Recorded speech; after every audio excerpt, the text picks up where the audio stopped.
Good morning, everybody, and welcome to Summit Point Raceway for the final day of the October MARRS presented by Belmont Classic Cars and, of course, the Washington, D.C. region of the SCCA. I'm Greg Ginsberg, along with Brian Donati and Spencer Gaynor. And, Brian, it's looking a lot different at 8:45 or 8:50 this morning than it did yesterday, that's for sure. Well, it's a lot drier, but it is a lot colder. Yes, it is. Right? So these drivers are going to have a unique, perspective on kind of really what's going to go on out there. We saw that, obviously in the warm-ups when we started, we had quite a bit of closed wheel going out, and for a whole host of reasons, but in the most cases, again, it's colder, Greg, so the track has very little grip. Your tires are cold, your brakes are cold. You gotta go through that. This is something that these drivers pretty much for the whole year haven't experienced, except for when we were here in the springtime. We did the same thing. Exactly. I was going to say, many of them had an experience. So on Sunday mornings, we always have a series of warm-up sessions for our closed-wheel drivers and then for our open-wheel drivers, and we had more drivers out for those 10-minute warm-up sessions than I think I've seen all season long because they want to find out how their cars are going to handle in these colder temperatures and maybe try to guess a little bit for tire pressures and what have you. And so, we've got our bracket race first, and then we're going to be going to our MARRS racing. I think a lot of the drivers, especially in that first MARRS race, that SSM feature race, trying to get an idea of exactly where and how to start their cars out. Actually, let's do that, Spencer. Let's bring up our schedule for the day. And just so everybody can see what the plan is here, and we'll kind of lay out for you. We've got a better idea of which races we're going to have in the morning versus the afternoon. We are going to start off this morning with our first of two 10-lap bracket races here, and we've got drivers on the grid. They've been given the 5-minute warning. We're a little bit under that. They're going to be heading out for their pace lap here in just a moment, and then we are going to have our MARRS races. These are the 20-lap feature races. The schedule there that I've got on screen is a little bit off. What we're going to do is we're going to run the first 3 MARRS feature races. Then we're going to break for lunch. We'll come back. We'll have our 4th feature race. And then we'll go, our bracket racers will have their second race of the day. And then we'll wrap up with 2 final races. So it's going to be, if you look at the bottom of the screen there, Group 6, which is the bracket group. We are then going to have Groups 1, 2, and 3. That's SSM, our Spec Racer Fords, and then our Big Bore, the Ground Pounders, will then break for lunch. We'll do production racing right after lunch. We'll then have our second Sprint Bracket Road Racing Series race of the day, and then we'll wrap things up with Spec Miata and then Improved Touring. Yep. So that is the layout here, and Brian, it is a balmy 49, 50 degrees, and already about 10 degrees cooler than what we saw all day yesterday. I'm comfortable. I'm feeling very good. Usually I got my water. I got my donuts up here now, thanks to this very special family that brought us some donuts. I'm good. I'm going to sit back, kick back, relax, watch some really good racing. But it is a little chill. It is a little colder out there. I think on these warm-up laps, especially through the morning, Greg, you're going to see a lot of back and forth, getting as much heat in the tires as possible. Sure. As well as the brakes. So it looks like we got about 1 minute to go before we're going to get some cars out on track for their pace lap. Yeah, and Brian, before they roll out, as you mentioned, some great breakfast goodies here for us. I want to thank Kelton Jago as well as his beautiful wife, Angela, who's going to be out in our first MARRS feature race this morning, going to be racing in SSM a little bit later, that they brought us, as Kelton normally does, coffee and donuts, and want to thank them for that. And Kelton's nursing a bit of an injury from the runoffs last year, so hope he feels better. And it sounds like Angela, she's, if all things go well today in SSM, she's going to be taking those rookie stripes off her car. And just as we told her, they peel off really, really well when it's a little chillier. Exactly. All right, so Brian, with our pace car now heading onto the track surface, and you can see those flashing lights. Now, let's go and we'll run down our starters for today's for the second bracket race of the weekend. All right, I tell you what, looks like we've got 16 starters based off of the grid sheet that I have. We may have a little bit more. We'll pick those up as they come out. So scheduled to start 16th from Ashburn, Virginia. In the number 40, that's William Simpkins. Starting in the 15th position from Hampstead, Maryland, that's the 20 of Robert Garrett. Starting in the 14th position from Catlett, Virginia, that's the 92 of David Albrecht. Starting in the 13th position from Severna Park, Maryland, the 74 of David Cook.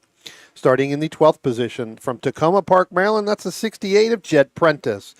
Starting in the 11th position in the 114 from Annapolis, Maryland, Tim Frank. Starting in the 10th position from Fredericksburg, Virginia, that's the 186 of Jennifer Romes.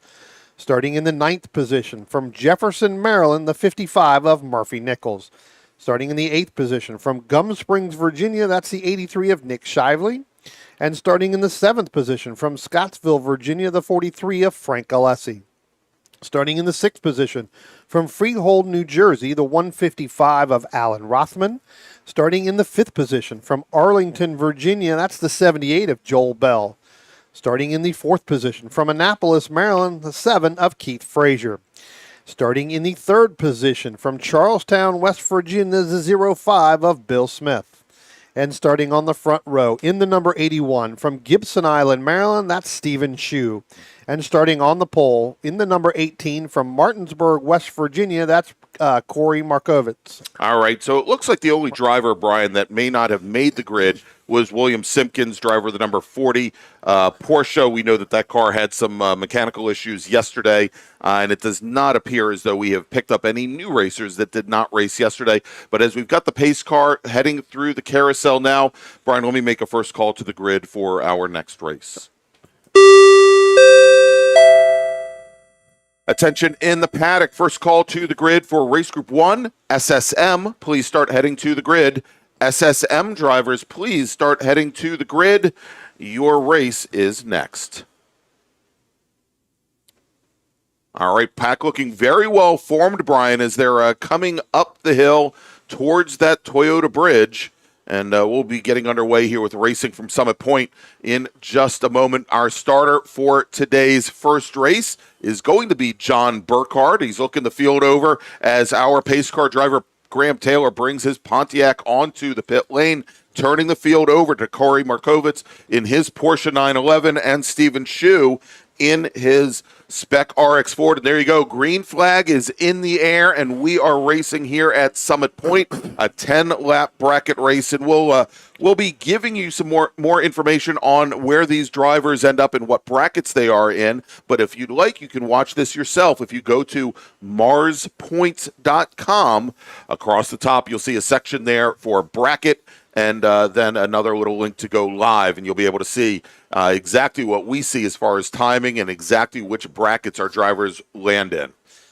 Tell you what, Greg, Markovitz looked like he was shot out of a cannon at the very beginning of this race. We do have Stephen Shue and it looks like Keith Frazier. I think they were out for the warm-up, so they've got a little bit of heat in the tires already and heat in the brakes. We'll see if they're able to run him down. I know that coming out of turn 3 last time and going down the hill, Bill Smith in that BMW really can't see Keith Frazier there. Keith Frazier looking all the way up underneath that BMW as they head down into turn 5 right now, coming out of turn 6.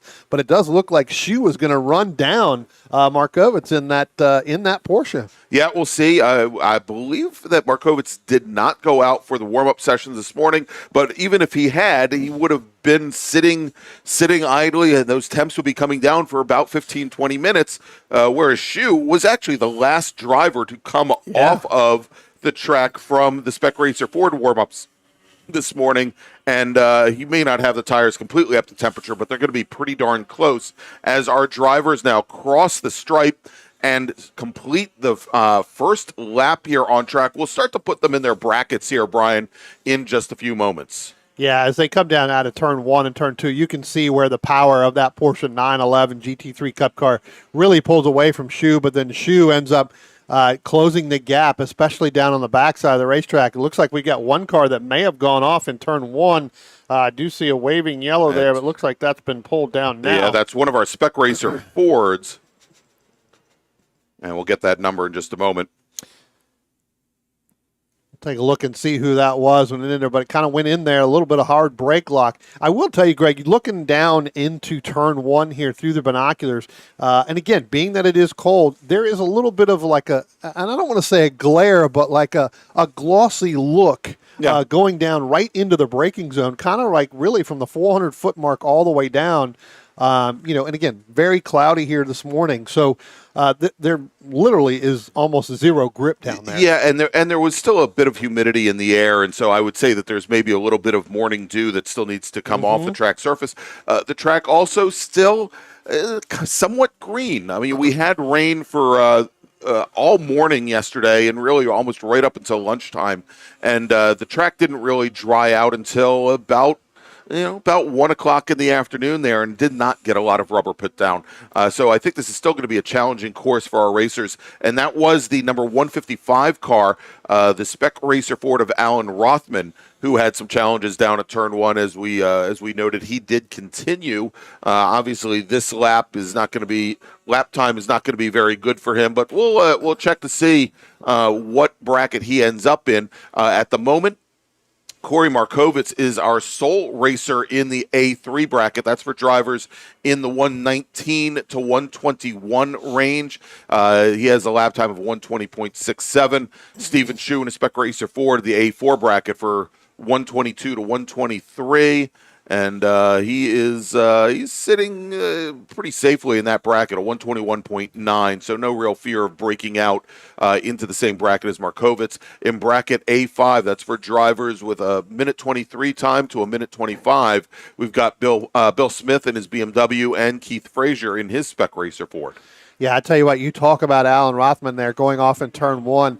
Last time by, when he came back down through turn one, after that spin, was battling with Tim Frank. You could see both of them very gingerly get into the braking zone there and get through turns 1 and 2. So again, making sure that car did not slip back out from underneath him again. So Alan Rothman looks like he's back up to full speed there. We'll see if obviously this lap time is going to be a little bit better than last time, but very gingerly going down through there. And once you got through, and indeed, and so right now he's sitting at the tail end of the B4 bracket. That's for drivers a minute 31 to a minute 33, and I guess the fear for Rothman is if he then does start to pick up speed, as he just now crosses the start-finish line. We'll see if he moves out of that bracket or not, because he's obviously lost a lot of positions on track. If he ends up, say, in the B2 bracket, even a minute 27 to a minute 29 with Joel Bell, he's gonna be considerably further back in the pack. It's gonna be very difficult for him. But right now in the B3 bracket is Jennifer Romes, Frank Alessi, and Alan Rothman. That is for drivers in the 129, the 131 range, as Josh Bell, thankfully for Mr. Rothman, has moved up to the B2 bracket, a minute 27 to a minute 29. All right, Brian, real quick, let me make another call to the grid for our next group. Attention in the paddock. Second call to the grid for race group number 1. That is SSM. Please head to the grid. SSM drivers, please head to the grid. Your race is next. Greg, you were talking about that B3 bracket there with Jennifer Romes and Frank Alessi. Pretty good battle there, not only obviously in that timing, but on the racetrack where they are. They're pretty close to each other.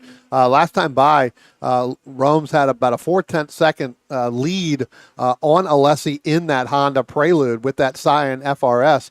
And as they came down out of turn 2 and headed up into turn 3, Romes had it by about a car length and a half, and now it looks like she's going to gap him just a little bit more. They're just now going into turn 1 this time by. And so that is still kind of a really good battle there. So we'll have to keep an eye on the time to see if they can stay consistent, whether or not Frank Alessi is going to be able to get around Jennifer Romes and win that bracket. All right, so watch here as just now watching Murphy Nichols, who's trying to make up some ground on Nick Shively. And actually, Nichols, I believe, is on.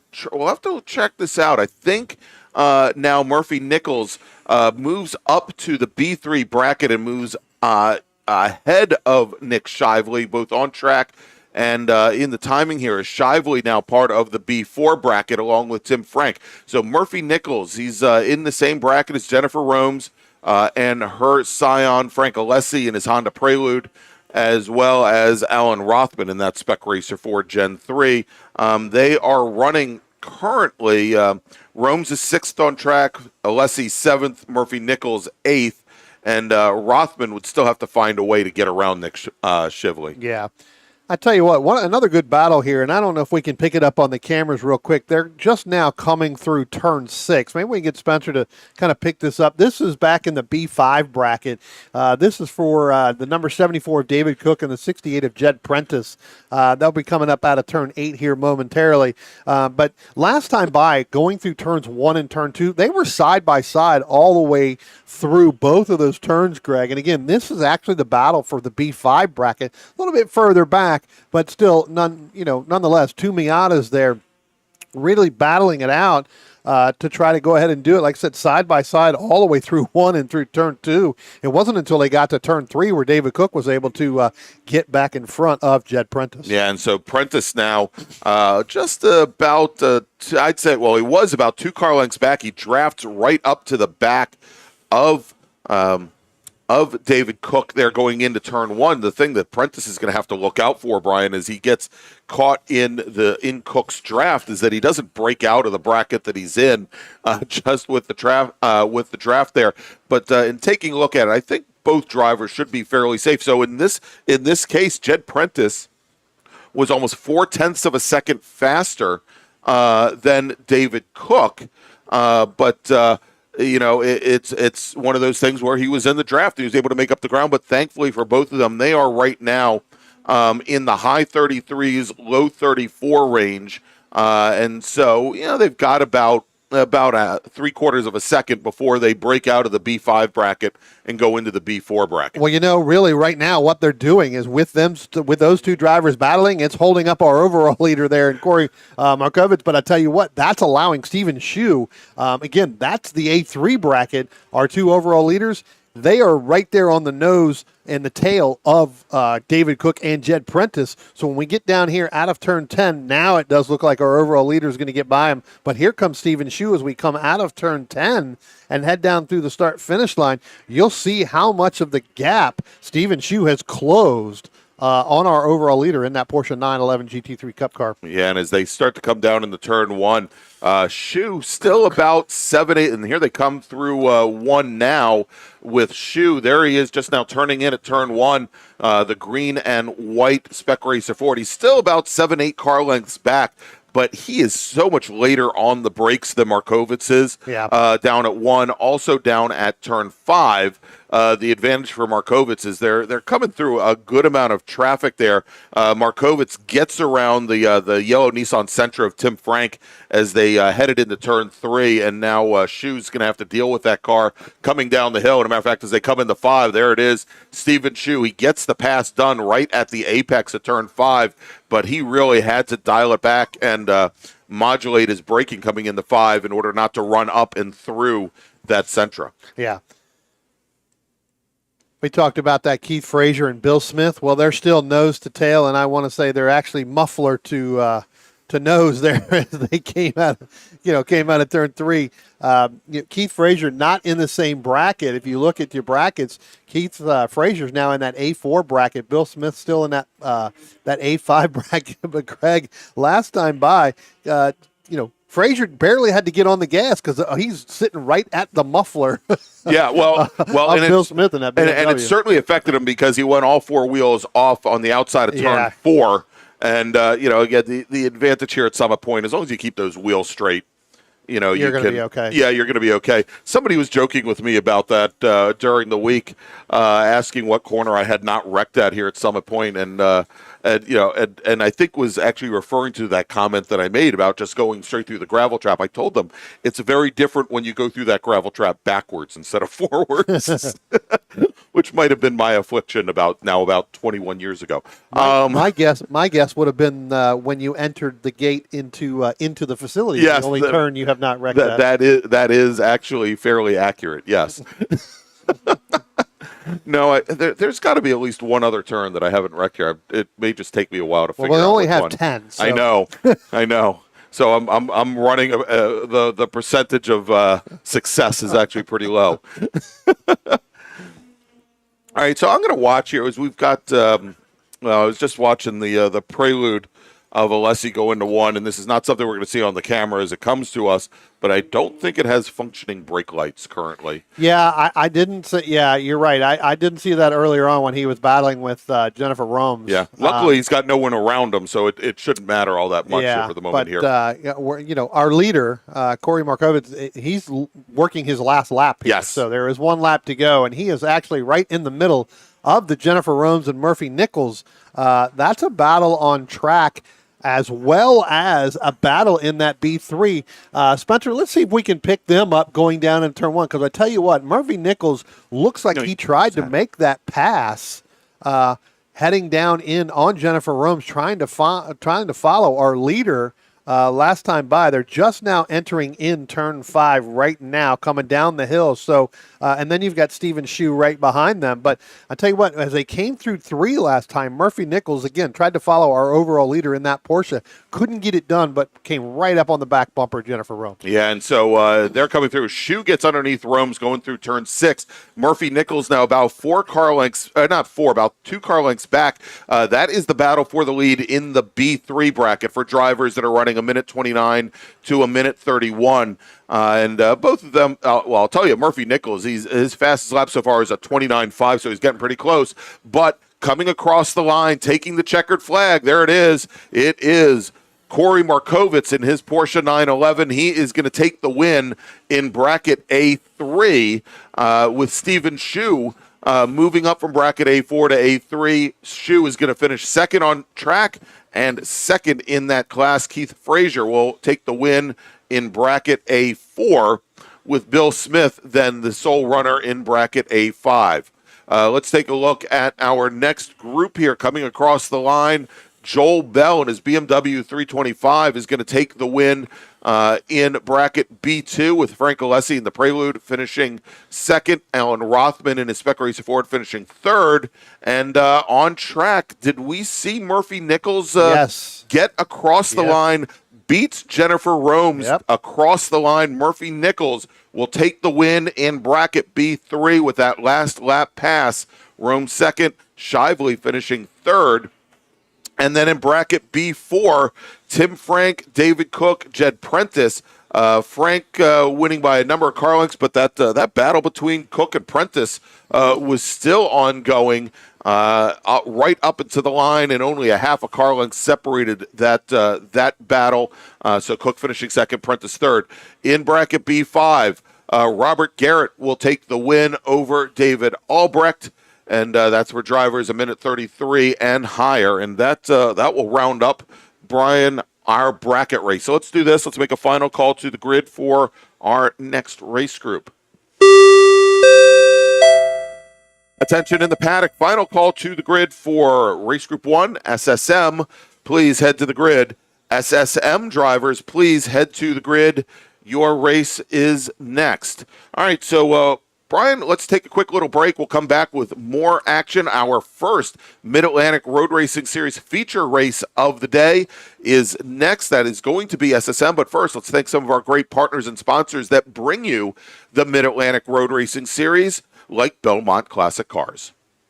Belmont Classic Cars is a family-owned classic and collector car dealership located in Eastern Ohio, specializing in 1960s and 70s American muscle cars and other unique automobiles. Belmont takes pride in taking you back to a simpler time with iconic classic rides and never selling anything that they wouldn't want in their own collection. To see Belmont's extensive inventory of classic cars, visit their website at belmontclassiccars.com or find them on Facebook and Instagram at Belmont Classic.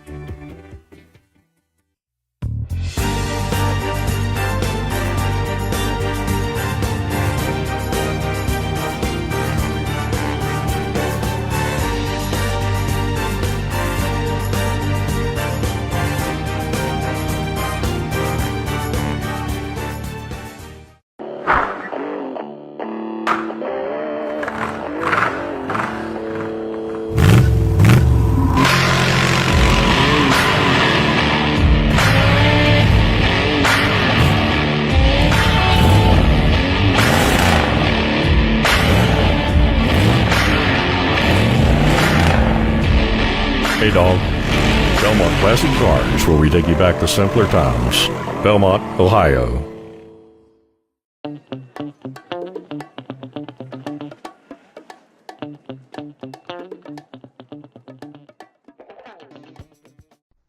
If your building is leaning, leaking, or cracking, you need SRG. Structural Rehabilitation Group specializes in the repair and rehabilitation of existing structures and structural elements. We offer our clients single-source structural engineering solutions for their construction-related problems. Our services include investigation, evaluation, repair design, construction observation, and contract administration. We take your problems and deliver practical and cost-effective solutions tailor-made to your specific needs. With over 60 years of experience, SRG is committed to ensuring that our clients are satisfied and that they receive the best value for their investment in terms of quality, aesthetics, and performance. We will care for your building like it's our own. So remember, if it's leaning, leaking, or cracking, call SRG. That's 301-300-8700, or see us on our website, srg-llc.net. Since 1976, Radial Tire Company has been providing the Washington, D.C. area with quality tires and the finest service. They have earned a reputation as a premier specialist in hard-to-find performance tire and wheel applications. They stock tires from all of the top manufacturers for whatever you drive, from small economy cars to SUVs to trucks. Their mission is to assist you in getting the most out of your tires and car. For more information or to schedule online, browse radialtirecompany.com or call them in Silver Spring at area code 301-585-2740. That's 301-585-2740.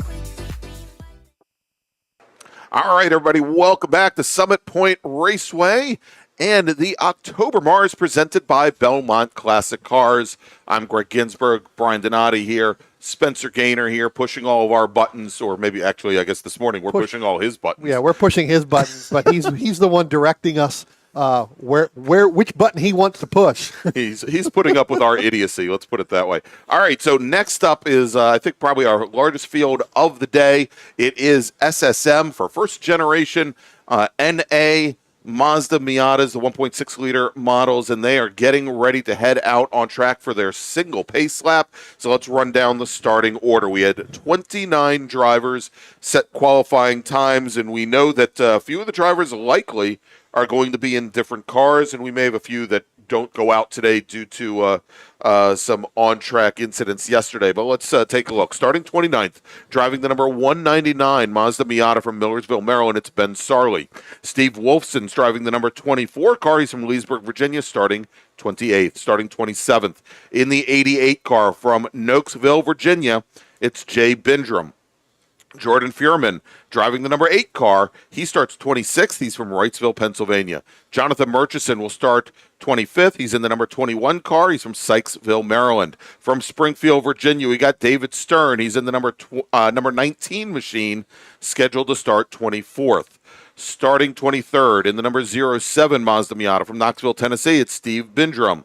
Angela Jago, we talked about her earlier. Thank you again for the donuts, Angela. She is from Midland, Michigan, driving the number 129 machine. She starts 22nd. Jonathan Grayor will start 21st. He's in the 40 car. He's from Ashburn, Virginia.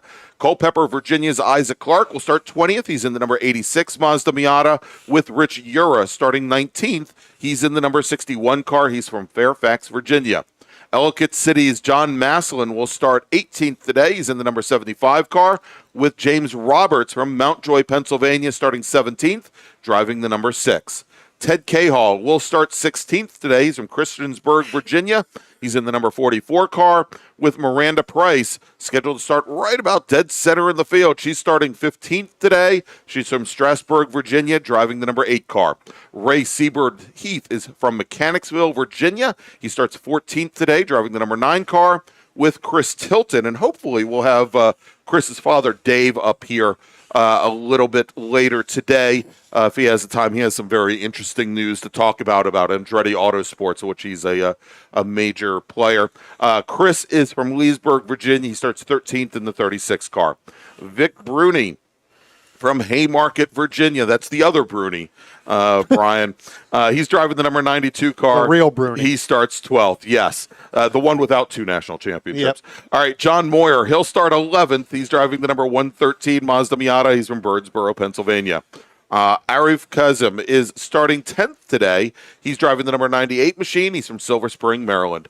Isaac Jordan's driving the 46 car. The Weehawken, New Jersey driver will start 9th. Starting 8th, driving the number 23 Mazda Miata from Frederick, Maryland, got Jonathan Franklin. Ben Jones is driving the number 10 car. He's from Midlothian, Virginia. He starts 7th. Ryan Franklin from Frederick, Maryland, is going to start 6th today. He's driving the number 37 car. Yesterday's pole sitter from Charlestown, West Virginia, driving the number 73 machine, Morgan Burkhardt, today will start 5th. Kevin Kopp is driving the 66 car. He's from Great Falls, Virginia, starts on the outside of row number 2 in 4th. John Hotz, who will start on the inside of row number 2, our winner yesterday, will start 3rd. He's in the number 63 machine. He's from Sparks, Glencoe, Maryland. And then Vic Disharoon, he is going to start on the outside of row number 1. He's from Salisbury, Maryland, driving the number 0 car. And then our pole sitter today from Sykesville, Maryland, with a qualifying time of 129.413, driving the number 58 Mazda Miata. It's Jack Murchison. Greg, a couple things to note here. We do have the 170 of Deacon Greenfield in this field. He is going to start in the back of the pack. And the 8 of Jordan Furman, he is now going to be in the 35 machine, which will start shotgun on the field here. All right, so one driver who his car was injured during yesterday's race, and then another driver whose injured car in another class leads him to run in SSM. That's Deacon Greenfield. All right, so the field now making their way out of turn number 8, starting to head up the hill behind that very beautiful MGA Roadster driven by Tom McLeod. And the field here very spread out at the back of the pack, Brian, as they are now coming underneath the Toyota bridge. The pace car is now on the pit lane, and that is going to turn things over to Jack Murchison. As far as I know, Jack's very first pole position here in the MARRS series. As our starter, Dave Sterling, looks the field over. They've tightened up considerably, and green flag is in the air, and getting an early jump is the number 0 machine of Disharoon, and he comes right across the nose of our pole sitter Murchison to lead the field down towards turn 1 from that right-hand lane. Yeah, I tell you what, John Hotz right on the back bumper of Jack Murchison, but you're right, Vic Disharoon makes that move to the right-hand side just past the start-finish line. Once that green flag waved, got in front, which is going to allow Jack to push him still out in front. So give your early lead there to Chip Disharoon as they come out of turn 2 and head up. But now it looks like Kevin Kopp in that 66 machine, that's going to take over second. And Kevin Kopp, again, we've got several cars, Greg, going off in turn number 3. We've got Ben Jones sideways sitting right near the gravel trap. And that actually really started from Kevin Kopp going 4 wheels off out of turn 3 in the gravel trap. Ben Jones still sitting there, just now getting going as the 9 of Raymond Heath comes up beside him, go through. But we are still continuing to go green. But again, that all started with Kevin Kopp going 4 wheels off and through 3. All right, I should also note that Ryan Franklin in the 37 car, he started 6th. He got around Morgan Burkhardt coming out of 2, going into turn number 3. So move Franklin up into 5th position. But now there's a big gap but from Burkhardt going further back, given that number 10 machine of Jones went off track as our leaders now coming out of turn number 10. And it is Vic Disharoon with almost a 7-car length advantage now over the 58 machine of Jack Murchison and John Hotz as they're pushing. And now it's 3 wide going down the front straight with Kopp, Burkhardt, and Franklin all jockeying for position. Yeah, I tell you what, Greg, and a little bit further back there, we're not 3 wide. We are 4 wide coming by the start-finish line, heading down into turn 1. That's going to have to settle itself out, but it does look like Kevin Kopp now is going to work himself back into where he went off, and he's going to be behind Morgan. So Morgan Burkhardt, Kevin Kopp, and now Ryan Franklin. That's going to be 4th, 5th, and 6th. They're going to try to work their way up to the Murchison, John Hotz, and the Chip Disharoon. All right, we've got one car now that is heading back to the paddock and has retired, and that is the number 10 machine as he has, we'll call it 3 and done, 3 turns, and no more. He brings his car back to the paddock. Yeah, pretty wild ride right there for Ben. You hate to see that for Ben Jones in that 10 machine. Ben's been running really well towards the end of this season, really getting up in the top 10, through this field and really working hard. And so you hate to see that for him. Yeah, definitely. Here is we're now watching this field continuing to cycle through. Great pass there coming through turn 6B over in the carousel. 2 drivers now side by side coming through 6B. That's gonna cause them some issues going into turn 8. Gonna end up scrubbing off a lot of speed, but we can see this big line coming through the bottom half of the course here as we'll jump back to our lead pack now, heading down towards turn 1, coming towards us as it is still Disharoon and with a good size gap to the rest of the field. Hotz and Murchison still trying to push up, and then you've got Burkhardt and Kopp and Franklin all in line trying to work their way up to the lead pack. And I'll tell you, Disharoon's lead now has started to dissipate as both Murchison and Hotz are only within 2 car lengths. Yeah, Chip, not out here running pretty much all year, Greg, really until the end. So I can tell you that Hotz and Murchison, they've got a lot of experience this year. They're going to work together. The reason I say experience is because Hotz is probably 4 times as old as Jack Murchison is. So there's a lot of experience there. John knows to just stay behind Jack, and they'll work up to Chip there. So, you talked about Morgan Burkhardt, Kevin Kopp. Kevin Kopp sets the fastest lap early on in this race so far with that 129.226, but I have a feeling that is definitely going to go lower than that as this race continues. All right, as we continue to watch this battle, as our leaders now coming up the hill underneath the bridge, and here coming out into turn number 10, and it is now essentially a 5-car fight for the lead here, as it is Disharoon, and Murchison has now left John Hotz by a couple car lengths. Morgan Burkhardt trying to draft Pi Hotz. He does. So move Burkhardt up into 3rd position, but that also fills that gap that we had between Murchison and Hotz. And then we've got Kevin Kopp. He's sitting at the tail end of that 5-car train, only a half car length back from there. We've got a big brake lockup going down into turn 1. We'll try and get that car number for you in just a moment. And I think we'll see, but I think that could have been the silver car there coming up through here. That may have been that may be Isaac Jordan at 46. Yes. Vic Bruni is right behind them, and it happened right before he got there. But you talk about your front 4, your front 5 drivers. You've got the young guns versus the old guns. That's right. And I don't know if that's the right word for the old guns, but I'm going to use that. The young guns versus the old guns. And when I say the young guns, you've got Murchison and Burkhardt, and they're going to go against Hotz and Disharoon. Yeah, and Kevin Kopp, I think like around he's the middle guy. Yeah, at around 30 or so, he's sitting right in the middle. Yeah, exactly. he's the one that could be sitting in the driver's seat here. If you pardon the pun there, of the car, because those are going to start to battle. And I think that's Morgan Burkhardt, who's just run very wide coming out of turn number 10 and puts the car, does a 360 on track and recovers. He may only lose 2 positions, but John Hotz checked up mightily coming out of turn 10, and he loses the lead pack. Brian, it is now Disharoon and Murchison. Kevin Kopp coming across the line in 3rd, and then there is John Hotz, Ryan Franklin, and then Morgan Burkhardt recovers. But that was a pretty wild ride. We've got another driver off in the gravel trap right now as well. We'll get that number in just a moment. Not nearly the wild ride that Burkhardt had, though. Yeah, you've got to wonder if Morgan was able to. That's the 35. That's actually Jordan Furman in there from his number 8 car before. So that is the backup car, basically borrowing that car, the 35. And Brian, I should mention, as we're looking right out over towards the starter stand here, both Beth Burkhardt and John Burkhardt went from looking at turn 10 to looking at turn 1. They decided they did not want to see or know what was going to happen to their son coming out of the final corner. Well, I can tell you from experience, I have taken that same ride in that same car less than a month ago. So it was your setup. So maybe it is my setup there for that. No.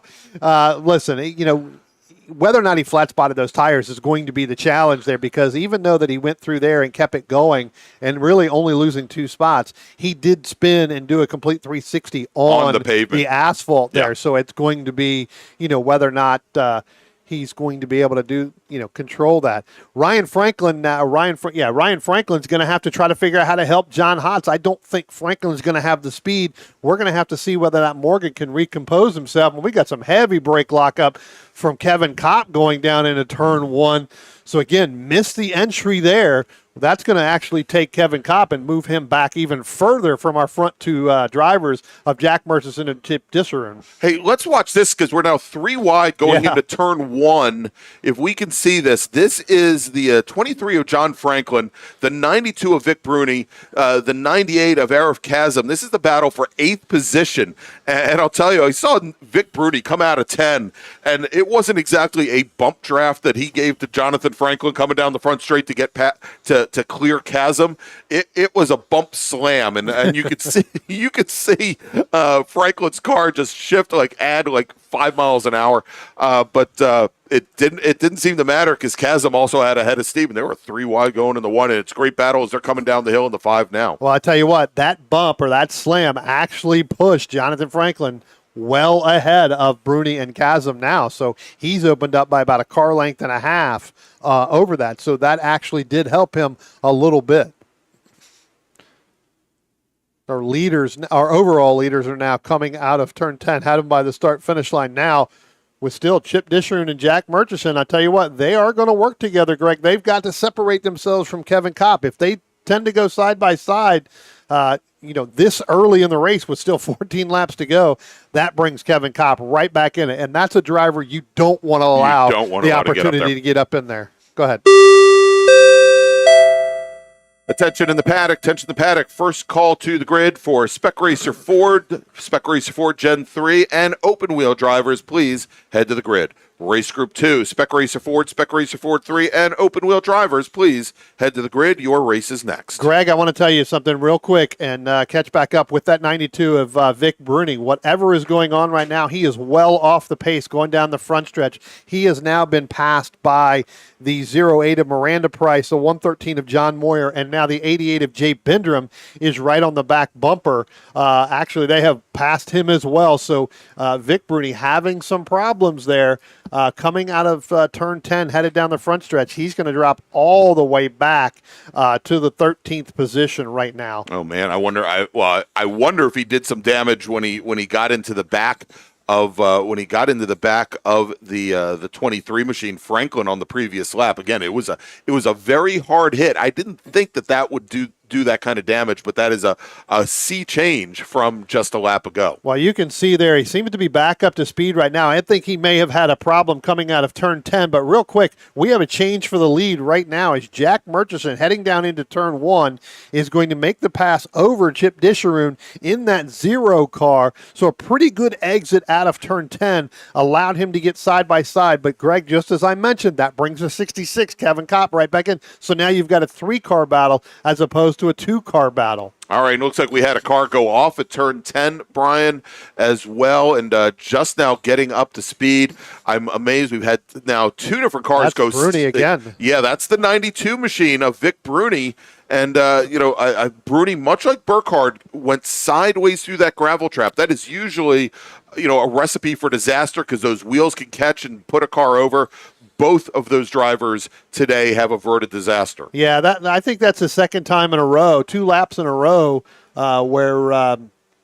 where Vic has had some problems coming out of turn 10 because, like I said, last time by, that enabled Miranda Price, the 113 of John Moyer, and then Jay Bindrum to get around him. Now he's fallen back even further, all the way back behind the 86 of Isaac Clark. So these guys starting to pass him, so we'll have to see. It could be, Greg, like you said, there could be some type of steering problems going on from that bump early on. Yeah, exactly. As our leaders now coming out of turn 10, and Kopp has fallen about 2 car lengths back from Vic Disharoon, now running in second. Jack Murchison, our pole sitter, as you mentioned, Brian, has worked his way up to the lead. He had about 2 car lengths coming out of 10.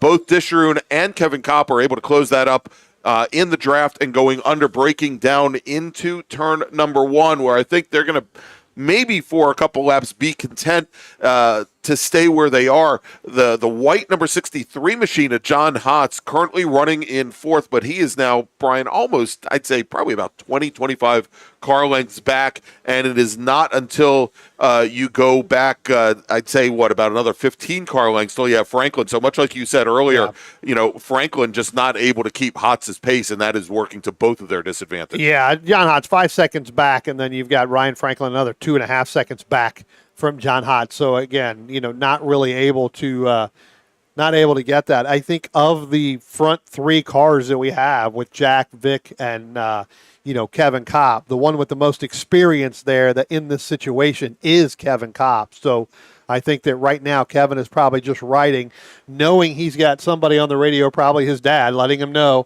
how many laps they're going, and he knows from inside that car it's not time to even try to make a move yet. No, and as they come up underneath the bridge, though, Brian, I think we've got a bit of a change here. We do. Up at the front, I saw this coming out of turn 8.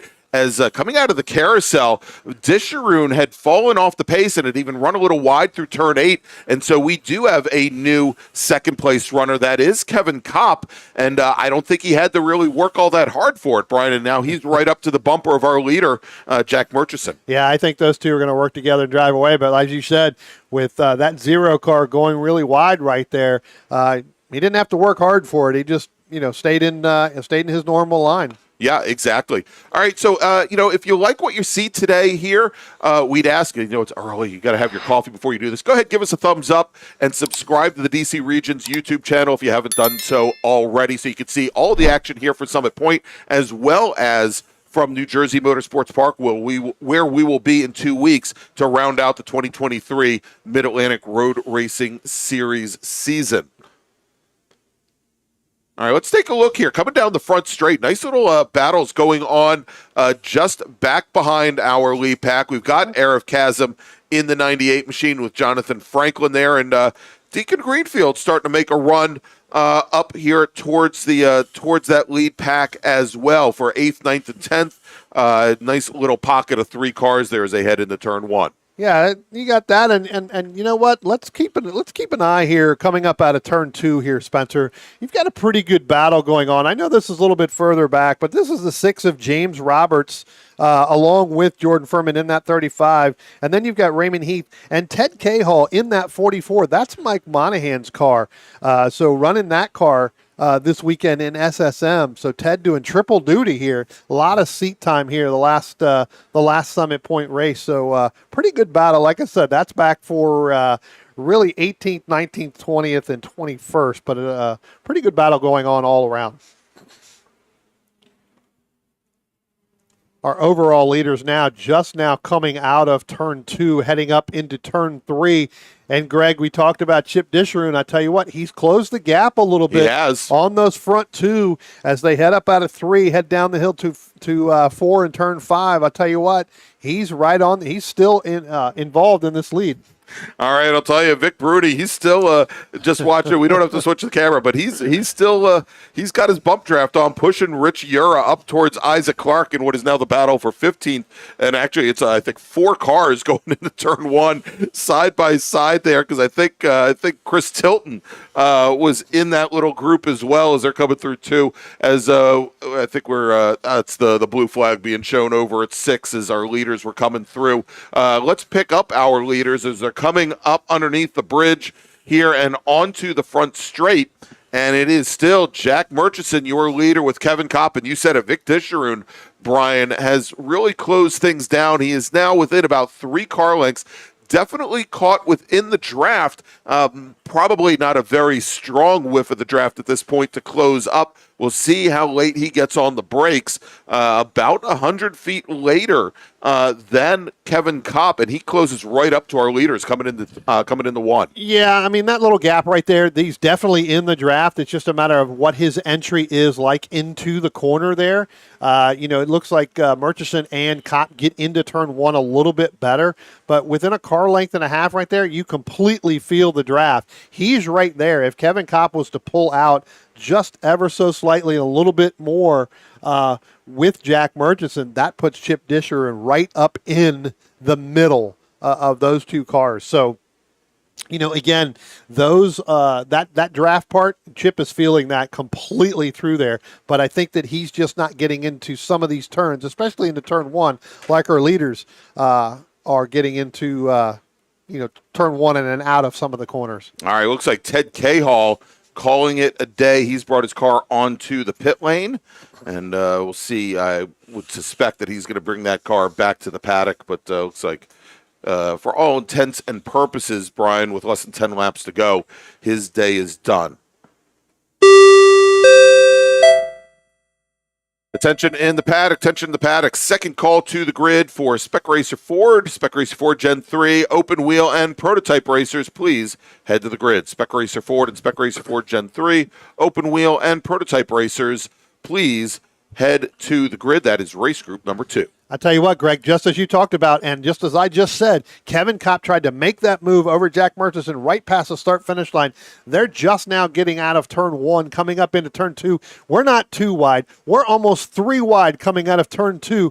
Now throw Chip Disher in that second position as he followed Jack Murchison coming out of turn two all the way up. And now Chip's going to go 2 wide. He's taking the Tristan Herbert line. And I tell you what, Greg, next time I drive a Miata, I'm going to try that because he almost propelled himself into the lead coming through there. So that line actually works. It's shorter, actually, I think, than if you follow the contour of the track. Now I know what I'm doing wrong. Side by side into turn 5. It is Murchison to the inside, drivers left, and then Disharoon to drivers right.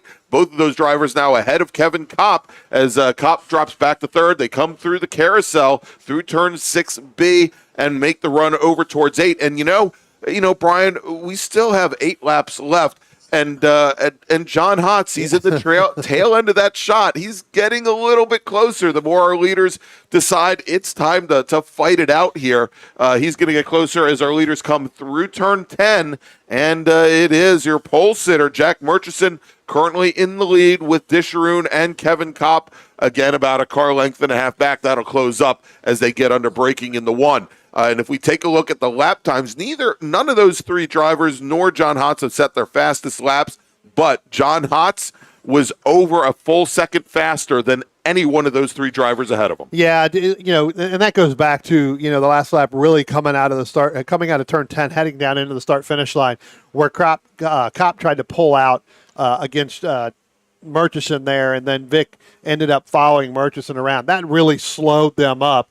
John can definitely see them as kind of really hoping that they, that those 3 battle. Let's take a look here and keep it on the cameras here. Morgan Burkhart fighting back. Now he has now caught Ryan Franklin, so he is back ahead of Ryan Franklin here as they head out of turn 3 and down into turn 5. So again, Morgan Burkhart working his way back up to 5th. All right, so there they are coming down through the chute now, side by side once again. And as they come in, we've got Morgan Burkhart on driver's right. And we've got Ryan Franklin in the 37 machine on driver's left, the green number or the black with green number 37. And Brian, they're not done yet as they go through the carousel once again side by side. But I think this is where the 73 machine of Burkhart's going to have the advantage as they start to come up the hill. And let's take a look. And indeed, it is the 73 machine finally getting the pass done. And, Brian, we've got a big change here in our fight for the lead. Yeah, well, actually, it's not a fight anymore. It is Jack Murchison. It's opened up by about three and a half car lengths over Chip Disher in that 0 and Kevin Kopp. Now, those 2 working together should be able to run Jack Murchison in that 58 machine back, again, with plenty of time left. But as we talked about, John Hotz starting to reel that group in. He's now only 2.5 seconds back from Kevin Kopp in that 3rd position. So as those 2 start to battle, if they do with Chip Disharoon and Kevin Kopp, that's only going to bring John in there, but that's actually going to help Jack Murchison in that 58. Yeah, and I was going to say, so Hotz for the second lap in a row was over a second faster than Kopp and Disharoon. The gap now only being a little bit less than 3 seconds. And if he continues at that pace, Brian, he should get up to that battle for second with over 3 laps remaining. Mm-hmm. Yeah, it's going to be a fight to the end here with these cars. As they start to do it. Again, you start to battle up on the top front. All that's going to do is bring everybody in. The draft is so important in these cars. And now as they come out of turn 10 now, Greg, that's the biggest gap we've seen out of every single car. So tires probably starting to go away. Brakes starting to go away a little bit. The changes of the car as the fuel starts to burn off. This isn't excessive as you would see in a larger V8 car as we do in our big bore. Sure. But it does happen. Yeah, and so as they come now down into turn number 1, behind that slower car, you can see now about 2 car lengths separating each of our 3 drivers, and then only about 8 car lengths back from there is John Hotz. And let's take a look. Hotz that time did not make up a full second, but he still made up a half second on Kevin Kopp directly ahead. Now I'm watching another little battle go on here a little bit further back in the pack, and they're heading down the front straight now, going towards turn number 1, and that is John Franklin and Isaac Jordan, the 46 machine of Jordan, the 23 of Franklin, and they're coming down into turn 1, and it appears as though the 23 of John Franklin, he gets around Jordan to move Franklin now up into 9th position as they make the run out of 2 going towards turn 3, and there you go, that Windsor Customs car getting the best of John Franklin. Well, it looks like that I think Isaac Jordan got back around coming out of turn 2. So the 46 there of Isaac Jordan was able to hold on coming out of turn 2. He had much better off than Franklin did, so that actually helped get a little bit further back. And now, as we talked about, Greg, they were spread apart now. Now they're not spread apart, and that's our leader of Chip Disharoon and Jack Murchison. They are nose to tail heading down into turn 1. And again, with 4 laps left to go, Kevin Kopp seems to be falling back a little bit. He's almost to the point, Greg, where he is almost out of that draft. All right, and just got word that John Moyer, who was running in 22nd position, just now brought his car back to the paddock. His day is now complete with 4 laps remaining. Kevin Kopp dropping back, Greg, even further and further. And I don't know if he knows that, hey, look, since I've able to drop off there, do I got to go back and pick up John Hotz, and hopefully John can help me get back up front. But I tell you what, the next time they come by the start finish line, it's going to be 3 laps. I don't think that's going to be enough time if he's dropping back. He's got to start working and not worrying about what the 63 of Hotz is doing right now. Yeah, and I mean, he may not be worried. He may be more worried about what Hotz is doing. Whether or not that car's going to be able to last. Right, exactly. Exactly. But obviously there, he's just now taken himself out of a position to make second here in this race. As we watch here, they're coming up out of turn 10. Another little fight going on a little bit further, Brian. Who is that going down into turn 1? That is actually the 92 of Vic Bruni with the 61 of Richard Ura and the 36 of Chris Tilton. I'll tell you what, Craig, this battle heats up, then it slows down. Then it heats up, and then it slows down. And I think Vic has now just learned how to get out of turn 10 now for this race this week. So he is back on it full throttle there. And so I think whatever problem he was having early on, it seems to have worked itself loose. But he is back behind Richard Ura, and that's actually for 13th, 14th, and 15th. Having been behind Richard Ura and pushing Richard Ura, that is a car that you can make some speed with because he will help you get through, and he will try to help you line you up from the driver's seat. All right. So let's do this. Let's watch now, and we've got him coming out of turn 2, heading towards turn 3.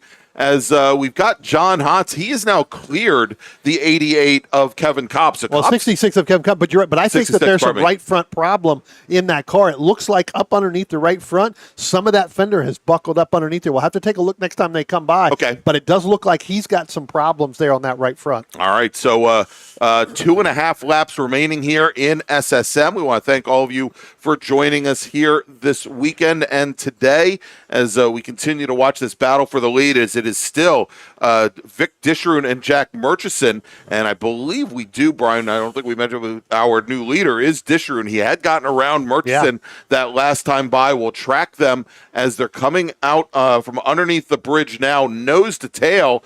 They've got some slower traffic directly ahead of them as they've just worked through traffic, and they are now side by side on the front straight, coming to the start-finish line with Murchison to the inside, driver's right. We've got Disharoon to the driver's drivers left. They've got some slower traffic, a white car directly ahead of them coming down into the braking zone at turn number 1, Brian. And what does it look like? It looks like Murchison's going to be able to make that pass through the center of turn 1 coming out, but you're right. I think that is going to be the 86 there of Isaac Clark that they're going to come up. Isaac Clark goes far drivers left to try to stay out of their way as they go through turn 3 now. And that is actually the 40 machine. So we'll pull up who that is here in a second. But I tell you what, they are still battling. Chip Disharoon not giving it up, heading down the hill into turn 5. On the 40. Yeah, okay. Yeah, and when he pulled all the way over drivers left, he almost created an issue for those 2 drivers as he was getting pretty close to the apex of turn 3 as he slots back in line. Yeah, I tell you what, they just now going through turn 5, coming up out of turn 6.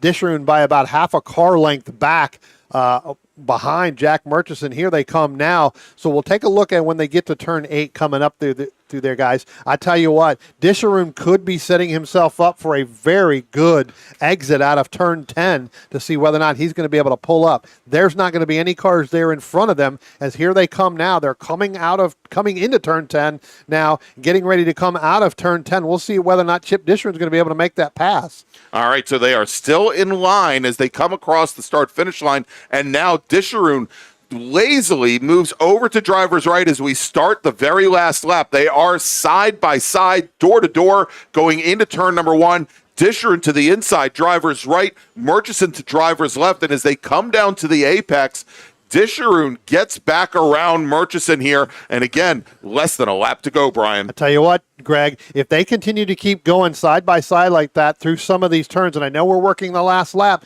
guess who's back on the doorstep? That's the 63 of John Hotz. He's about less than 2 car lengths back. If we get to the top of the hill, down into turn 5, and we see that whether or not Chip Disharoon or Jack Murchison tries to make a move right there, that's really going to bring Hotz right back into this race with about 3.5 corners left to go.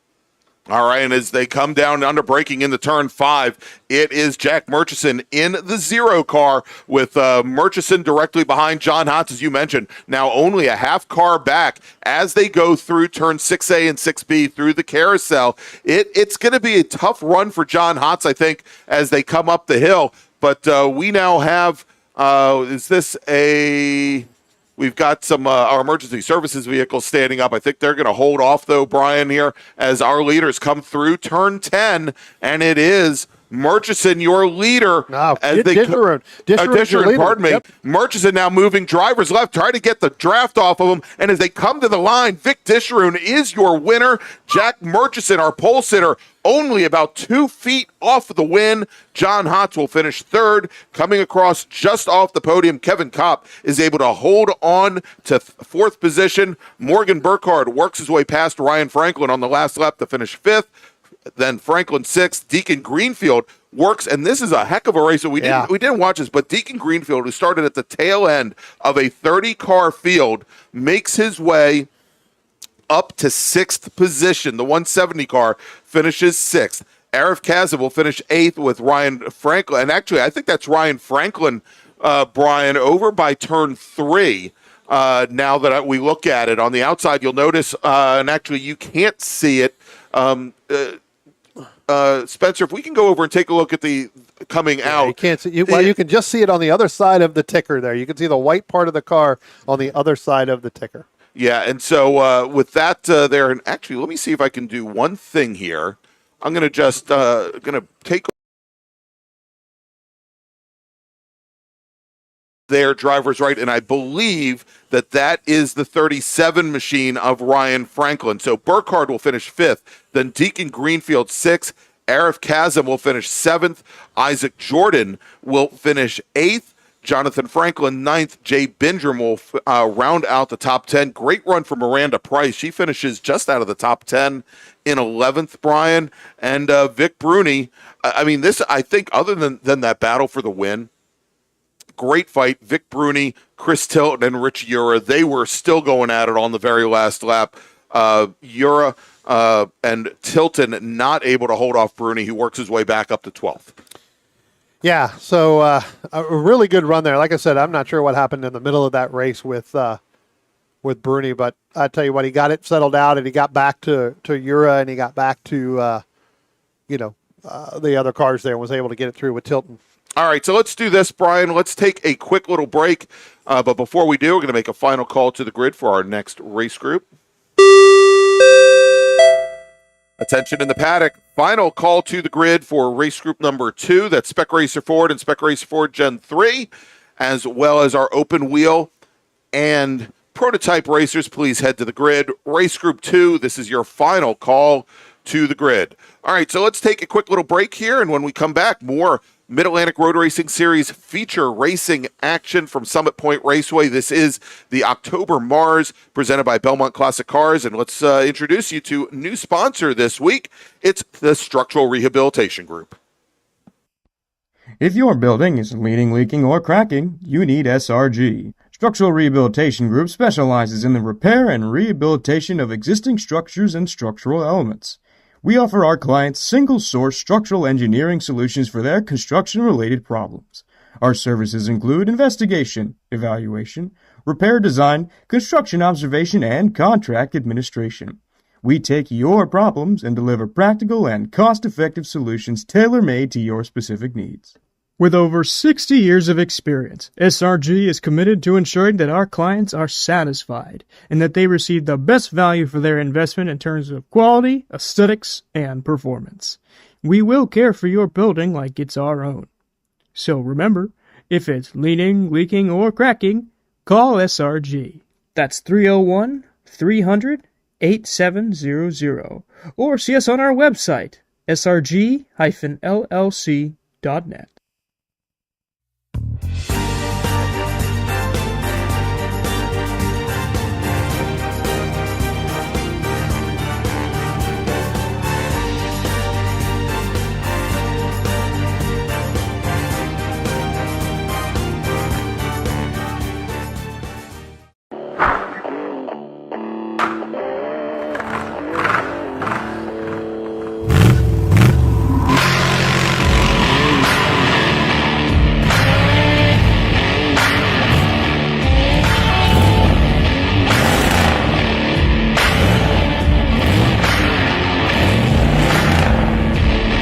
Hey dog. Belmont Classic Cars, where we take you back to simpler times. Belmont, Ohio.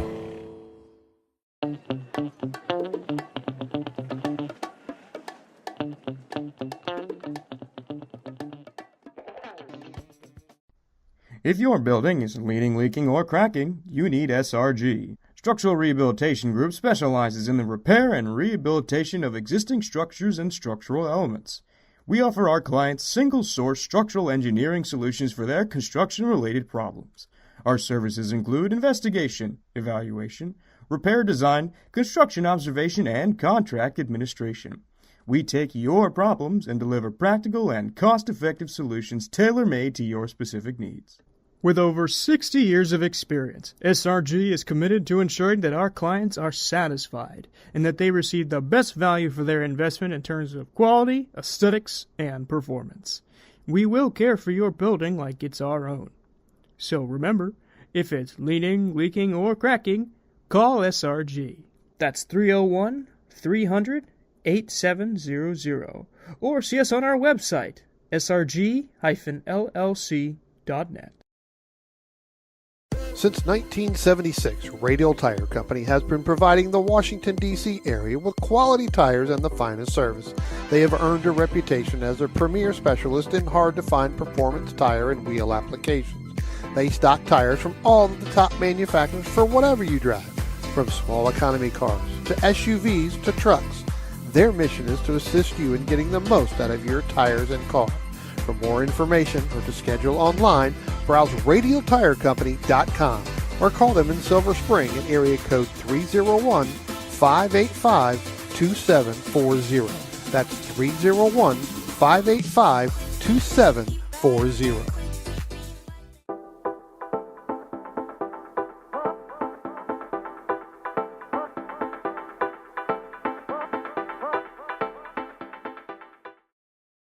If you like what you see today, become part of the action by joining Sports Car Club of America. Whether you want to drive, flag, or just have fun with cars, SCCA membership opens the door to all kinds of motorsports to feed your obsession, along with 65,000 like-minded members ready to be friends. Ask someone trackside how to get involved or visit SCCA.com for more information. OG Racing carries just what you need to get on the track, from driving suits and shoes to helmets, data and video systems, to your favorite brake pads from Performance Friction, Hawk, and Paget. OG Racing has built its reputation during the last 22 years by providing the best customer service in the motorsports business, and their depth of inventory is second to none when it comes to safety equipment. That's why OG Racing has been the highest volume Sparco dealer for 17 years. Come visit their 12,000 square foot showroom and warehouse located in Sterling, Virginia. Call them at 1-800-934-9112 or order online at ogracing.com.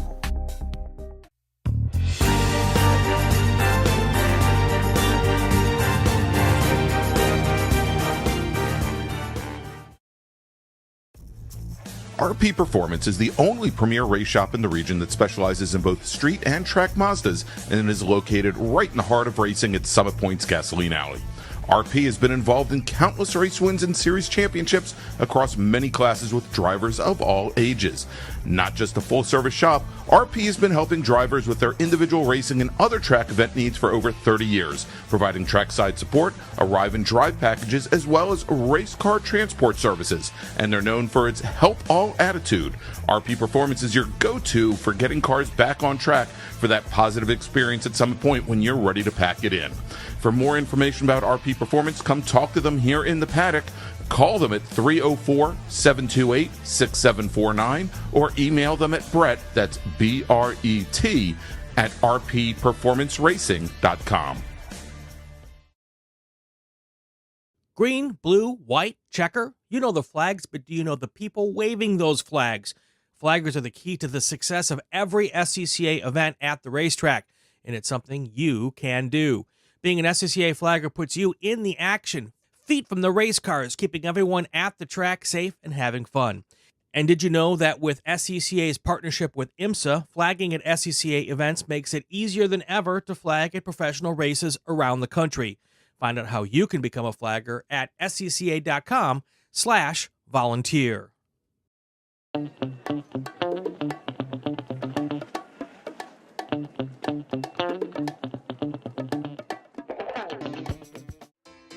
The DC region would like to welcome the Autoverse to the MARRS family.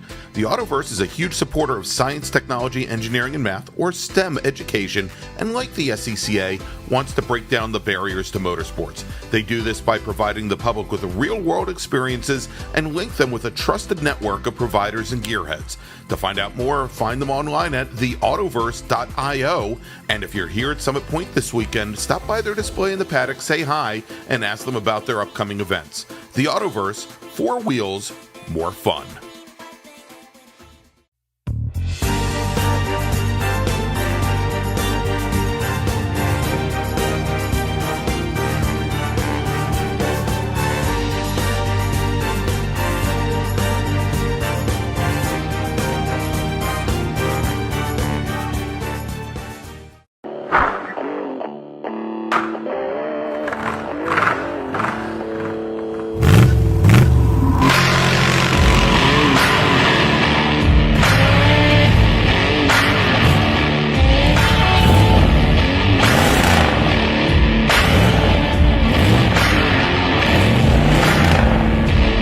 Hey dog. Belmont Classic Cars, where we take you back to simpler times. Belmont, Ohio.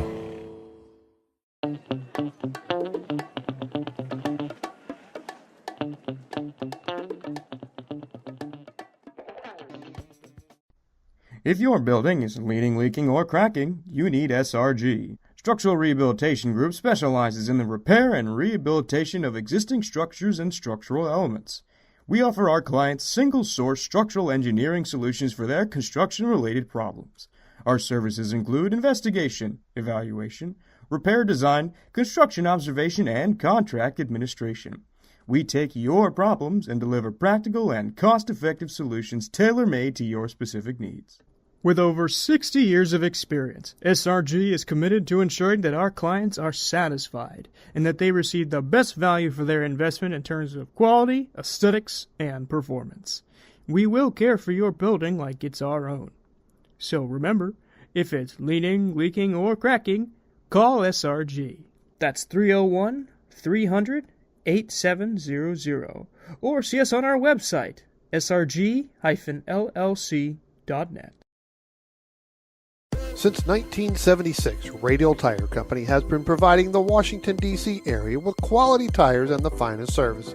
They have earned a reputation as a premier specialist in hard-to-find performance tire and wheel applications. They stock tires from all of the top manufacturers for whatever you drive, from small economy cars to SUVs to trucks. Their mission is to assist you in getting the most out of your tires and car. For more information or to schedule online, browse radialtirecompany.com or call them in Silver Spring at area code 301-585-2740. That's 301-585-2740.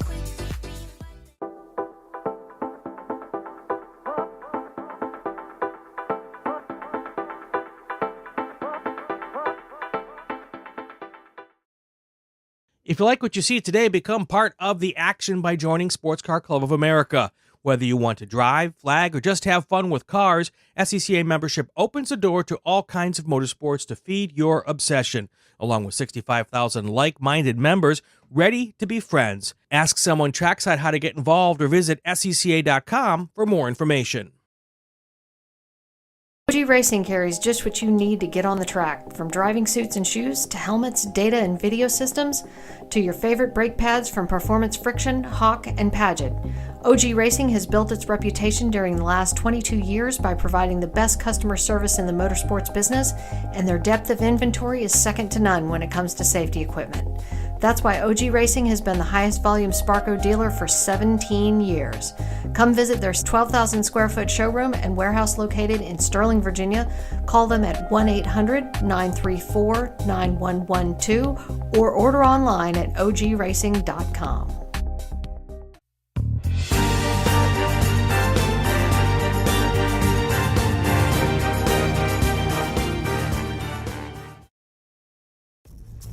RP Performance is the only premier race shop in the region that specializes in both street and track Mazdas and is located right in the heart of racing at Summit Point's Gasoline Alley. RP has been involved in countless race wins and series championships across many classes with drivers of all ages. Not just a full-service shop, RP has been helping drivers with their individual racing and other track event needs for over 30 years, providing trackside support, arrive and drive packages, as well as race car transport services. And they're known for its help all attitude. RP Performance is your go-to for getting cars back on track for that positive experience at Summit Point when you're ready to pack it in. For more information about RP Performance, come talk to them here in the paddock. Call them at 304-728-6749 or email them at Brett, that's B-R-E-T, at rpperformanceracing.com. Green, blue, white, checker. You know the flags, but do you know the people waving those flags? Flaggers are the key to the success of every SCCA event at the racetrack, and it's something you can do. Being an SCCA flagger puts you in the action, feet from the race cars, keeping everyone at the track safe and having fun. And did you know that with SCCA's partnership with IMSA, flagging at SCCA events makes it easier than ever to flag at professional races around the country? Find out how you can become a flagger at scca.com/volunteer.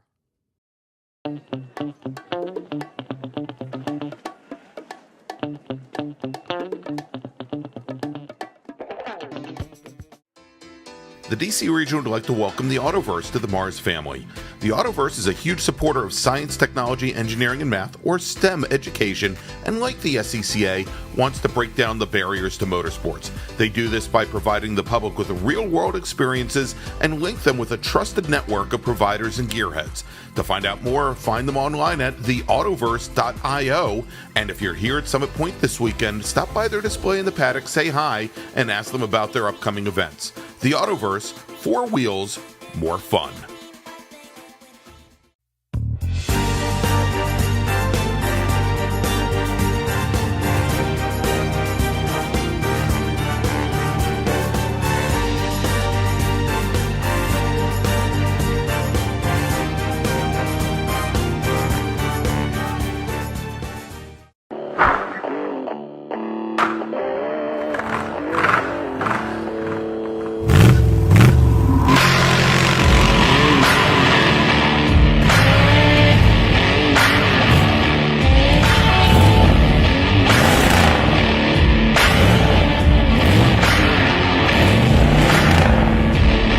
Hey, dog.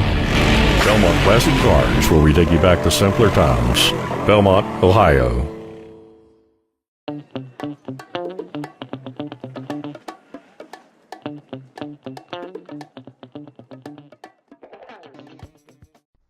If your building is leaning, leaking, or cracking, you need SRG. Structural Rehabilitation Group specializes in the repair and rehabilitation of existing structures and structural elements.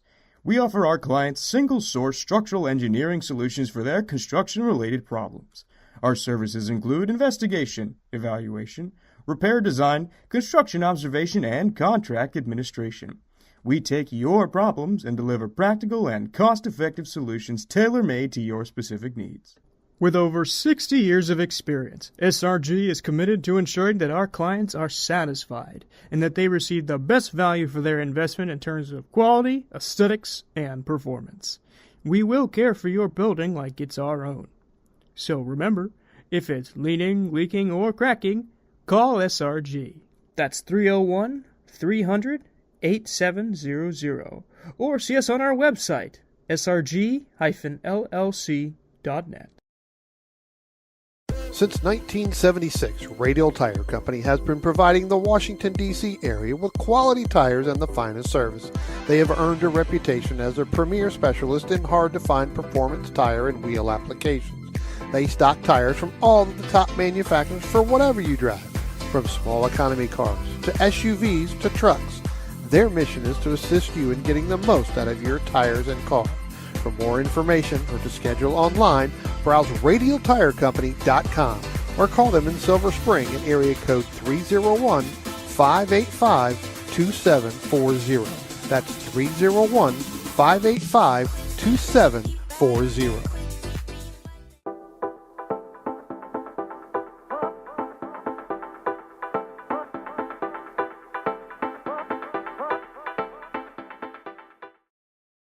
If you like what you see today, become part of the action by joining Sports Car Club of America. Whether you want to drive, flag, or just have fun with cars, SCCA membership opens the door to all kinds of motorsports to feed your obsession, along with 65,000 like-minded members ready to be friends. Ask someone trackside how to get involved or visit SCCA.com for more information.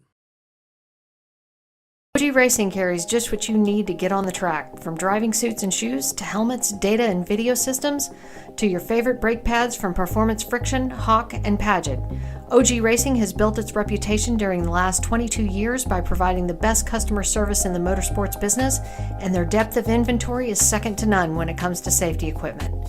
That's why OG Racing has been the highest volume Sparco dealer for 17 years.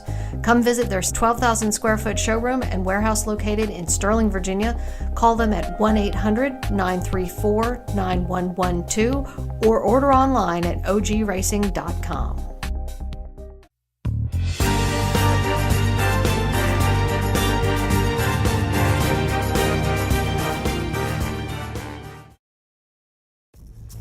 RP Performance is the only premier race shop in the region that specializes in both street and track Mazdas and is located right in the heart of racing at Summit Point's Gasoline Alley.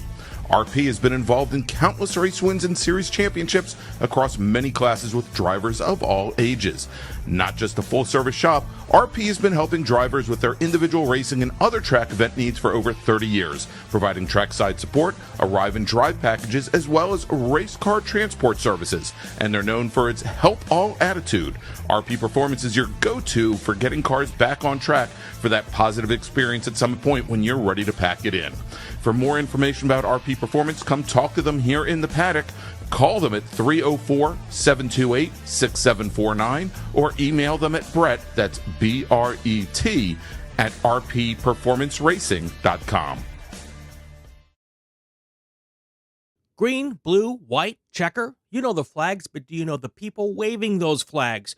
Flaggers are the key to the success of every SCCA event at the racetrack, and it's something you can do.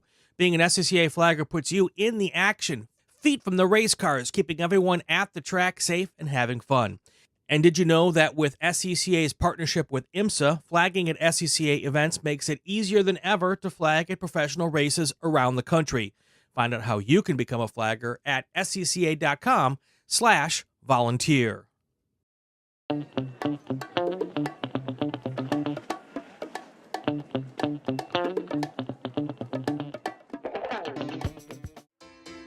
the DC region would like to welcome the Autoverse to the MARRS family. The Autoverse is a huge supporter of science, technology, engineering, and math, or STEM education, and like the SCCA, wants to break down the barriers to motorsports. They do this by providing the public with real-world experiences and link them with a trusted network of providers and gearheads.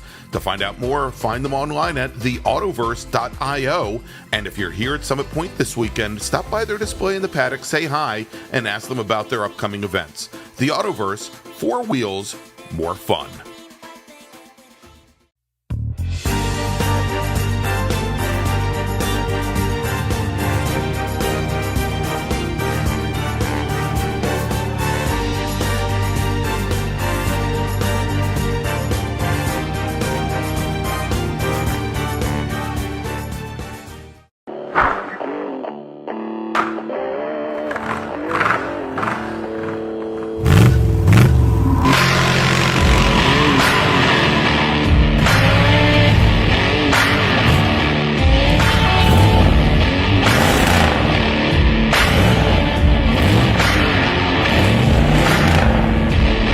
Hey dog. Belmont Classic Cars, where we take you back to simpler times. Belmont, Ohio.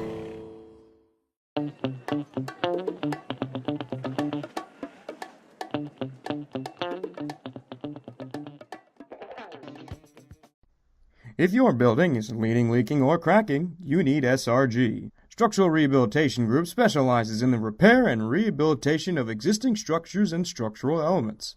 We offer our clients single-source structural engineering solutions for their construction-related problems. Our services include investigation, evaluation, repair design, construction observation, and contract administration. We take your problems and deliver practical and cost-effective solutions tailor-made to your specific needs. With over 60 years of experience, SRG is committed to ensuring that our clients are satisfied and that they receive the best value for their investment in terms of quality, aesthetics, and performance. We will care for your building like it's our own. So remember, if it's leaning, leaking, or cracking, call SRG. That's 301-300-8700, or see us on our website, srg-llc.net. Since 1976, Radial Tire Company has been providing the Washington, D.C. area with quality tires and the finest service. They have earned a reputation as a premier specialist in hard-to-find performance tire and wheel applications. They stock tires from all of the top manufacturers for whatever you drive, from small economy cars to SUVs to trucks. Their mission is to assist you in getting the most out of your tires and car. For more information or to schedule online, browse radialtirecompany.com or call them in Silver Spring at area code 301-585-2740. That's 301-585-2740. And welcome back to Summit Point Raceway, everybody. After an extended cleanup period here, we had a lot of tire wall repairs over at turn number 3, but that is taken care of. And Brian, our next race up is going to be Spec Racer Fords. I don't believe we have any open wheel or prototype cars joining us, just Spec Racer Ford Gen 3 today, and not even any Gen 2 cars. And let's run down the starting order. All right, looks like we have 10 starters here. So starting in the 10th position, that's the 74 from Chesapeake, Virginia. That's Joe Blanks. Starting in the 9th position, from Freehold, New Jersey, the 155, and we saw him earlier, of Alan Rothman. Starting in the 8th position, from Winchester, Virginia, the 06 of John Brumber. Starting in the 7th position, from Vienna, Virginia, that's the 41 of Phil Ackley. Starting in the 6th position, from Westchester, Pennsylvania, that's the 5 of Mike Kosuth. Starting in the 5th position, from Columbia, Maryland, the 14 of Kevin Silbrett. Starting in the 4th position, the number 7 from Annapolis, Maryland, that's Keith Frazier. Starting in the 3rd position, from Gibson Island, Maryland, that's the 81 of Stephen Shue. And starting on the front row, in the number 55, starting in 2nd from Boyd's, Maryland, that's Sam Schechter. And starting on the pole with a time of 1:19.798 from Charlestown, West Virginia, that is Morgan Burkhart. All right, so there you go. That is your starting order in Spec Racer Ford Gen 3. Now, yesterday, Sam Schechter, who started on the outside of the front row, he was your race winner with Stephen Shue finishing second, and then Keith Frazier.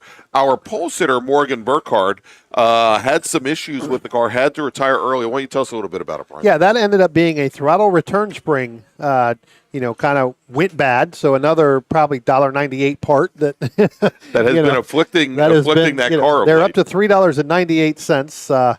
That has caused some challenges with that machine. And for those of you who don't know what a throttle return spring is, it's exactly what you think it is. When you press your foot down on the throttle, you get more gas. When you take your foot off the throttle, you expect the throttle to close and you get less gas. Well, without that throttle return spring there, your throttle stays essentially pressed down. And he would have tried to stay in it. He did, say, and look, I'll try to stay in it as long as I could. But when you get down into turn 5 and you get heavy on the brake and you can't return that throttle and you can't take the downshift to slow the car down enough, that's what caused him to spin down in turn 5. Right. Had no choice but to bring it in at that point. If he could have been able to slow the car down to get through turn 5, he more than likely probably would have finished, because there wasn't but less than a handful of laps left for him to go to finish it. So knowing him, he would.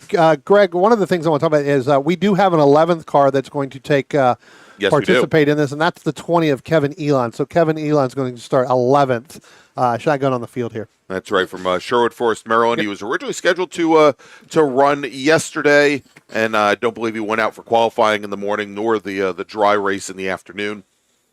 So good to see him. We'll see if Kevin had spent some time away from the MARRS series. Started off originally racing Spec RX 7s. Then had some time away, came back to race the Spec Racer Fords. We'll see how he fares. See if he puts on the show that Deacon Greenfield put on in SSM just a little while ago, where he made up like 20-some positions. Yeah, we can't let Deacon have the hard charger of the entire weekend. I think the wind's blowing. Looks like somebody may have fallen in the building here. Yeah, I mean, literally the whole building just shook here. It's either that or having we're having slammed the door from the wind. Oh my gosh, yeah. I was going to say either that or we just had not a hurricane, but what do they call those things? Well, I was going to say it's not a tsunami, but it's where the ground shakes. It's earthquake. Earthquake. Thank you. We're the earthquakes. All right. Green flag is in the air. Dave Sterling, your starter, signals the field, and they're making the run down to turn 1, where we've got Morgan Burkhardt, our pole sitter, driver's right. He moves over to the center of the track, and then we end up having Stephen Shue, our third place starter, come up the inside. It was 3 wide going into turn number 1, but it looks like Burkhardt's going to be able to make the run out of turn 2, coming back around the field as they now head down towards turn 3, Brian. Yeah, I tell you what, Morgan Burkhardt was center of the track, just as you said. Stephen Shue was going to stick his nose in there with Sam Schechter, but he backed out of that. That's going to put him back into 4th, but Morgan Burkhardt's going to hold off Sam Schechter and now throw the 7, Keith Frazier, in there, Greg. All right, so as they now make their way down through the chute, heading down under braking into turn number 5, it is still all in a row. You've got Burkhardt, you've got Schechter, you've got Frazier, then Stephen Shue, Kevin Silbert there as well. All of these drivers, a very good clean start, Brian, and as all the drivers get in a line now and start to make their way through the carousel, through the talent section of the course here for the very first time. It looks like our tail gunner on the field, Kevin Elliott, a little bit off the pace coming through the carousel. He's going to be the last driver to come through turn 8 and start heading up the hill as our leaders come out of turn 10 for the very first time here. And it is Morgan Burkhardt now with a 3.5 car length advantage over the light blue number 55 of Sam Schechter. Yeah, then you drop back a little bit further across the start-finish line. You've got Stephen Shue and Keith Frazier. They're still side by side as they head down to the 500, 400-foot mark into turn 1, into that braking zone. I think you're going to end up with Stephen Shue going to be able to get that. But that outside lane there, driver's left, seems to be the fast way around. And Keith Frazier looks like he's going to hold off Stephen Shue as they come out of turn 2 and head up into turn 3. Give that third position to Keith Frazier. Frazier in that number 7 machine. But you're right, Greg. Morgan Burkhardt opening up by about 2.5, 3 car lengths. This class is just like our SSM class, very aero dependent. You've got to have a partner if you want to make a pass in some capacity as it gets going. With the wind blowing, it's going to cause a little bit of a challenge here, because if you get up in that right rear quarter panel there, that will slow the car down, especially coming out of turn 10. All right, so should also mention here that that black and orange car, the number 5 machine at Kossuth, having gotten around Kevin Silbert, that was a great battle yesterday between the 5 and the 14, and also Phil Ackley in the 41 machine. Pretty much from the start of the race to the very end of the race, we're going at it. It looks like that battle is starting up once again as our leader is now coming down the front straight, and Morgan Burkhardt starting to stretch out that advantage as Burkhardt that time by about 3/10 of a second faster than Sam Schechter. But once again, going down into turn 1, Brian, that battle for third between Frazier and Stephen Shu, side by side, and we'll see who gets that position coming out. But as they do battle there, again, they are opening up that gap to our leaders. Yeah, I tell you what, that gap is really starting to open up there. But I tell you what, if Shu and Frazier can work together, they will close that up. You talked about Kevin Ilion. I tell you what, he's all the way up into 6th right now, and he just went past Mike Kossuth for 5th position coming out of turn 3. So Kevin Ilion making a little bit of a move here. Again, moving up as fast as he can, starting in the 11th position. All right, here as we watch our leaders coming out of the carousel, and Burkhardt continuing to stretch that lead. Now, yesterday, Schechter, and we don't know how early on Burkhardt started to have those issues with that throttle return spring, but Schechter was staying really close to Burkhardt through the majority of the early portion of that race yesterday, that 15-lap sprint race. And right out of the gate here, Burkhardt once again opening up another 2 to 3/10 every single lap. That gap now over 1.5 seconds as our leaders are heading down into turn 1. And Burkhardt with about a 7 car length advantage, and I think has probably been able to break the draft. Yeah, I think that you're right. Schechter's not going to have the draft from Burkhardt right now. That's just a little bit too far back, I think, in these type of racing machines here, in order to catch some type of a draft. To keep going. But now it just becomes single file here, and you've got to try to continue to keep working. It's either that or Sam knows he needs to not push the equipment too much early on in this race, continue to keep his gap that he has, and keep it, on pace where he doesn't lose any further back from that. That's what I mean. Don't lose any more further gap. He's got a certain amount that he can lose before he really starts to push the issue, which I think you may see here towards the middle of the race. Yeah, indeed. All right. So Stephen Shu in that green and white number 81 machine has finally, after a couple of laps, worked himself clear of Keith Frazier. The number 7 machine now falling about 8 car lengths back, and you're watching him coming out of turn 8. And, Brian, there's that Kevin Elliott machine.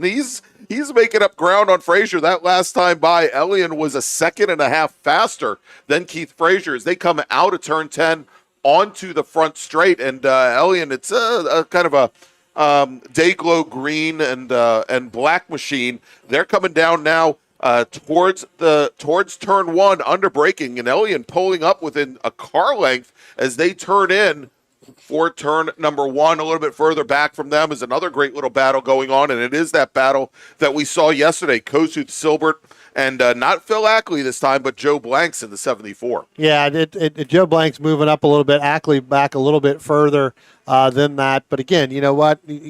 Early on in this race, we'll see. We talked about Philip Ackley yesterday, and again, the shifting points that he has in that with a sequential shifter. Phil's used to driving a sequential shifter in his baby Grands.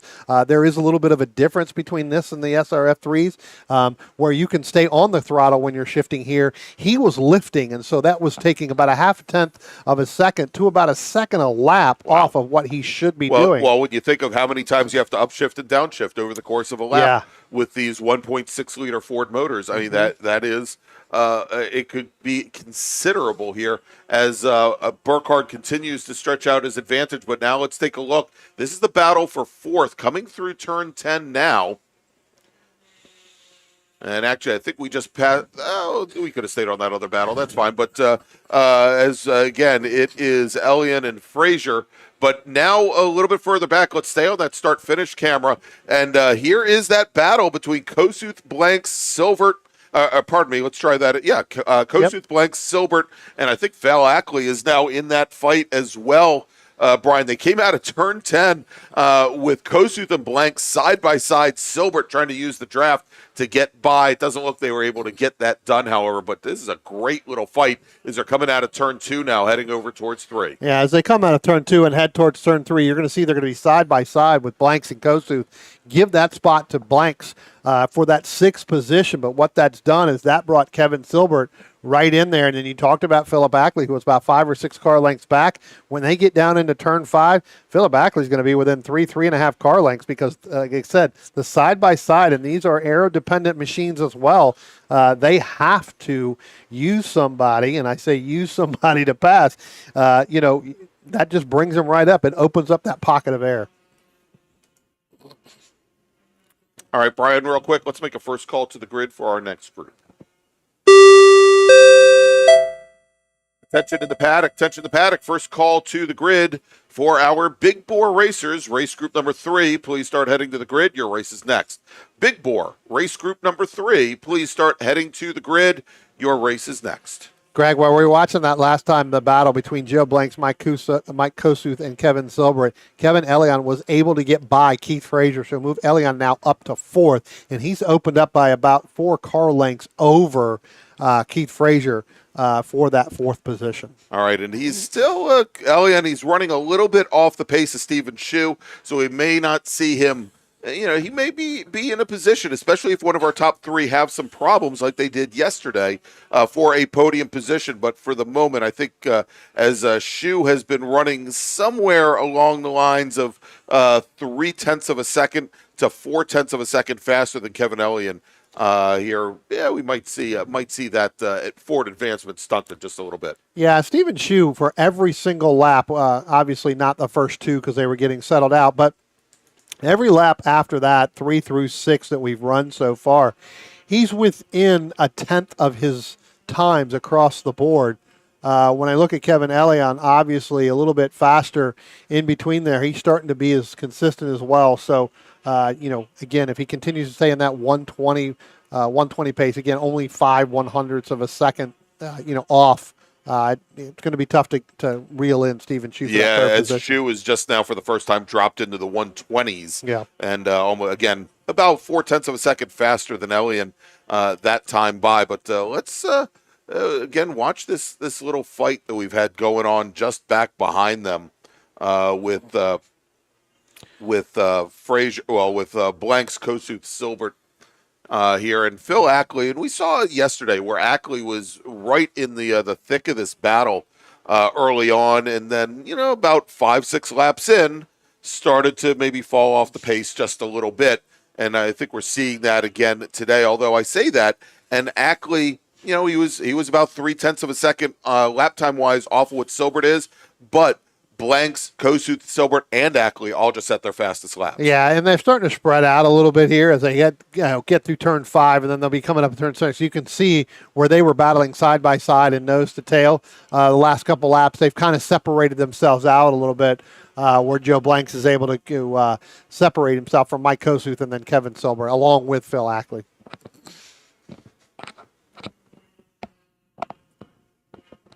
Here comes our leader now. Morgan Burkhardt again. He is now through turn 2 and headed up into turn 3. That gap is now 4.6 seconds, Greg. So, when we talked about Sam Schechter not wanting to be, that far back, I don't really think that there's anything he can do at this point. But, again, these cars, you set it up. It's very cold out there, and now the wind is starting to pick up. I was just outside and ran back in here, like a little school kid who forgot his jacket because it's a little chilly out there. So, the individual standing out here and, our workers standing outside, we went from summer to winter, I think, in less than, 48 hours. So out here. So, comes a little bit of a challenge there. Tell you what, last time by, let's let's drop back here. We talked about the Joe Blanks, and we'll kind of find the Joe Blanks, Kevin Silbert, Mike Kosuth, and now Phil Ackley. Kosuth has dropped back, I think, behind Phil Ackley there. So move Phil Ackley up into 8th, move Kosuth down into 9th, where Kosuth was at one point battling for that 6th position. So Kosuth may be having some challenges as well. Looks like they're just now coming up out of turn 6, though they'll be coming up through turn 8 here momentarily. You can see there's the Silbert, there's the Ackley, and then the Kosuth machine just now going through your screen there. When they come out of turn 10, you can see that's really opened up. But it has. So Kosuth must have had an issue somewhere along the way that we may have missed on our cameras or just out of our camera ranges, because Phil Ackley has now gotten around Mike Kosuth. So drop Kosuth all the way back down into 9th from his 6th starting position. Yeah, and he was almost almost 6 full seconds off his previous best time. So certainly an issue down there. I have not heard anything come over the radio to explain what that might have been. I suspect we'll hear that call come in sooner rather than later, however. We'll let you know as soon as we get info. Yeah, but our group here, they starting to spread each other out even more across the board. Alan Rothman, that's an 11th position, just went by the start-finish line, again, in that 126 range. So, Alan Rothman getting ready to come up into the clutches of our overall leader of Morgan Burkhardt in that 0-2 machine as they head down through turns 1 coming out of turn 2. That's where your overall leader now is going to more than likely catch Alan Rothman as they get down to the backside of this racetrack.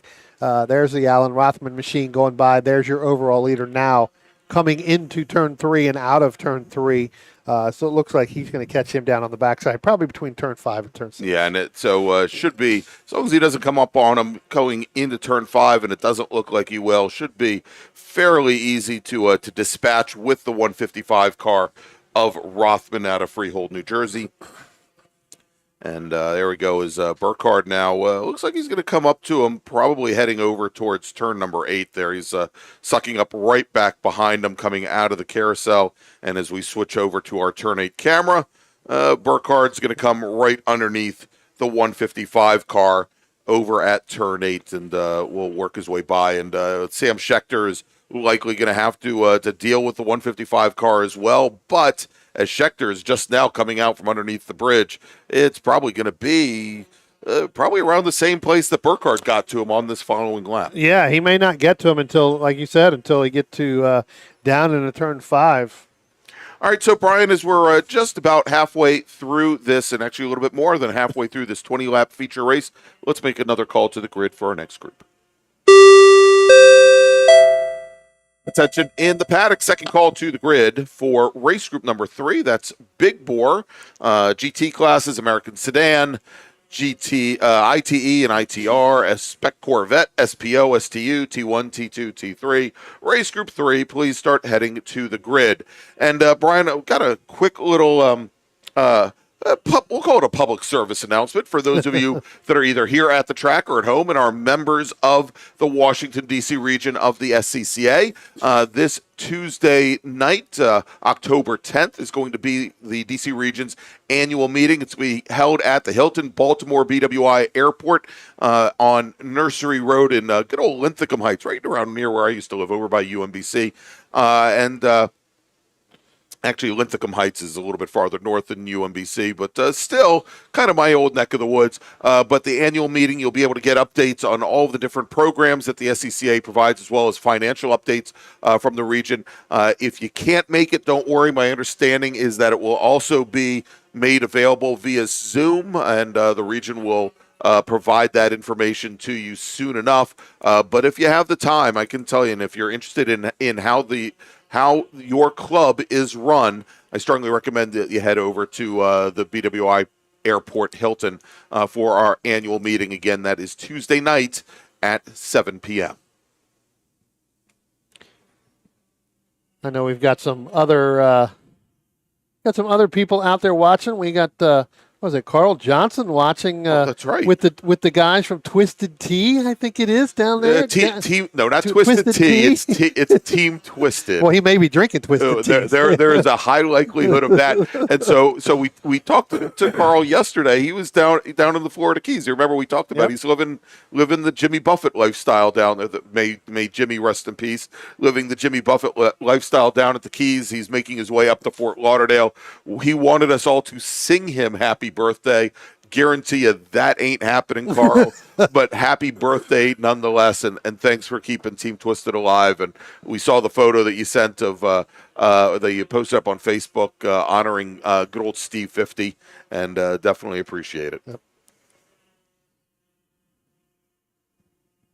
As we get back to the racing action here, I tell you what, let's find our leader here and find out where he's at. You know, again, the times are starting to, look, the times for Morgan are very, very consistent. When I pull up on the screen here, in the 119s, I think the one lap he had where he dropped back to the 121s, and that's where he was passing the Alan Rothman machine down in like turn 5 through turn 6, up into turn 8, consistently in the 119s, Greg, with less than hundreds, if not tenths of a second between each individual lap. So I don't, again, if you're racing bracket there, that's where you get, as you can see, the wind is starting to blow, especially when we show you our start-finish line camera. Let's go to that there, Spencer, because I have a feeling we're going to get another good look at the sky and the clouds today by the end of the day. There's no way to really tie that camera down. At some point, if the wind continues to keep blowing, you are going to be able to see the hawks and the birds and the bees and it's funny because as soon as Spencer moved to that camera, the camera stopped jumping around. I mean, it has literally been bouncing around on that wall over there. I think we have that cat again, kind of like swatting at the camera. Well, you're in his home, so. But once it went down yesterday, it was very well protected, sitting inside a tire wall. Yeah. We'll see if that happens again. All right, so let's track where our leader Morgan Burkhardt is, and yeah, I mean, talk about consistency. Well, he came off the pace a little bit, but he's back to the 119.4s where he was all through the middle of the race. He's going through turn 3. Right there. Right there he is. So again, that 6 laps to go, and I tell you what, like I said, I just ran another 119.4. His fastest lap's 119.1. He's been within that 119.4 range to 119.7 range every single lap. Yeah, that's getting the most out of the car that he can, knowing that he's got a sizable lead. It's almost 9 seconds over Sam Schechter in that 55 machine. So again, Morgan really trying to, just be as consistent as possible with the times, and that's still getting the most out of the car every single lap. Just now coming out of turn 10 now, going to head down toward the start-finish line. He's actually coming up on the 5 of Mike Kosuth. So already putting a lap down on John Brumber and Alan Rothman. That's 10th and 11th. He's going to be coming up on, like I said, the Mike Kosuth machine here any minute, who has really dropped back, Greg. So he has really fallen back. He's in the 126 range. So obviously something he is trying to work to get through this race. But that car just either A, not handling very well, or he's got some other type of issue. Yeah, I mean, because initially, early on in this race, as he was in that fight with Frazier and Blanks and Silbert, he was running pretty consistently in the mid 123 range to mid 122 range. And the last and after that lap where he had the issues where he was up in the 28s, he has only been able to get down as far as a 25. Right. But he has been sitting and knocking on that 120 mid 126 to 127 range ever since that fateful lap. So certainly an issue. Maybe, as you mentioned, maybe the handling went away, or maybe he's fighting through. Maybe he's fighting through he's some. Got another issues. gremlin. Yeah, he's got some possibly an electrical gremlin. Electrical gremlin in the car. Ooh, that was tough to say. Yes, it was. I'd say it. You try to say it again, but I didn't even get to say it once. Don't try it again. I didn't even get to say it once. And we talked yesterday. If you're interested in a gremlin, call Belmont Classic Cars. They'll get it worked out. That's right. I'm sure the Mistacks can find one for you. All right. As Morgan Burkhardt now, I think, is heading Oh, he's making his way to turn 3 currently. There he is coming out of turn 2, making the run down to turn 3 all by himself as Sam Schechter was able to get around the 155 machine as well as the 06 machine of Brumner. There you go. And, but at this point, as we look at Sam Schechter, and Schechter's been pretty consistent in his own right, Brian, running in the 21s very consistently here, 21s to 20s. Let's see, a 20.1, a 21 flat, a 20.3, a 20.1, a 20.1, a 20.6, and right at the middle of the race, managed to get down into the 19. So, he's just kind of locked it into cruise control as well here. And I don't think, I think he knows not to be, over driving and pushing the car with him where he is on track compared to our leader. Remember yesterday, I mean, you had there was a gap there before we ended up with the, Morgan having that throttle return spring problem. And Sam goes from second about 6.5 seconds back to leading the race. So what the closest battle right now that we have on the racetrack, going through turn 3 last time by, probably down into turn 5, turn 6 now, is the 14 of Kevin Silber and the 41 of Philip Ackley. Phil's about 1.5 seconds back to Kevin Silbert, but I tell you what, coming out of turn 2 last time, it looked like Philip Ackley got one heck of a drive off that corner and was able to get right to Kevin Silbert. So the next time they come by, we'll pick them up and see whether or not he's able to close that gap. But here comes the Joe Blanks. Here they come now, coming out of turn 10. It's still probably going to be in that 1.5 seconds. But as they go down into turn 1, we'll see whether or not Ackley's able to get a little bit better drive off again. It's 1.6, so lost a little bit of time on the backside of that backside of the racetrack as where they were when they came out of 2 last time. All right, as we watch him now coming down in the 1, and looks like Ackley got a good run out of there. I think what we saw with Ackley is he was maybe coming in and at least early on as he was trying to close things down on Kevin Silbert, maybe a little too hard on the brakes and not able to carry speed through the apex as he was maybe overslowing the car by necessity there. But we'll see here as we're working the penultimate lap. The next time Morgan Burkhardt comes down the front straight, crosses the start-finish line, he'll get that 1 to go board here as he has had control of this race really from the exit of turn 2 on the first lap and on. Just now coming through turn 6, I believe. If not, maybe already through there. No, that's it. He's coming out of the carousel and through turn 8 and up the hill now. And he's all by himself as Sam Schechter was almost, I think, close to 15, about 12 seconds back. And here we go, coming onto the front straight. Morgan Burkhardt, he is your leader currently. And as he comes across the start-finish line, Mom Beth is going to give him the 1 to go board. He didn't even acknowledge the 1 to go board. That's just rude. He's a petulant teenager. Never want to listen to your parents at that age. Right? Not even right now when you're in a race car. Exactly. As Schechter crosses the line, he's now working his last lap as well. Stephen Shue, as he just now is coming across the start-finish line. Stephen Shue almost 15 seconds back from Schechter. Schechter about 13 seconds back from Burkhardt. So a pretty large gap there. Kevin Elliott, after that real strong start, he's just been settled in 4th position. Brian, we noted that the top 3 were running a little bit higher pace this last time by, though. Elliott appeared to have some problems. He was almost 9 seconds off his previous fast lap. He still manages to hold on to 4th position. He had enough of a gap built up over Keith Frazier. Yeah, I think he may have, he had some problems trying to get past the 06 of John Brumner there. All right, Morgan Burkhardt comes out of turn 10 for the very last time. Mom Beth, she's waving the flags And your winner in Spec Racer Ford for the feature race at the October MARRS presented by Belmont Classic Cars, it's Morgan Burkhardt. Sam Schechter rounds turn 10, and here he comes to the line. Sam Schechter will finish second, and waiting for Stephen Shu.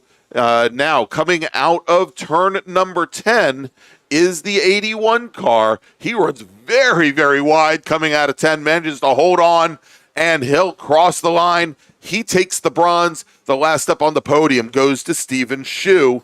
Kevin Ellion, who now is coming out of turn 10, he's going to finish just off the podium, but mighty fine run for Kevin, coming from 11th in the field to finish 4th. Nothing to sneeze at there. Great job from Kevin Ellion. And then Keith Frazier should round out your top 5. All right, so Brian, let's make a final call to the grid for our next race group. And this should be, I believe, our last race group before lunch. Attention in the paddock, attention in the paddock. Final call to the grid for race group number 3. That's Big Bore. Please head to the grid. Your race is next. Big Bore racers, if you haven't already done so, please head to the grid. Your race is next. And so let's take a quick break. And we'll be back here in just a few moments with more racing from Summit Point Raceway and the October MARRS presented by Belmont Classic Cars. But let's tell you about another one of our great partners here, bringing you the MARRS Series here in 2023. And that's OG Racing. OG Racing carries just what you need to get on the track, from driving suits and shoes to helmets, data and video systems, to your favorite brake pads from Performance Friction, Hawk, and Paget.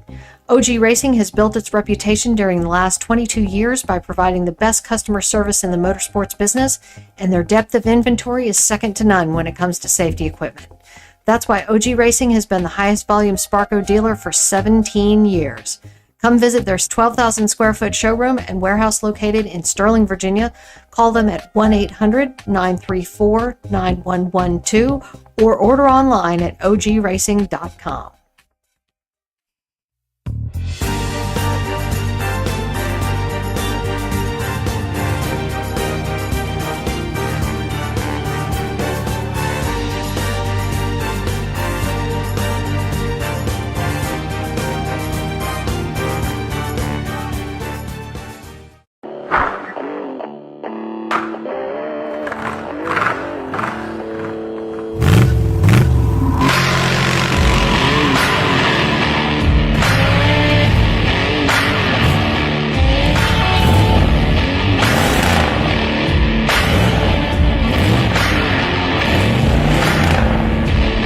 Hey dog. Belmont Classic Cars, where we take you back to simpler times. Belmont, Ohio.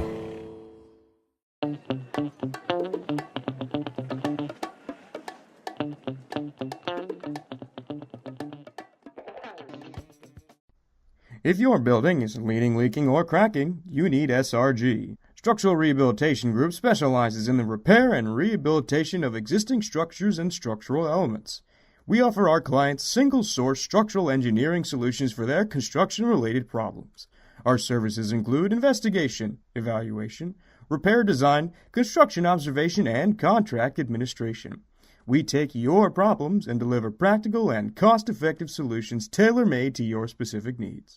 With over 60 years of experience, SRG is committed to ensuring that our clients are satisfied and that they receive the best value for their investment in terms of quality, aesthetics, and performance.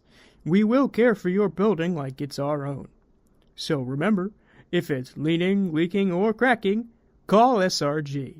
That's 301-300-8700. Or see us on our website, srg-llc.net.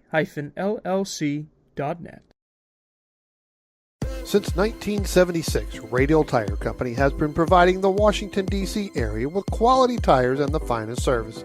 They have earned a reputation as a premier specialist in hard-to-find performance tire and wheel applications. They stock tires from all of the top manufacturers for whatever you drive, from small economy cars to SUVs to trucks. Their mission is to assist you in getting the most out of your tires and car. For more information or to schedule online, browse radialtirecompany.com or call them in Silver Spring at area code 301-585-2740. That's 301-585-2740. 2740.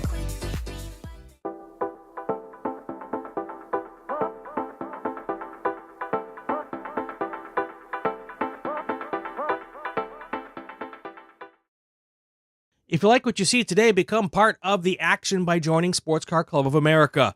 Whether you want to drive, flag, or just have fun with cars, SCCA membership opens the door to all kinds of motorsports to feed your obsession, along with 65,000 like-minded members ready to be friends. Ask someone trackside how to get involved or visit SCCA.com for more information. OG Racing carries just what you need to get on the track, from driving suits and shoes to helmets, data and video systems, to your favorite brake pads from Performance Friction, Hawk, and Paget. OG Racing has built its reputation during the last 22 years by providing the best customer service in the motorsports business, and their depth of inventory is second to none when it comes to safety equipment. That's why OG Racing has been the highest volume Sparco dealer for 17 years. Come visit their 12,000 square foot showroom and warehouse located in Sterling, Virginia. Call them at 1-800-934-9112 or order online at ogracing.com.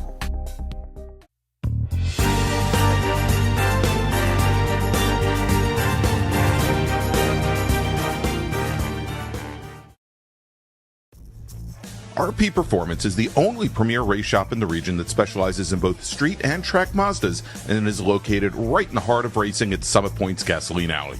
RP has been involved in countless race wins and series championships across many classes with drivers of all ages.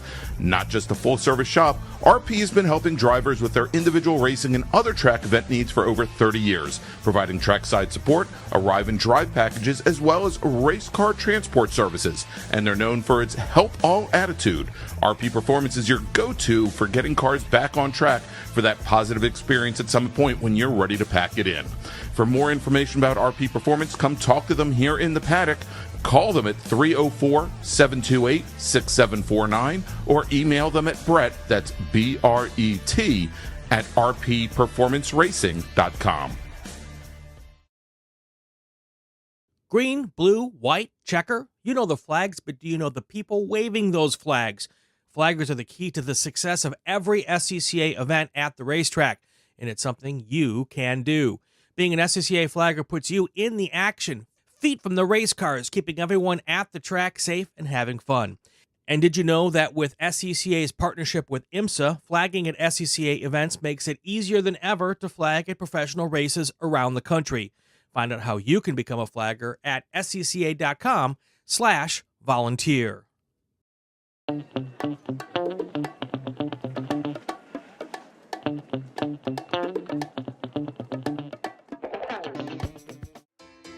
The DC region would like to welcome the Autoverse to the MARRS family.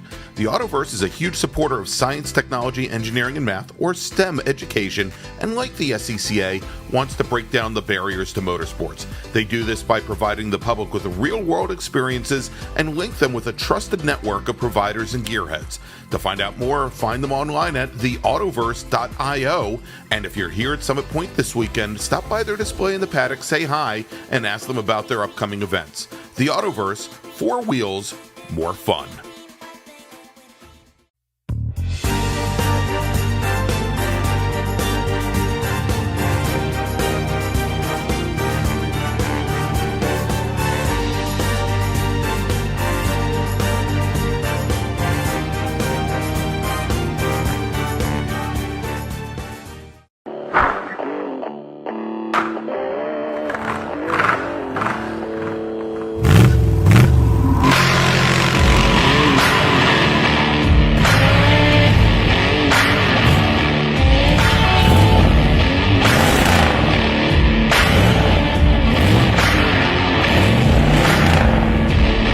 Hey dog. Belmont Classic Cars, where we take you back to simpler times. Belmont, Ohio.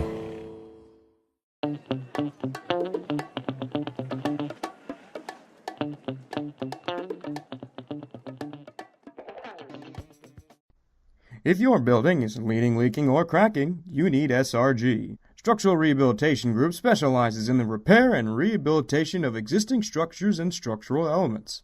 We offer our clients single-source structural engineering solutions for their construction-related problems. Our services include investigation, evaluation, repair design, construction observation, and contract administration. We take your problems and deliver practical and cost-effective solutions tailor-made to your specific needs. With over 60 years of experience, SRG is committed to ensuring that our clients are satisfied and that they receive the best value for their investment in terms of quality, aesthetics, and performance. We will care for your building like it's our own. So remember, if it's leaning, leaking, or cracking, call SRG. That's 301-300-8700. Or see us on our website, srg-llc.net. Since 1976, Radial Tire Company has been providing the Washington, D.C. area with quality tires and the finest service. They have earned a reputation as a premier specialist in hard-to-find performance tire and wheel applications. They stock tires from all of the top manufacturers for whatever you drive, from small economy cars to SUVs to trucks. Their mission is to assist you in getting the most out of your tires and car. For more information or to schedule online, browse radialtirecompany.com or call them in Silver Spring at area code 301-585-2740. That's 301-585-2740. And welcome back to Summit Point Raceway and the October MARRS presented by Belmont Classic Cars. I'm Greg Ginsburg along with Brian Donati and Spencer Gaynor. And, you know, Brian, as we get ready for our last race before lunch, our big bore race, we were in all the excitement of Spec Racer 4 Gen 3. We kind of missed something.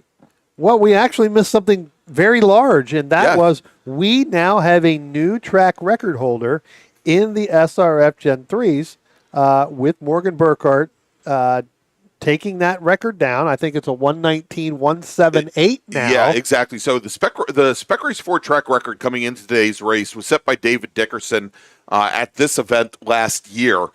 So, I mean, the cool weather has a lot to do with this. Yes.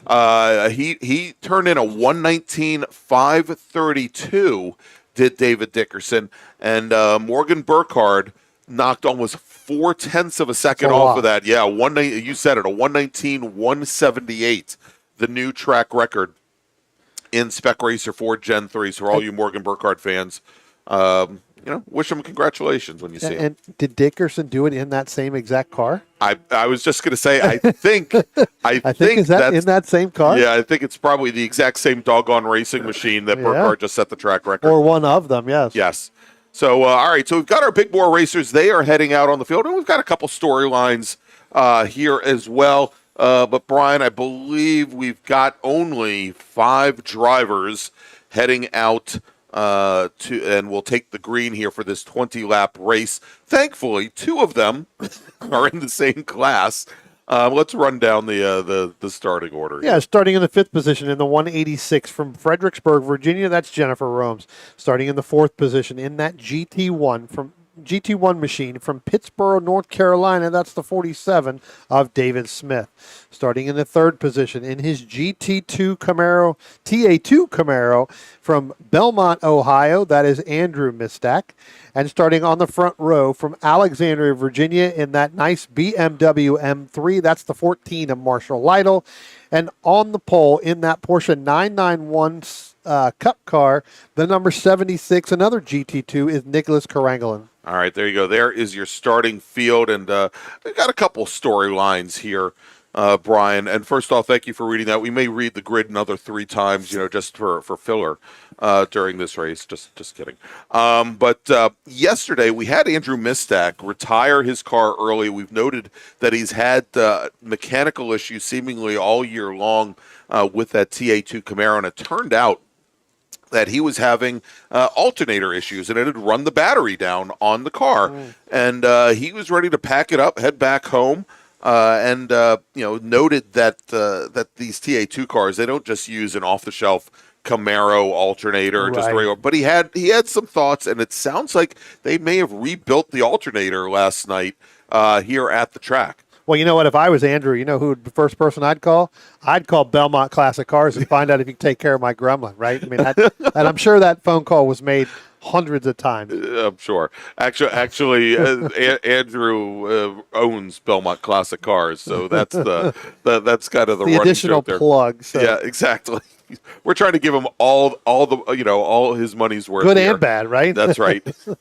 Even when you do have a problem. He may not be willing to sponsor us after this week. All right, so field is rounding turn 10. Our starter.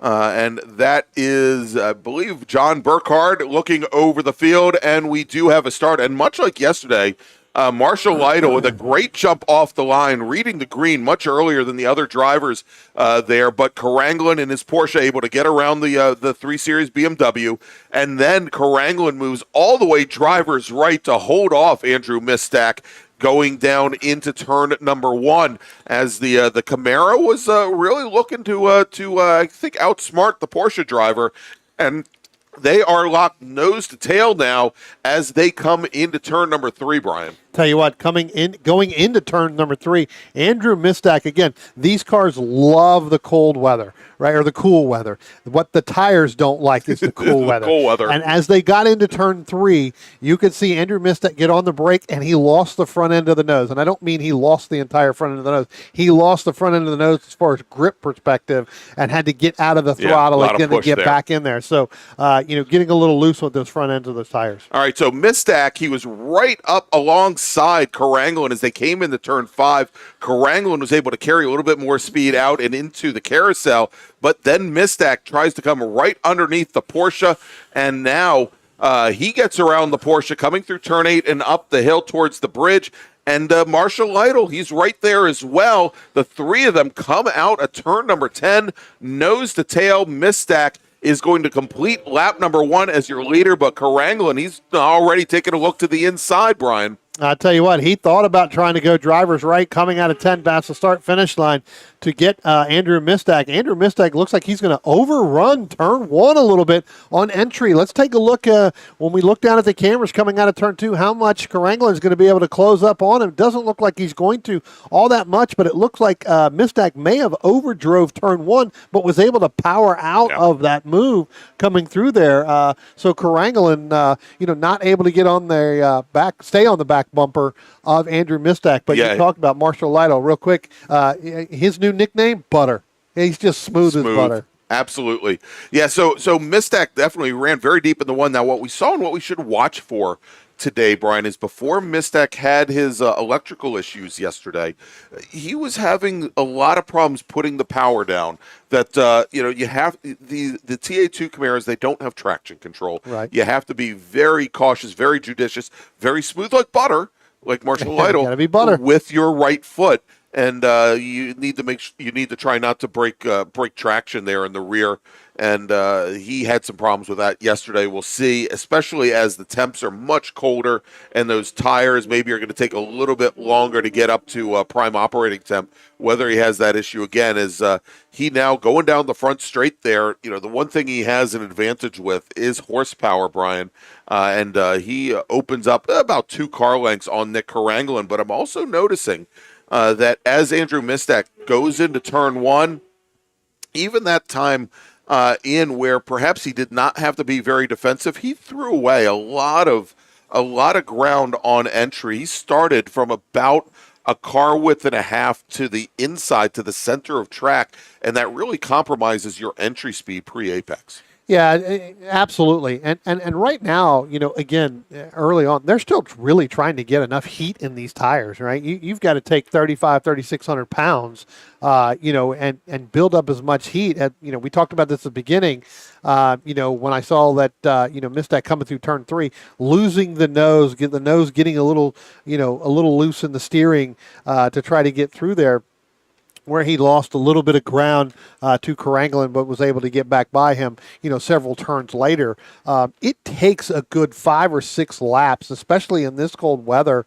And we say cold; it's not really cold, but it is a lot colder than what it was, like I said, 48 hours ago when we were in the upper 70s.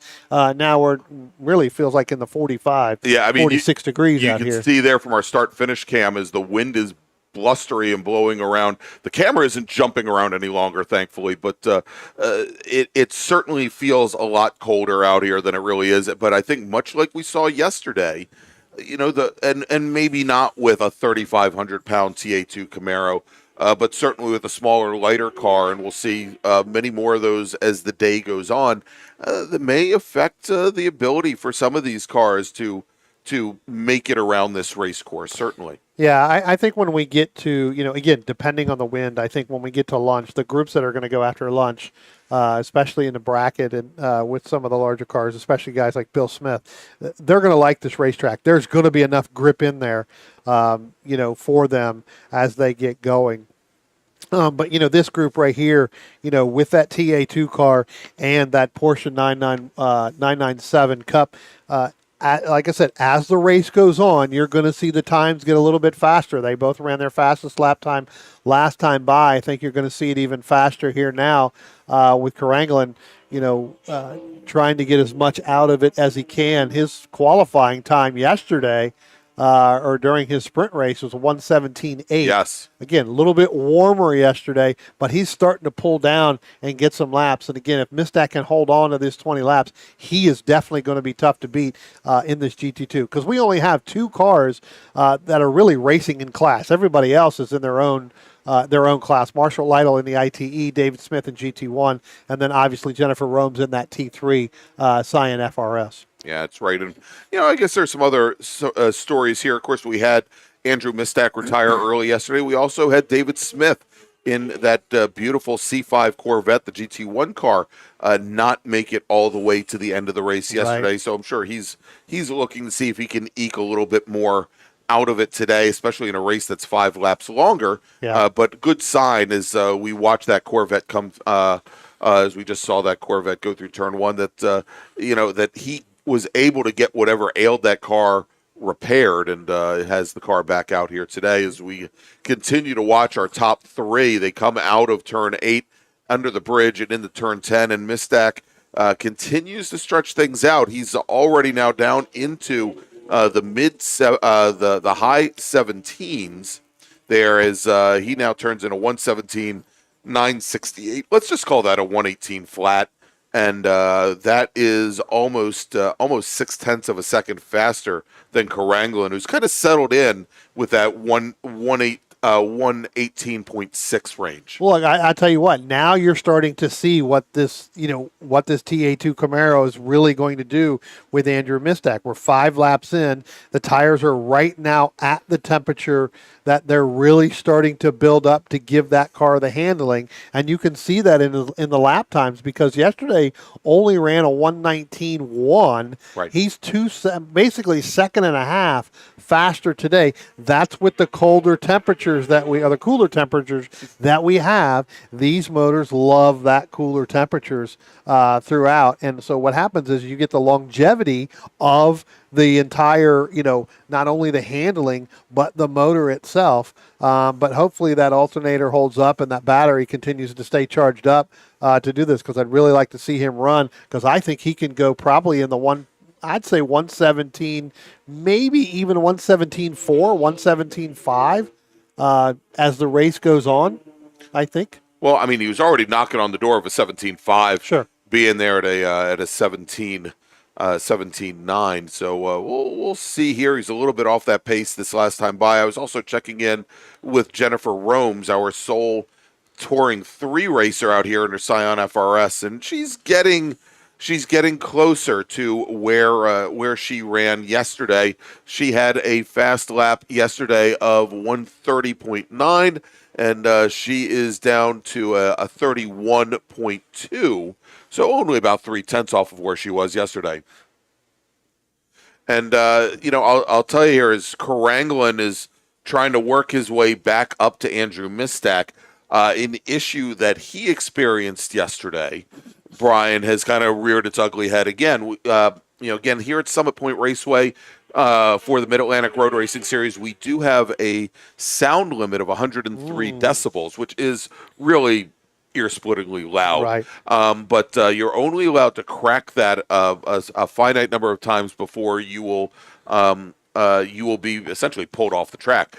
We notify the drivers when they have crossed that limit by putting up a soundboard at start-finish, and what we saw yesterday was Karanglin would start to get out of the throttle almost at the start finish line. About 2,000 feet before you get down to turn one.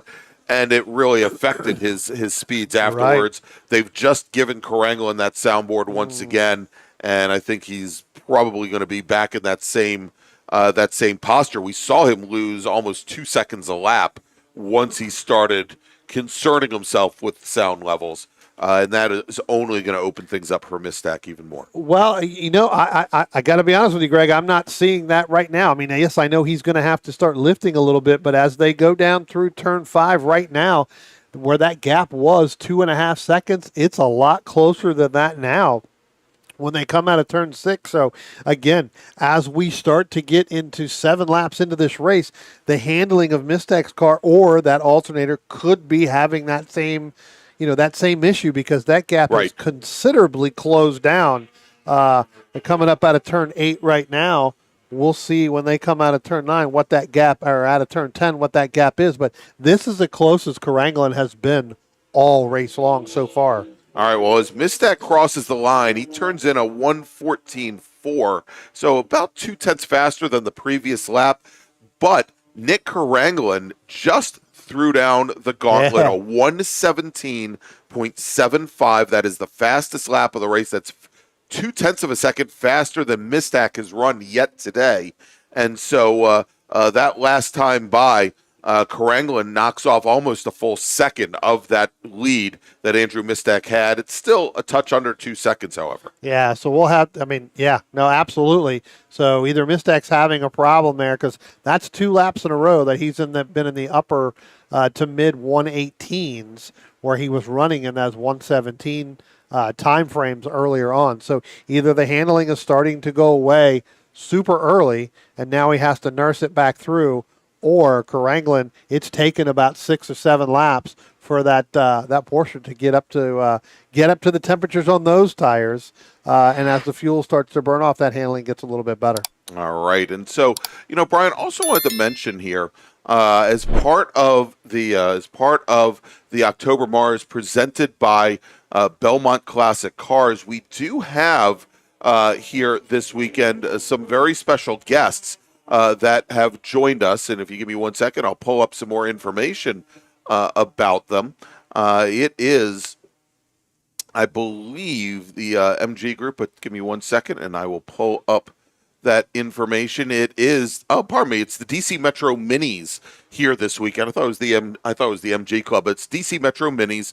If you want to find out more information about them, you can go to DCMetroMinis.org, but I can tell you here that they started off back in 2003 as a very small group, only about 15 owners, but they have grown considerably.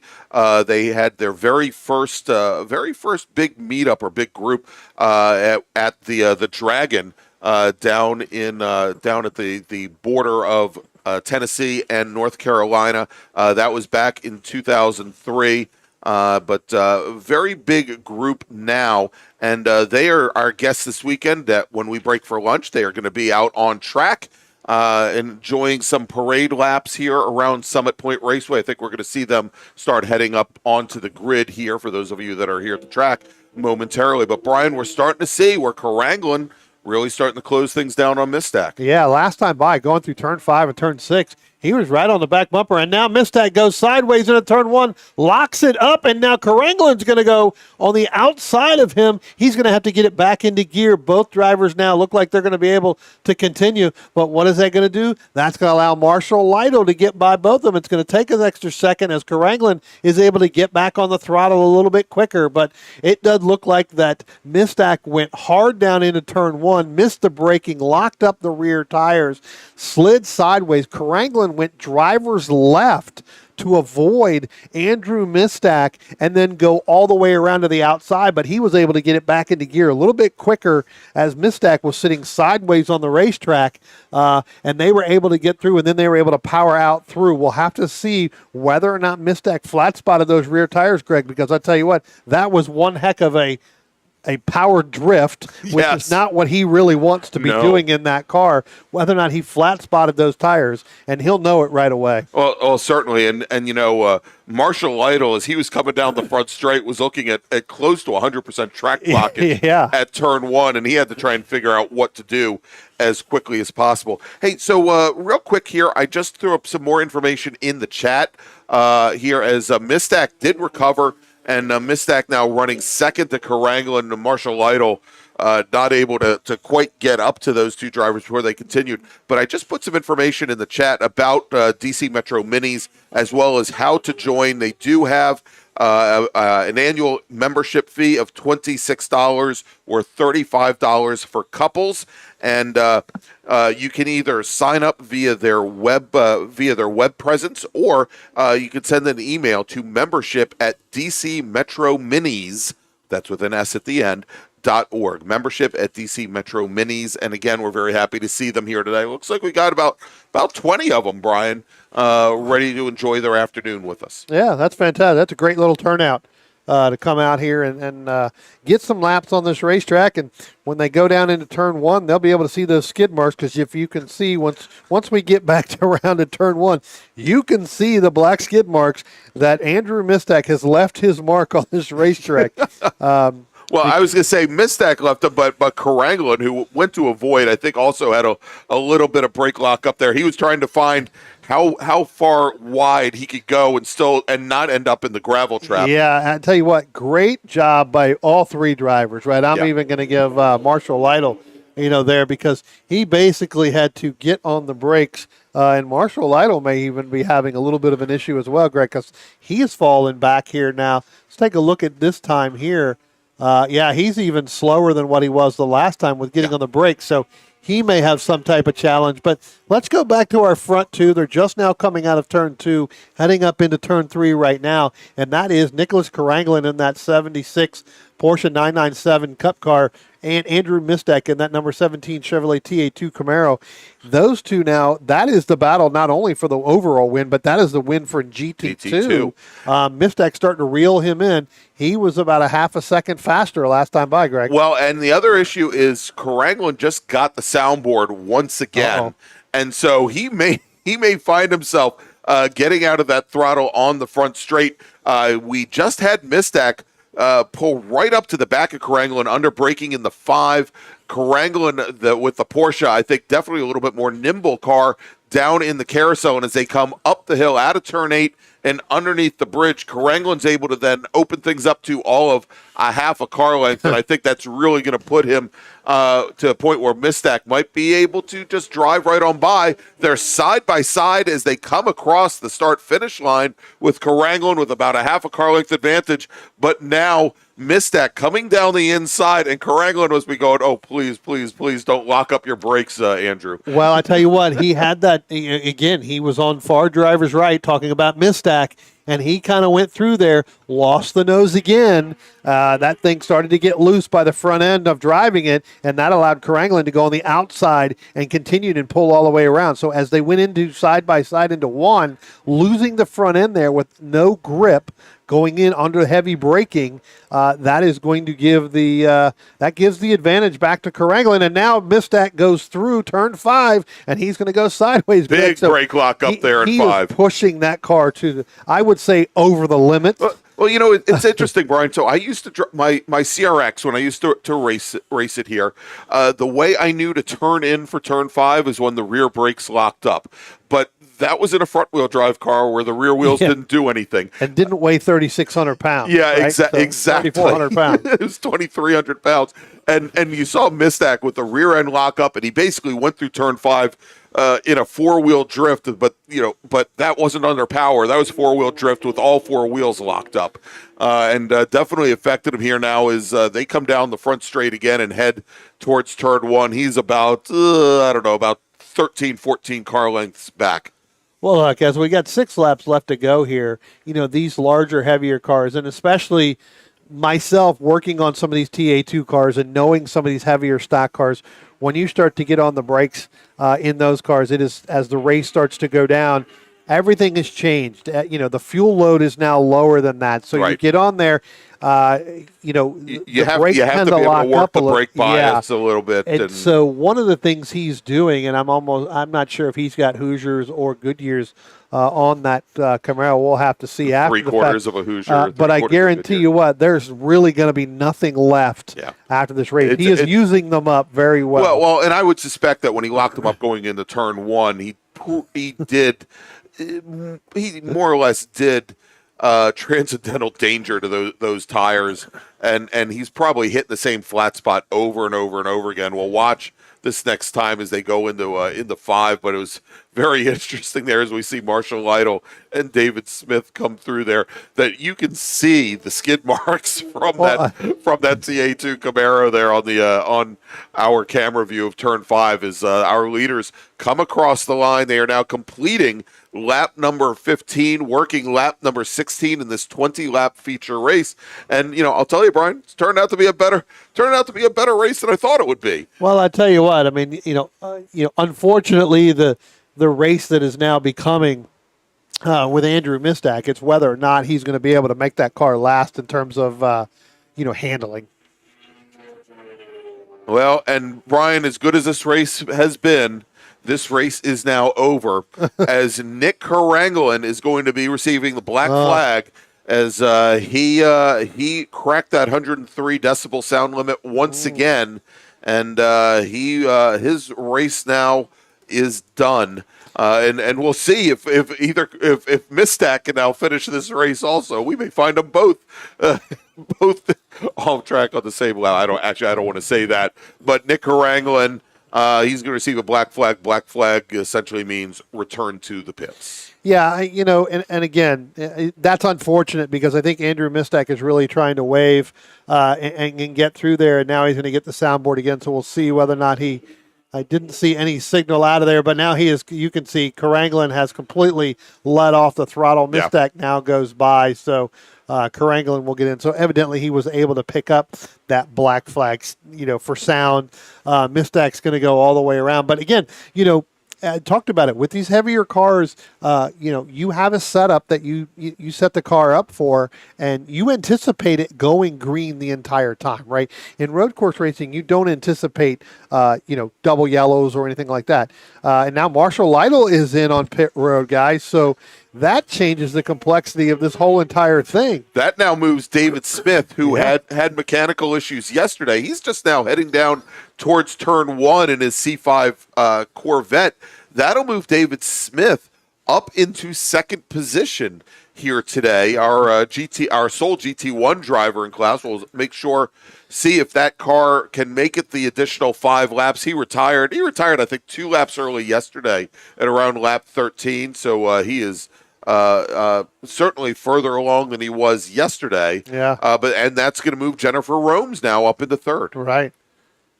Yeah, so, you talk about, these TA2 cars and everything else. You set them up to go a complete full run with handling and everything else so that there is no double yellow, right? You never want to see double yellows, especially in road course racing. You want to be able to completely take that out as here comes Nicholas Karangelin. He's going to go to the black flag station down there, and we have Valerie and Vanessa. They'll probably lean in the car and let him know the reason why, which I'm sure he knows the reason why. Yeah, I think he'll know the reason why after seeing that soundboard a couple times. Yeah. But, what ends up happening is Andrew Mistak, as the race goes on, the handling completely changes with these larger cars. Tires go away, and he has definitely used up the tires, as you have seen on your cameras, both in turn 1 and in turn 5, as well as you start to lose the nose a little bit. You start braking a little bit sooner because the brakes start to get a little bit softer. Everything starts to go full forward on there, and with a rear-wheel drive car, with these cooler temperatures, I can't explain how much it changes. Right. And anybody who's out there that, knows this as well is going to know the handling just completely goes away. You totally drive the car completely different than when you did at the very beginning. And I can't tell for sure if David Smith, if his hand was out the window and he was waving 3 laps before the checker, or if that is maybe a little air scoop on the driver's side, trying to get that driver cool air.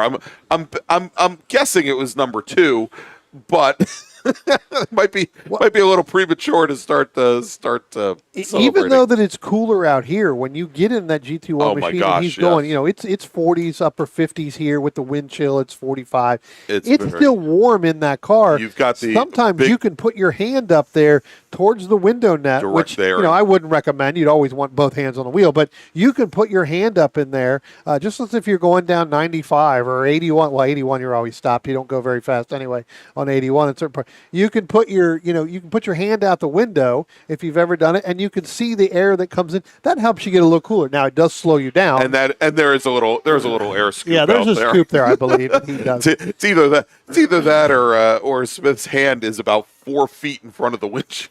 It's quite a bit. He's going to have like big giant Stretch Armstrong arms there. Yeah. That's the case.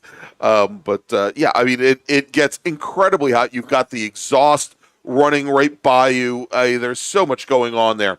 All right, so as Andrew Mistack now comes out of turn 10, he's going to be getting the 1-to-go signal from our starter. That is, I believe, John Burkhardt. And we are now working the last lap here for our big bore racers at Summit Point. Again, for everybody watching us and listening on the stream here, and for those of you here at the track, this is going to be our last race before we break for lunch. We'll be taking approximately an hour-long lunch, and when we come back, it will be our small bore racers, production classes, GT Light, GT Pinto, Spec RX-7, etc. That will be a little bit more than an hour from now, and we'll give you the approximate start time here in just a few moments. Of course, all our cameras might blow away by then. Yeah. I'm going to have to go and try and tie them We may have to go down. fix them and tie them down. Maybe we can tie the start-finish line down to the cat and just tell the cat to sit there and not move. Yes, seriously. That's a pretty big cat over there. If you haven't seen the cat over there, that's a pretty big cat. Here comes Andrew Mistack now. He's just now going through turn 6. He'll be coming up out of the carousel, heading up into turn 8 here momentarily. Here he comes now. He's going to be working his last lap, last few corners here. So I do believe that alternator and that battery is going to last. The tires, maybe not so The tires may, they may fall off when he gets onto pit lane, but I can tell you right now that he has now taken the checkered flag.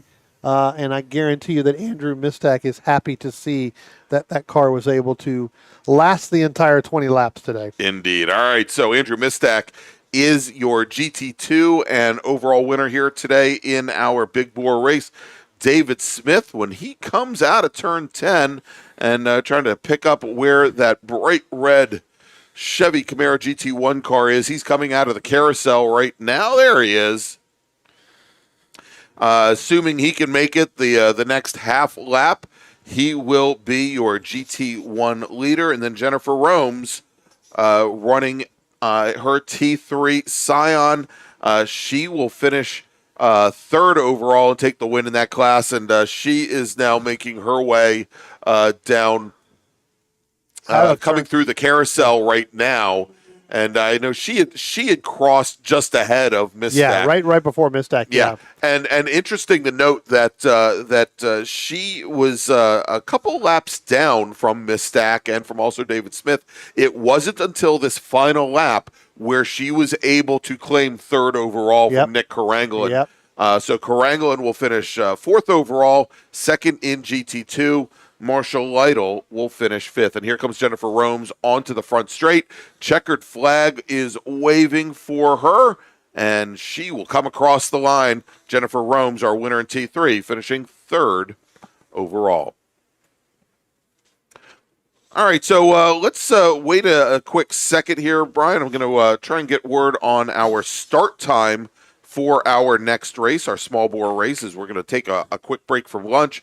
Going to turn things over to DC Metro Minis, who are joining us here this weekend as they're going to take some parade laps. I want to thank the fine folks from DC Metro Minis for joining us. Again, you can find out more information about them online at dcmetrominis.org, and I've put that information in the chat as well as how you can become a member of that fine car club here based out of the Washington, D.C. area. And these are for the BMW built, we'll call them BMW built, Mini Coopers. And we're waiting here, see if we can get word on our start time, but it's probably going to be somewhere around 12:35 or so. Tell you what, let's do this. We're going to break for lunch. Going to play us out with some information about all the fine sponsors here this weekend of our broadcast and the Mid-Atlantic Road Racing Series. And we'll put it up on the screen exactly when we're back from lunch. And, of course, for our next group number 4, we'll be making some calls to make sure that you're on grid in plenty of time. So I want to thank you all for joining us this morning for the first half of feature race day from Summit Point Raceway in the 2023 October MARRS presented by Belmont Classic Cars. We'll be back in about an hour. Belmont Classic Cars is a family-owned classic and collector car dealership located in Eastern Ohio, specializing in 1960s and 70s American muscle cars and other unique automobiles. Belmont takes pride in taking you back to a simpler time with iconic classic rides and never selling anything that they wouldn't want in their own collection. To see Belmont's extensive inventory of classic cars, visit their website at belmontclassiccars.com or find them on Facebook and Instagram at Belmont Classic. The DC region would like to welcome the Autoverse to the MARRS family. The Autoverse is a huge supporter of science, technology, engineering, and math, or STEM education, and like the SCCA, wants to break down the barriers to motorsports. They do this by providing the public with real-world experiences and link them with a trusted network of providers and gearheads. To find out more, find them online at theautoverse.io. And if you're here at Summit Point this weekend, stop by their display in the paddock, say hi, and ask them about their upcoming events. The Autoverse, 4 wheels, more fun. Since 1976, Radial Tire Company has been providing the Washington, D.C. area with quality tires and the finest service. They have earned a reputation as a premier specialist in hard-to-find performance tire and wheel applications. They stock tires from all of the top manufacturers for whatever you drive, from small economy cars to SUVs to trucks. Their mission is to assist you in getting the most out of your tires and cars. For more information or to schedule online, browse radialtirecompany.com or call them in Silver Spring at area code 301-585-2740. That's 301-585-2740. RP Performance is the only premier race shop in the region that specializes in both street and track Mazdas and is located right in the heart of racing at Summit Point's Gasoline Alley. RP has been involved in countless race wins and series championships across many classes with drivers of all ages.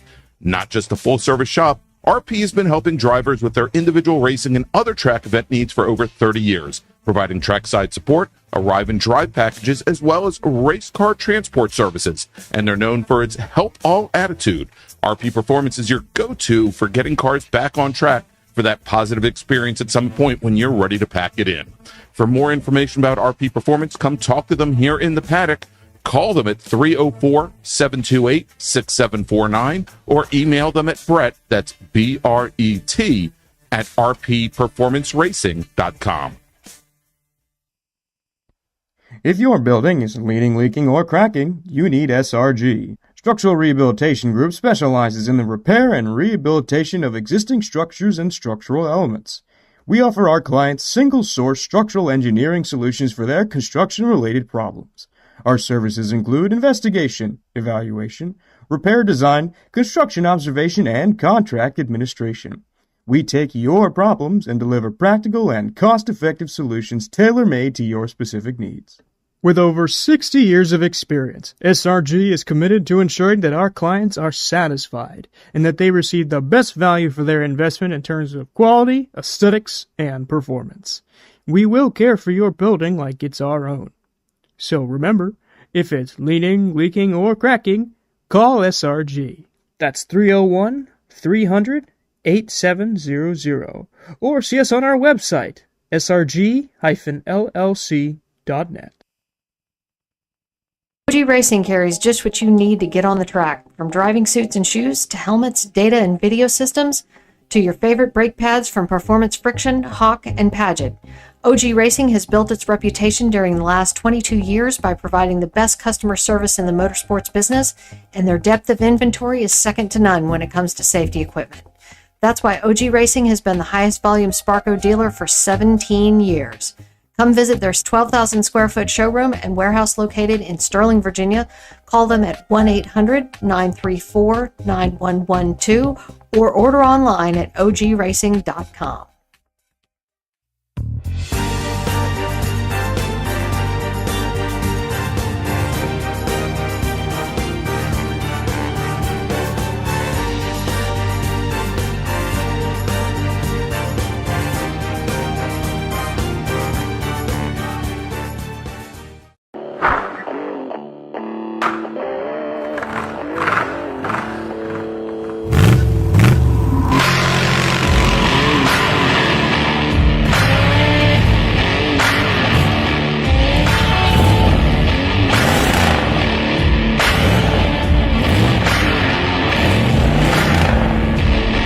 Hey dog.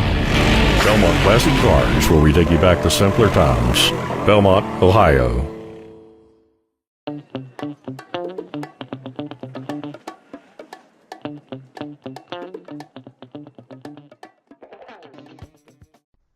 If your building is leaning, leaking, or cracking, you need SRG. Structural Rehabilitation Group specializes in the repair and rehabilitation of existing structures and structural elements.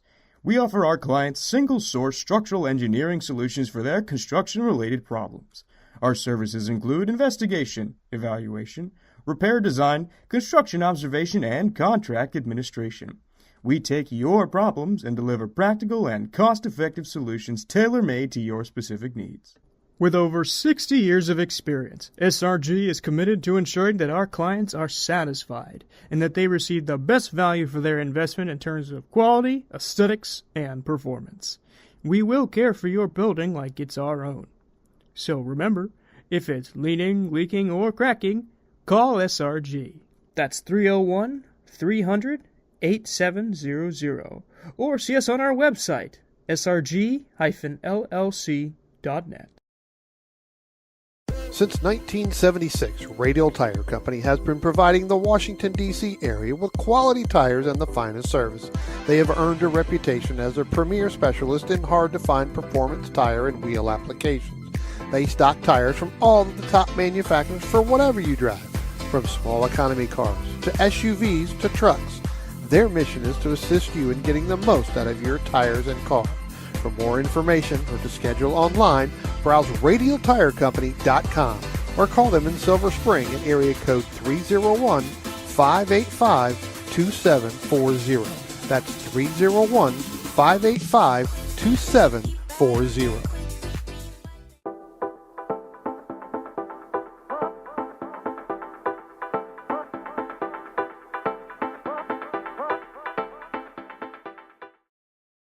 If you like what you see today, become part of the action by joining Sports Car Club of America. Whether you want to drive, flag, or just have fun with cars, SCCA membership opens the door to all kinds of motorsports to feed your obsession, along with 65,000 like-minded members ready to be friends. Ask someone trackside how to get involved or visit scca.com for more information. OG Racing carries just what you need to get on the track, from driving suits and shoes to helmets, data and video systems, to your favorite brake pads from Performance Friction, Hawk, and Paget. OG Racing has built its reputation during the last 22 years by providing the best customer service in the motorsports business, and their depth of inventory is second to none when it comes to safety equipment. That's why OG Racing has been the highest volume Sparco dealer for 17 years. Come visit their 12,000 square foot showroom and warehouse located in Sterling, Virginia. Call them at 1-800-934-9112 or order online at ogracing.com.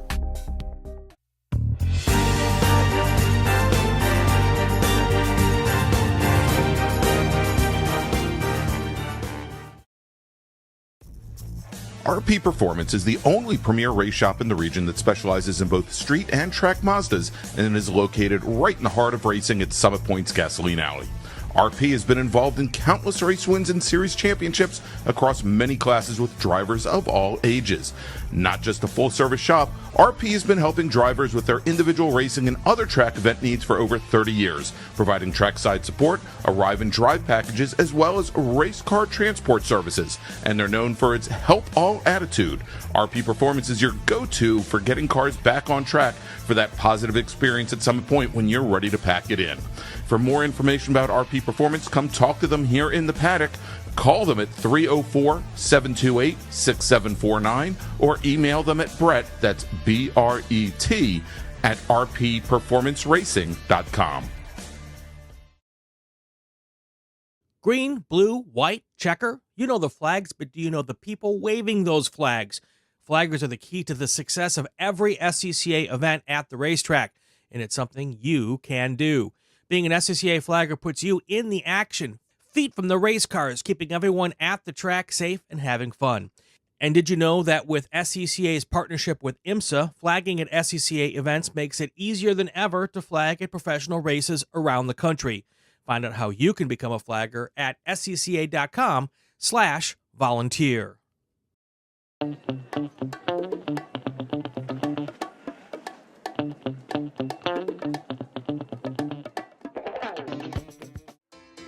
The DC region would like to welcome the Autoverse to the MARRS family. The Autoverse is a huge supporter of science, technology, engineering, and math, or STEM education, and like the SCCA, wants to break down the barriers to motorsports. They do this by providing the public with real-world experiences and link them with a trusted network of providers and gearheads. To find out more, find them online at theautoverse.io, and if you're here at Summit Point this weekend, stop by their display in the paddock, say hi, and ask them about their upcoming events. The Autoverse, 4 wheels, more fun.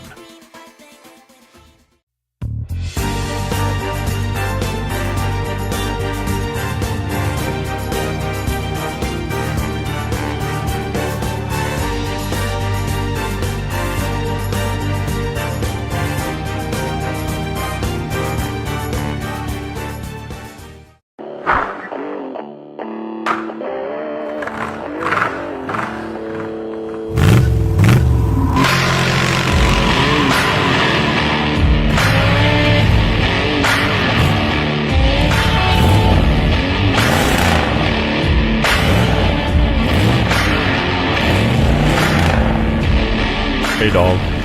Belmont Classic Cars, where we take you back to simpler times. Belmont, Ohio.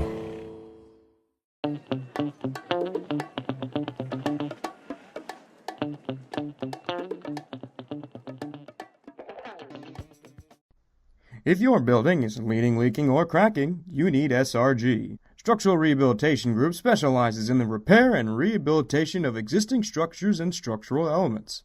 We offer our clients single-source structural engineering solutions for their construction-related problems. Our services include investigation, evaluation, repair design, construction observation, and contract administration. We take your problems and deliver practical and cost-effective solutions tailor-made to your specific needs.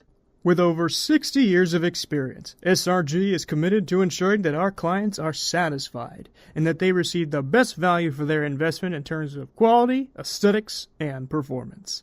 We will care for your building like it's our own. So remember, if it's leaning, leaking, or cracking, call SRG. That's 301-300-8700, or see us on our website, srg-llc.net. Since 1976, Radial Tire Company has been providing the Washington, D.C. area with quality tires and the finest service. They have earned a reputation as a premier specialist in hard-to-find performance tire and wheel applications. They stock tires from all of the top manufacturers for whatever you drive, from small economy cars to SUVs to trucks. Their mission is to assist you in getting the most out of your tires and car. For more information or to schedule online, browse radialtirecompany.com or call them in Silver Spring at area code 301-585-2740. That's 301-585-2740.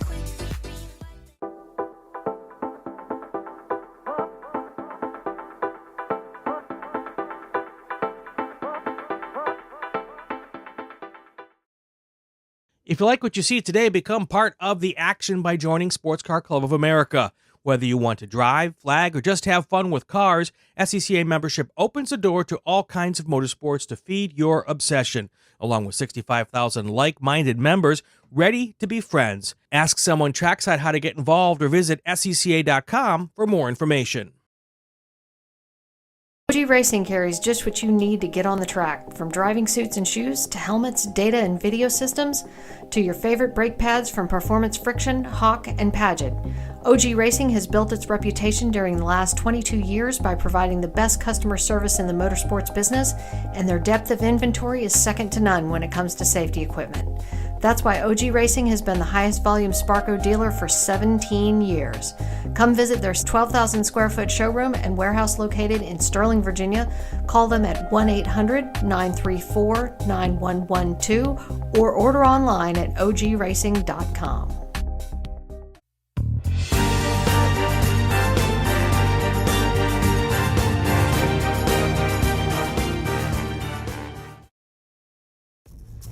RP Performance is the only premier race shop in the region that specializes in both street and track Mazdas and is located right in the heart of racing at Summit Point's Gasoline Alley. RP has been involved in countless race wins and series championships across many classes with drivers of all ages. Not just a full-service shop, RP has been helping drivers with their individual racing and other track event needs for over 30 years, providing trackside support, arrive and drive packages, as well as race car transport services. And they're known for its help all attitude. RP Performance is your go-to for getting cars back on track for that positive experience at Summit Point when you're ready to pack it in. For more information about RP Performance, come talk to them here in the paddock. Call them at 304-728-6749 or email them at Brett, that's B-R-E-T, at rpperformanceracing.com. Green, blue, white, checker. You know the flags, but do you know the people waving those flags? Flaggers are the key to the success of every SCCA event at the racetrack, and it's something you can do. Being an SCCA flagger puts you in the action, feet from the race cars, keeping everyone at the track safe and having fun. And did you know that with SCCA's partnership with IMSA, flagging at SCCA events makes it easier than ever to flag at professional races around the country? Find out how you can become a flagger at scca.com/volunteer.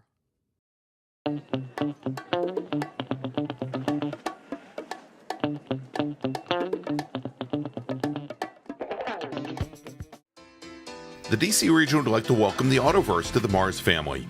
The Autoverse is a huge supporter of science, technology, engineering, and math, or STEM education, and like the SCCA, wants to break down the barriers to motorsports. They do this by providing the public with real-world experiences and link them with a trusted network of providers and gearheads.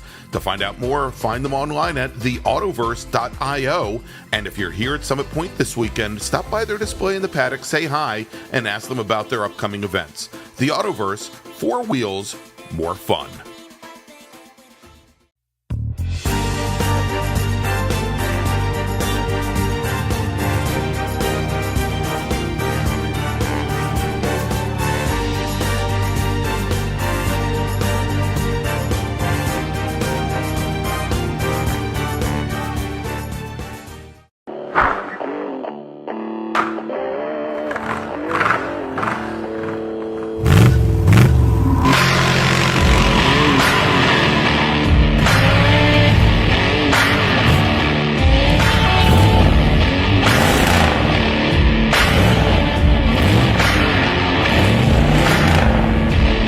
Hey dog.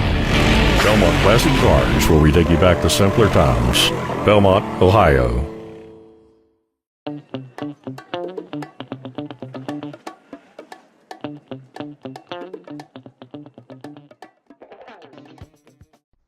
If your building is leaning, leaking, or cracking, you need SRG. Structural Rehabilitation Group specializes in the repair and rehabilitation of existing structures and structural elements. We offer our clients single-source structural engineering solutions for their construction-related problems. Our services include investigation, evaluation, repair design, construction observation, and contract administration. We take your problems and deliver practical and cost-effective solutions tailor-made to your specific needs. With over 60 years of experience, SRG is committed to ensuring that our clients are satisfied and that they receive the best value for their investment in terms of quality, aesthetics, and performance. We will care for your building like it's our own. So remember, if it's leaning, leaking, or cracking, call SRG. That's 301-300-8700. Or see us on our website, srg-llc.net. Since 1976, Radial Tire Company has been providing the Washington, D.C. area with quality tires and the finest service. They have earned a reputation as a premier specialist in hard-to-find performance tire and wheel applications. They stock tires from all of the top manufacturers for whatever you drive, from small economy cars to SUVs to trucks. Their mission is to assist you in getting the most out of your tires and car.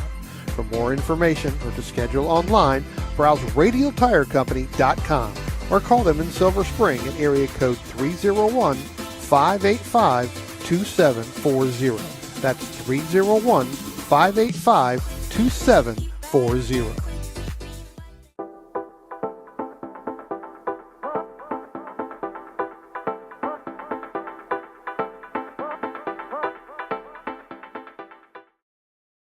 If you like what you see today, become part of the action by joining Sports Car Club of America.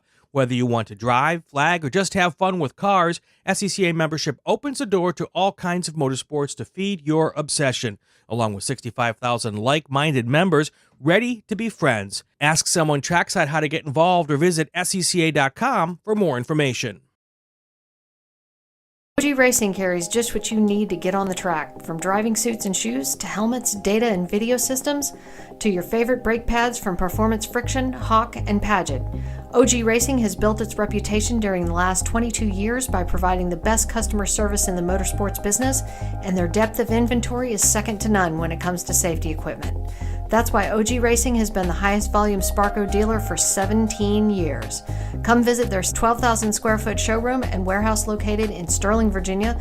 Call them at 1-800-934-9112 or order online at ogracing.com.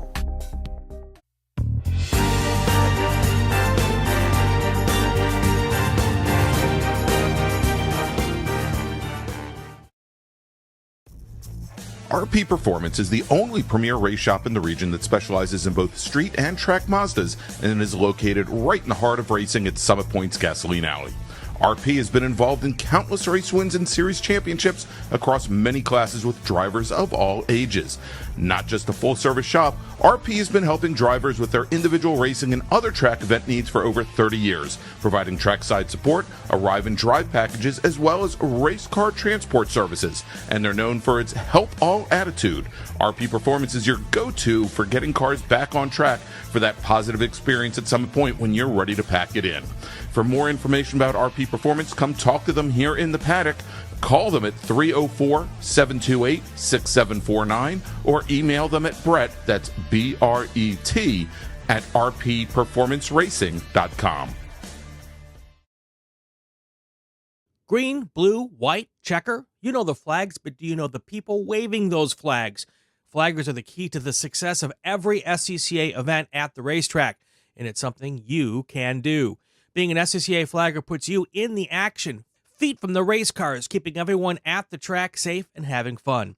And did you know that with SCCA's partnership with IMSA, flagging at SCCA events makes it easier than ever to flag at professional races around the country?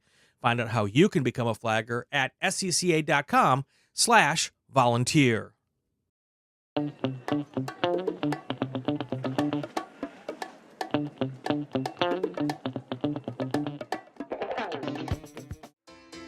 The DC region would like to welcome the Autoverse to the MARRS family. The Autoverse is a huge supporter of science, technology, engineering, and math, or STEM education, and like the SCCA, wants to break down the barriers to motorsports. They do this by providing the public with real-world experiences and link them with a trusted network of providers and gearheads.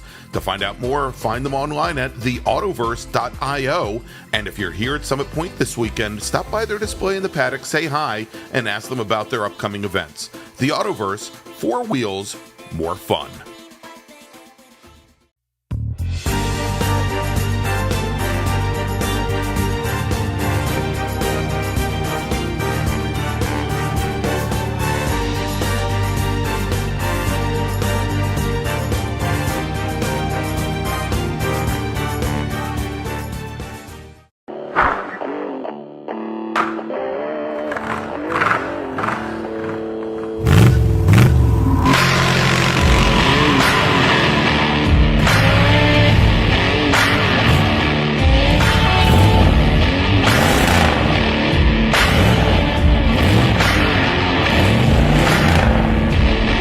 Hey Dog.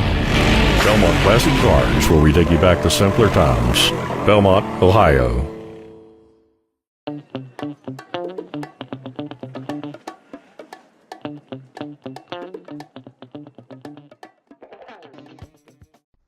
If your building is leaning, leaking, or cracking, you need SRG. Structural Rehabilitation Group specializes in the repair and rehabilitation of existing structures and structural elements.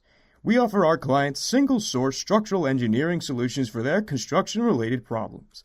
Our services include investigation, evaluation, repair design, construction observation, and contract administration.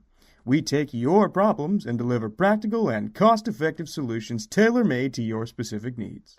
With over 60 years of experience, SRG is committed to ensuring that our clients are satisfied and that they receive the best value for their investment in terms of quality, aesthetics, and performance. We will care for your building like it's our own. So remember, if it's leaning, leaking, or cracking, call SRG. That's 301-300-8700, or see us on our website, srg-llc.net. Since 1976, Radial Tire Company has been providing the Washington, D.C. area with quality tires and the finest service. They have earned a reputation as a premier specialist in hard-to-find performance tire and wheel applications. They stock tires from all of the top manufacturers for whatever you drive, from small economy cars to SUVs to trucks. Their mission is to assist you in getting the most out of your tires and car. For more information or to schedule online, browse radialtirecompany.com or call them in Silver Spring at area code 301-585-2740. That's 301-585-2740.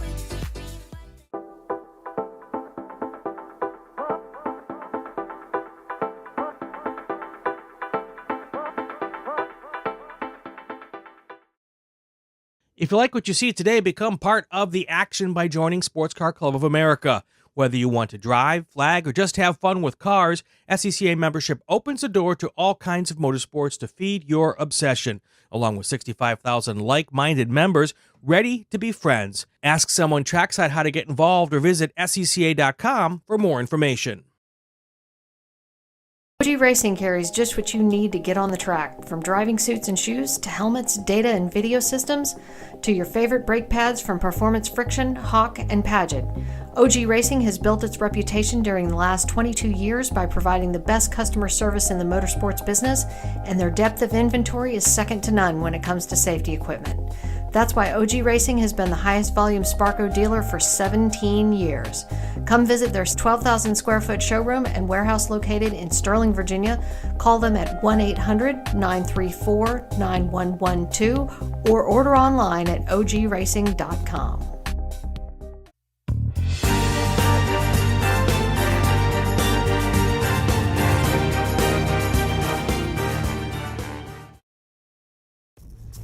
RP Performance is the only premier race shop in the region that specializes in both street and track Mazdas and is located right in the heart of racing at Summit Point's Gasoline Alley. RP has been involved in countless race wins and series championships across many classes with drivers of all ages.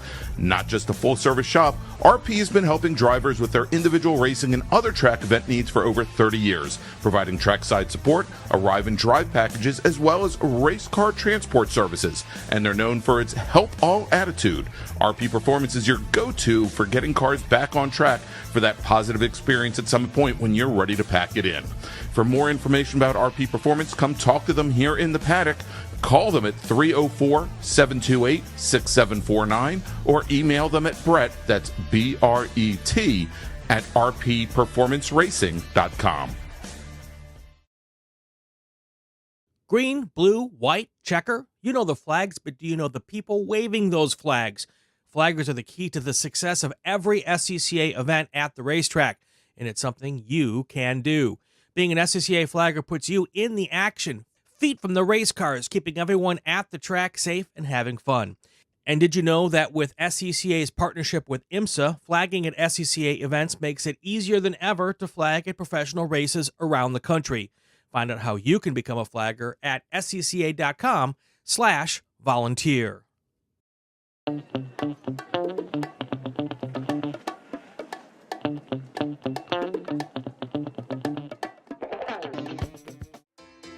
the DC region would like to welcome the Autoverse to the MARRS family. The Autoverse is a huge supporter of science, technology, engineering, and math, or STEM education, and like the SCCA, wants to break down the barriers to motorsports. They do this by providing the public with real-world experiences and link them with a trusted network of providers and gearheads. To find out more, find them online at theautoverse.io, and if you're here at Summit Point this weekend, stop by their display in the paddock, say hi, and ask them about their upcoming events. The Autoverse, 4 wheels, more fun.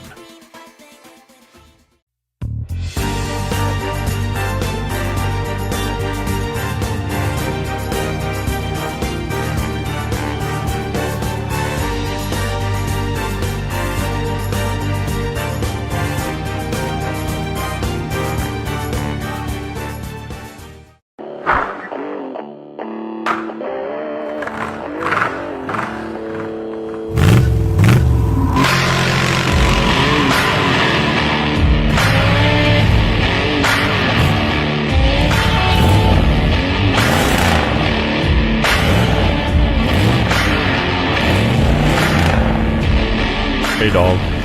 Belmont Classic Cars, where we take you back to simpler times. Belmont, Ohio.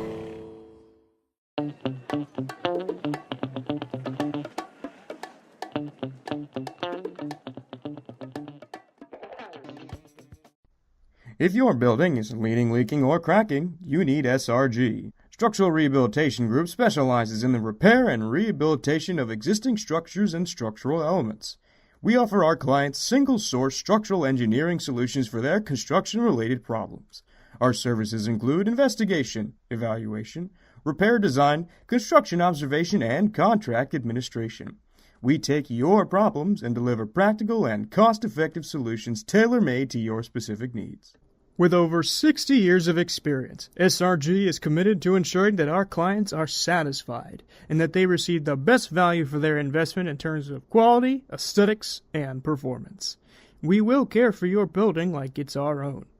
So remember, if it's leaning, leaking, or cracking, call SRG. That's 301-300-8700, or see us on our website, srg-llc.net. Since 1976, Radial Tire Company has been providing the Washington, D.C. area with quality tires and the finest service. They have earned a reputation as a premier specialist in hard-to-find performance tire and wheel applications. They stock tires from all of the top manufacturers for whatever you drive, from small economy cars to SUVs to trucks. Their mission is to assist you in getting the most out of your tires and car. For more information or to schedule online, browse radialtirecompany.com or call them in Silver Spring at area code 301-585-2740. That's 301-585-2740.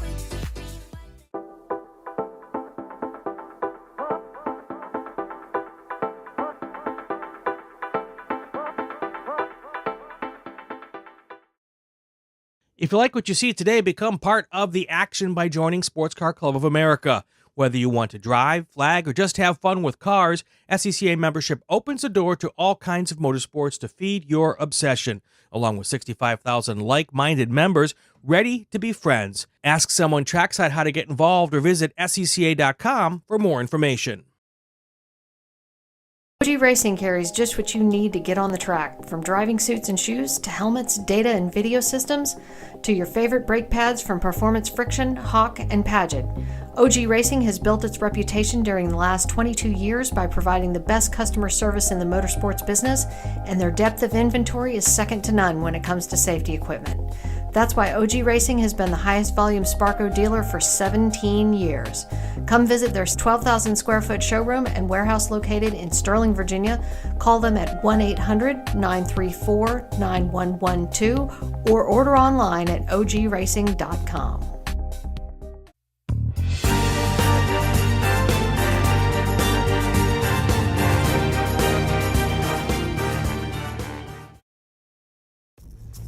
RP Performance is the only premier race shop in the region that specializes in both street and track Mazdas and is located right in the heart of racing at Summit Point's Gasoline Alley.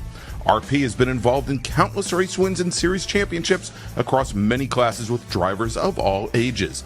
Not just a full-service shop, RP has been helping drivers with their individual racing and other track event needs for over 30 years, providing trackside support, arrive and drive packages, as well as race car transport services. And they're known for its help all attitude. RP Performance is your go-to for getting cars back on track for that positive experience at Summit Point when you're ready to pack it in. For more information about RP Performance, come talk to them here in the paddock. Call them at 304-728-6749 or email them at Brett, that's B-R-E-T, at rpperformanceracing.com. Green, blue, white, checker. You know the flags, but do you know the people waving those flags? Flaggers are the key to the success of every SCCA event at the racetrack, and it's something you can do. Being an SCCA flagger puts you in the action, feet from the race cars, keeping everyone at the track safe and having fun. And did you know that with SCCA's partnership with IMSA, flagging at SCCA events makes it easier than ever to flag at professional races around the country?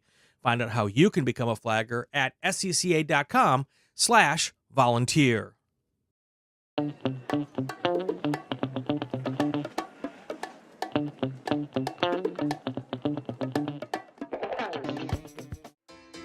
The DC region would like to welcome the Autoverse to the MARRS family. The Autoverse is a huge supporter of science, technology, engineering, and math, or STEM education, and like the SCCA, wants to break down the barriers to motorsports. They do this by providing the public with real-world experiences and link them with a trusted network of providers and gearheads. To find out more, find them online at theautoverse.io, and if you're here at Summit Point this weekend, stop by their display in the paddock, say hi, and ask them about their upcoming events. The Autoverse, 4 wheels, more fun.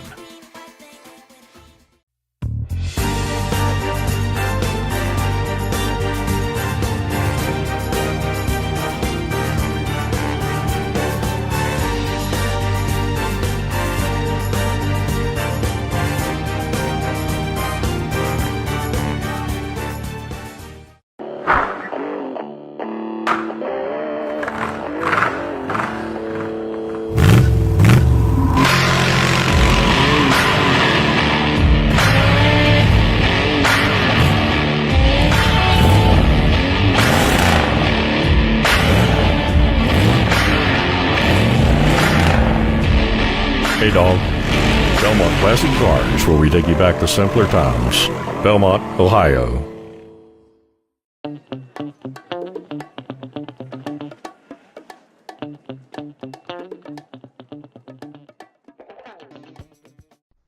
If your building is leaning, leaking, or cracking, you need SRG. Structural Rehabilitation Group specializes in the repair and rehabilitation of existing structures and structural elements. We offer our clients single-source structural engineering solutions for their construction-related problems. Our services include investigation, evaluation, repair design, construction observation, and contract administration. We take your problems and deliver practical and cost-effective solutions tailor-made to your specific needs. With over 60 years of experience, SRG is committed to ensuring that our clients are satisfied and that they receive the best value for their investment in terms of quality, aesthetics, and performance. We will care for your building like it's our own. So remember, if it's leaning, leaking, or cracking, call SRG. That's 301-300-8700, or see us on our website, srg-llc.net. Since 1976, Radial Tire Company has been providing the Washington, D.C. area with quality tires and the finest service. They have earned a reputation as a premier specialist in hard-to-find performance tire and wheel applications. They stock tires from all of the top manufacturers for whatever you drive, from small economy cars to SUVs to trucks. Their mission is to assist you in getting the most out of your tires and car. For more information or to schedule online, browse radialtirecompany.com or call them in Silver Spring at area code 301-585-2740. That's 301-585-2740.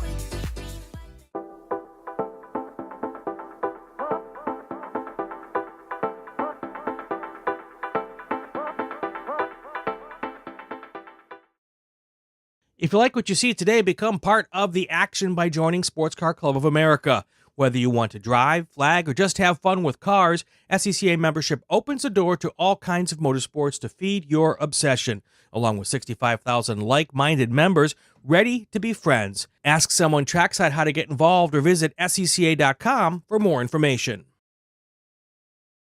OG Racing carries just what you need to get on the track, from driving suits and shoes to helmets, data and video systems, to your favorite brake pads from Performance Friction, Hawk, and Paget. OG Racing has built its reputation during the last 22 years by providing the best customer service in the motorsports business, and their depth of inventory is second to none when it comes to safety equipment. That's why OG Racing has been the highest volume Sparco dealer for 17 years. Come visit their 12,000 square foot showroom and warehouse located in Sterling, Virginia. Call them at 1-800-934-9112 or order online at ogracing.com.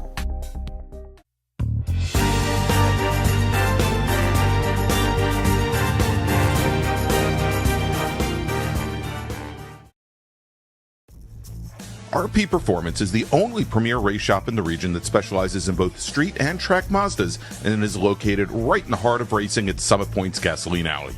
RP has been involved in countless race wins and series championships across many classes with drivers of all ages. Not just a full-service shop, RP has been helping drivers with their individual racing and other track event needs for over 30 years, providing trackside support, arrive and drive packages, as well as race car transport services. And they're known for its help all attitude. RP Performance is your go-to for getting cars back on track for that positive experience at Summit Point when you're ready to pack it in. For more information about RP Performance, come talk to them here in the paddock. Call them at 304-728-6749 or email them at Brett, that's B-R-E-T, at rpperformanceracing.com. Green, blue, white, checker. You know the flags, but do you know the people waving those flags? Flaggers are the key to the success of every SCCA event at the racetrack, and it's something you can do. Being an SCCA flagger puts you in the action, feet from the race cars, keeping everyone at the track safe and having fun. And did you know that with SCCA's partnership with IMSA, flagging at SCCA events makes it easier than ever to flag at professional races around the country? Find out how you can become a flagger at scca.com/volunteer.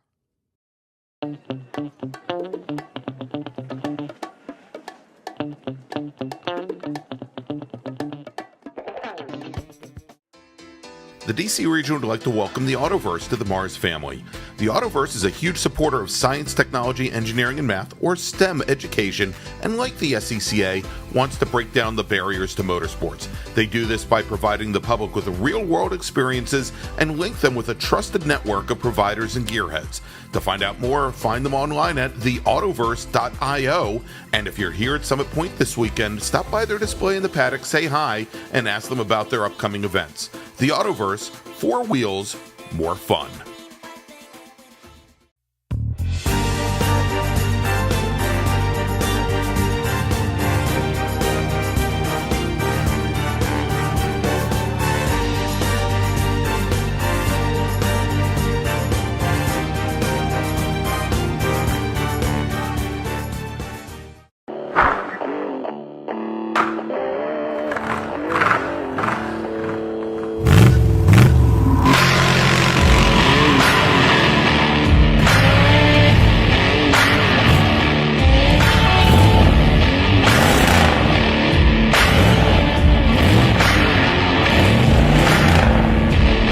Hey dog.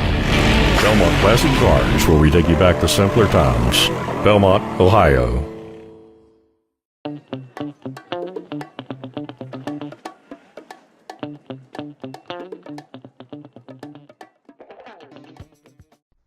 If your building is leaning, leaking, or cracking, you need SRG. Structural Rehabilitation Group specializes in the repair and rehabilitation of existing structures and structural elements.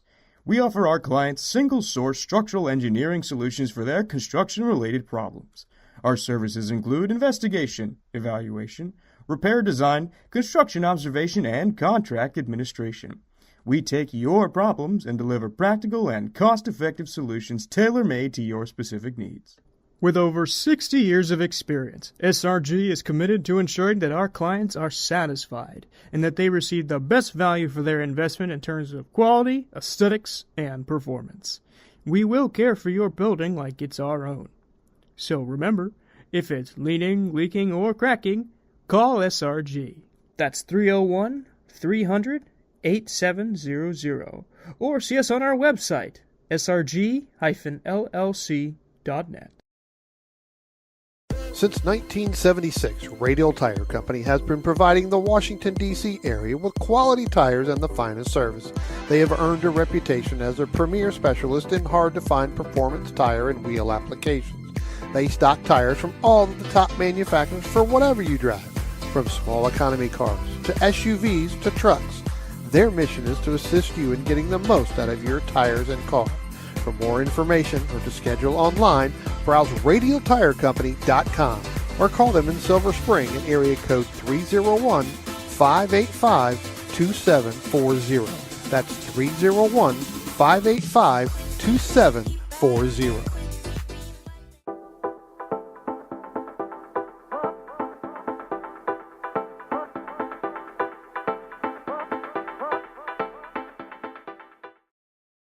If you like what you see today, become part of the action by joining Sports Car Club of America. Whether you want to drive, flag, or just have fun with cars, SCCA membership opens the door to all kinds of motorsports to feed your obsession, along with 65,000 like-minded members ready to be friends. Ask someone trackside how to get involved or visit SCCA.com for more information. OG Racing carries just what you need to get on the track, from driving suits and shoes to helmets, data and video systems, to your favorite brake pads from Performance Friction, Hawk, and Paget. OG Racing has built its reputation during the last 22 years by providing the best customer service in the motorsports business, and their depth of inventory is second to none when it comes to safety equipment. That's why OG Racing has been the highest volume Sparco dealer for 17 years. Come visit their 12,000 square foot showroom and warehouse located in Sterling, Virginia. Call them at 1-800-934-9112 or order online at ogracing.com.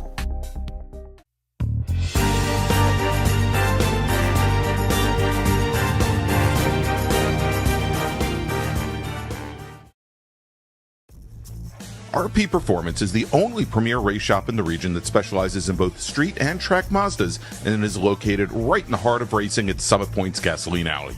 RP has been involved in countless race wins and series championships across many classes with drivers of all ages.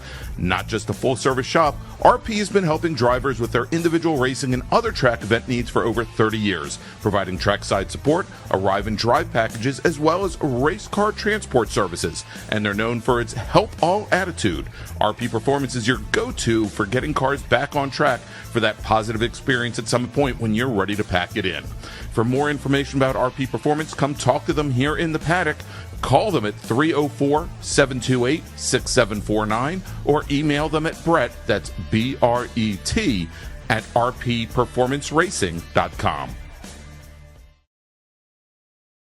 Green, blue, white, checker. You know the flags, but do you know the people waving those flags? Flaggers are the key to the success of every SCCA event at the racetrack, and it's something you can do. Being an SCCA flagger puts you in the action, feet from the race cars, keeping everyone at the track safe and having fun. And did you know that with SCCA's partnership with IMSA, flagging at SCCA events makes it easier than ever to flag at professional races around the country? Find out how you can become a flagger at scca.com/volunteer.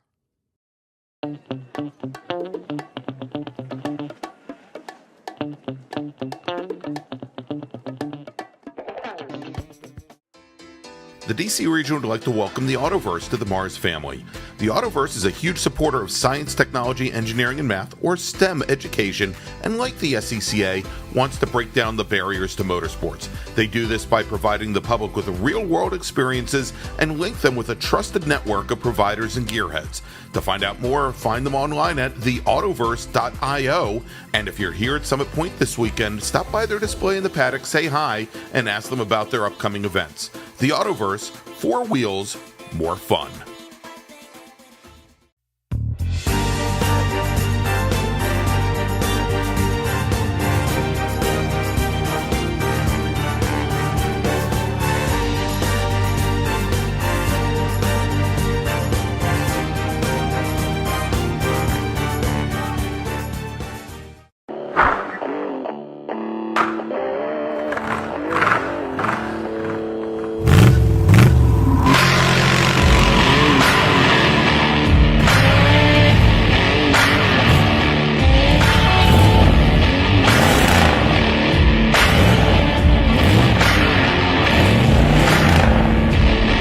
Hey Dog.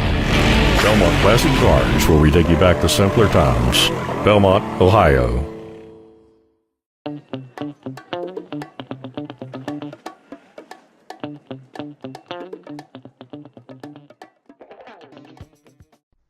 If your building is leaning, leaking, or cracking, you need SRG. Structural Rehabilitation Group specializes in the repair and rehabilitation of existing structures and structural elements. We offer our clients single-source structural engineering solutions for their construction-related problems. Our services include investigation, evaluation, repair design, construction observation, and contract administration. We take your problems and deliver practical and cost-effective solutions tailor-made to your specific needs. With over 60 years of experience, SRG is committed to ensuring that our clients are satisfied and that they receive the best value for their investment in terms of quality, aesthetics, and performance. We will care for your building like it's our own. So remember, if it's leaning, leaking, or cracking, call SRG. That's 301-300-8700. Or see us on our website, srg-llc.net. Since 1976, Radial Tire Company has been providing the Washington, D.C. area with quality tires and the finest service. They have earned a reputation as a premier specialist in hard-to-find performance tire and wheel applications.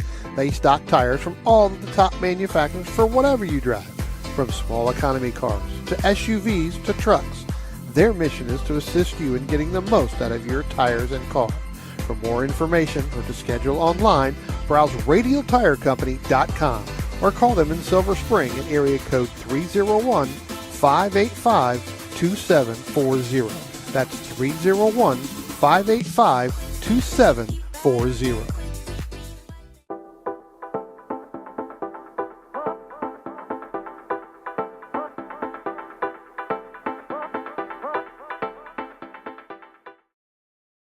If you like what you see today, become part of the action by joining Sports Car Club of America.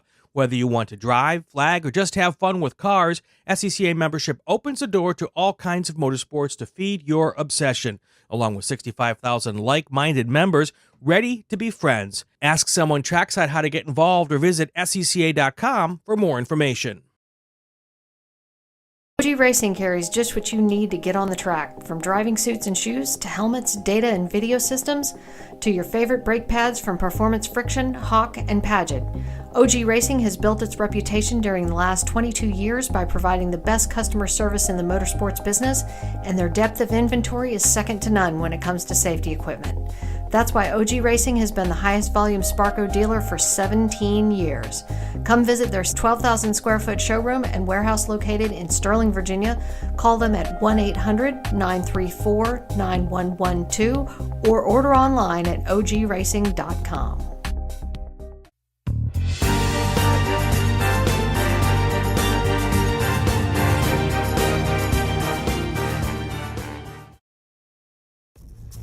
RP Performance is the only premier race shop in the region that specializes in both street and track Mazdas and is located right in the heart of racing at Summit Point's Gasoline Alley.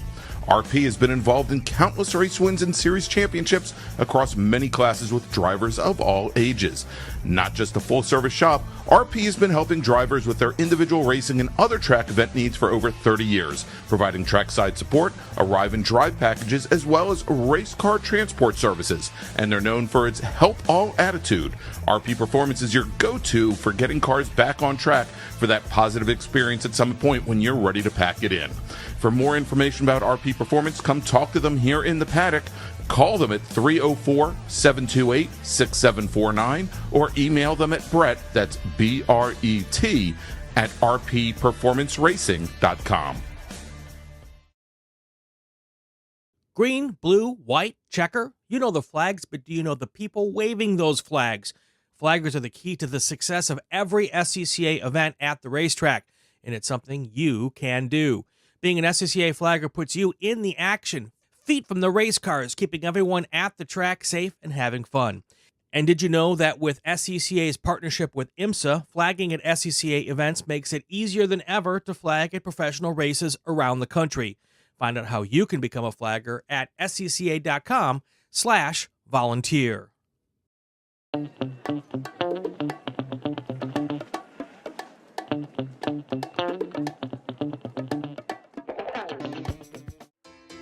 the DC region would like to welcome the Autoverse to the MARRS family.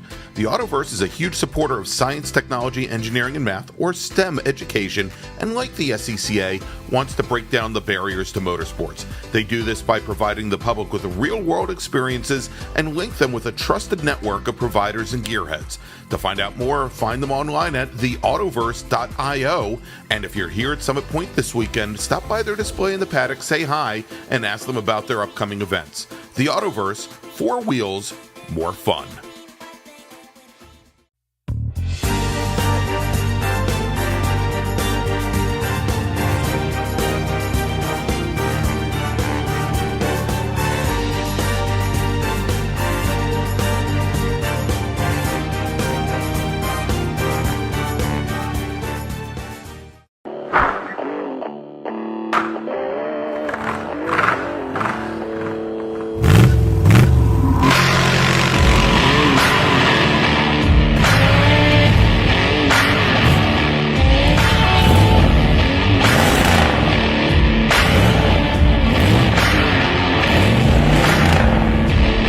Hey Dog. Belmont Classic Cars, where we take you back to simpler times.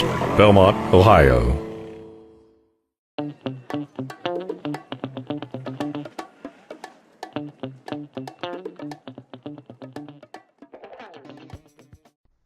If your building is leaning, leaking, or cracking, you need SRG. Structural Rehabilitation Group specializes in the repair and rehabilitation of existing structures and structural elements. We offer our clients single-source structural engineering solutions for their construction-related problems. Our services include investigation, evaluation, repair design, construction observation, and contract administration.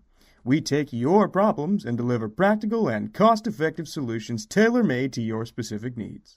With over 60 years of experience, SRG is committed to ensuring that our clients are satisfied and that they receive the best value for their investment in terms of quality, aesthetics, and performance.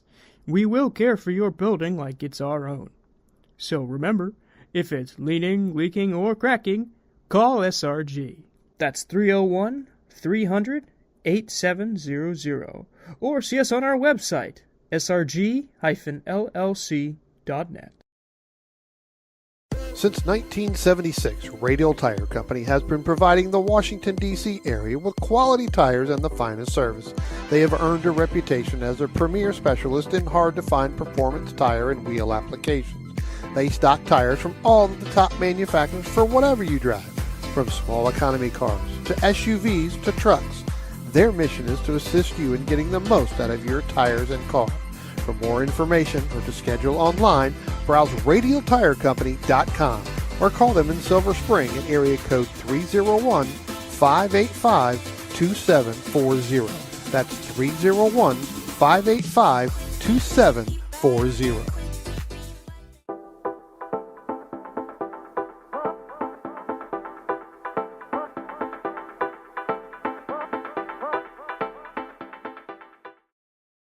If you like what you see today, become part of the action by joining Sports Car Club of America. Whether you want to drive, flag, or just have fun with cars, SCCA membership opens the door to all kinds of motorsports to feed your obsession, along with 65,000 like-minded members ready to be friends. Ask someone trackside how to get involved or visit scca.com for more information.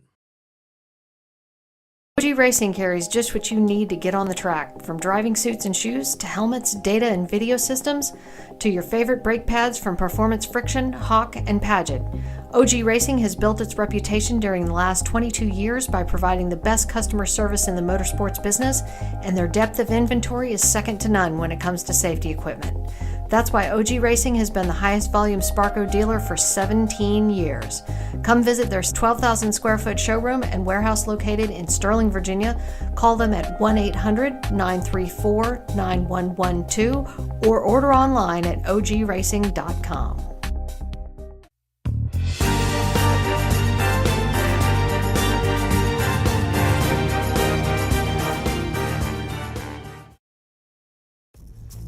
RP Performance is the only premier race shop in the region that specializes in both street and track Mazdas and is located right in the heart of racing at Summit Point's Gasoline Alley. RP has been involved in countless race wins and series championships across many classes with drivers of all ages. Not just a full-service shop, RP has been helping drivers with their individual racing and other track event needs for over 30 years, providing trackside support, arrive and drive packages, as well as race car transport services. And they're known for its help all attitude. RP Performance is your go-to for getting cars back on track for that positive experience at some point when you're ready to pack it in. For more information about RP Performance, come talk to them here in the paddock. Call them at 304-728-6749 or email them at Brett, that's B-R-E-T, at rpperformanceracing.com. Green, blue, white, checker. You know the flags, but do you know the people waving those flags? Flaggers are the key to the success of every SCCA event at the racetrack, and it's something you can do. Being an SCCA flagger puts you in the action, feet from the race cars, keeping everyone at the track safe and having fun. And did you know that with SCCA's partnership with IMSA, flagging at SCCA events makes it easier than ever to flag at professional races around the country? Find out how you can become a flagger at scca.com/volunteer.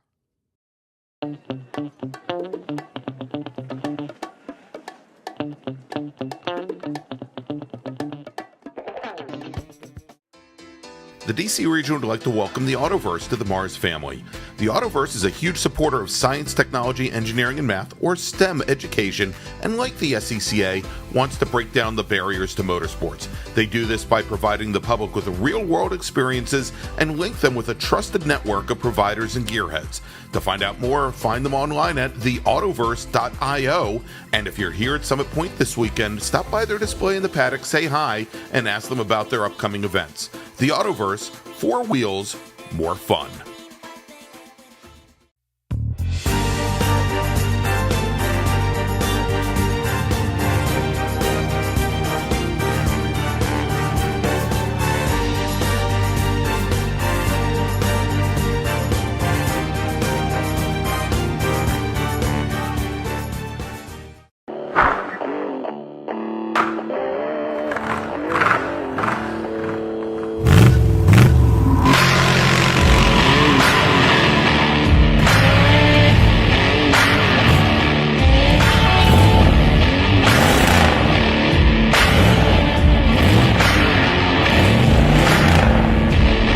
Hey Dog.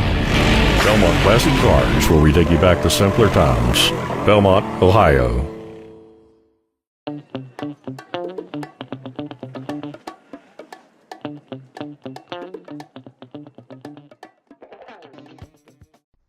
If your building is leaning, leaking, or cracking, you need SRG. Structural Rehabilitation Group specializes in the repair and rehabilitation of existing structures and structural elements. We offer our clients single-source structural engineering solutions for their construction-related problems. Our services include investigation, evaluation, repair design, construction observation, and contract administration. We take your problems and deliver practical and cost-effective solutions tailor-made to your specific needs. With over 60 years of experience, SRG is committed to ensuring that our clients are satisfied and that they receive the best value for their investment in terms of quality, aesthetics, and performance. We will care for your building like it's our own.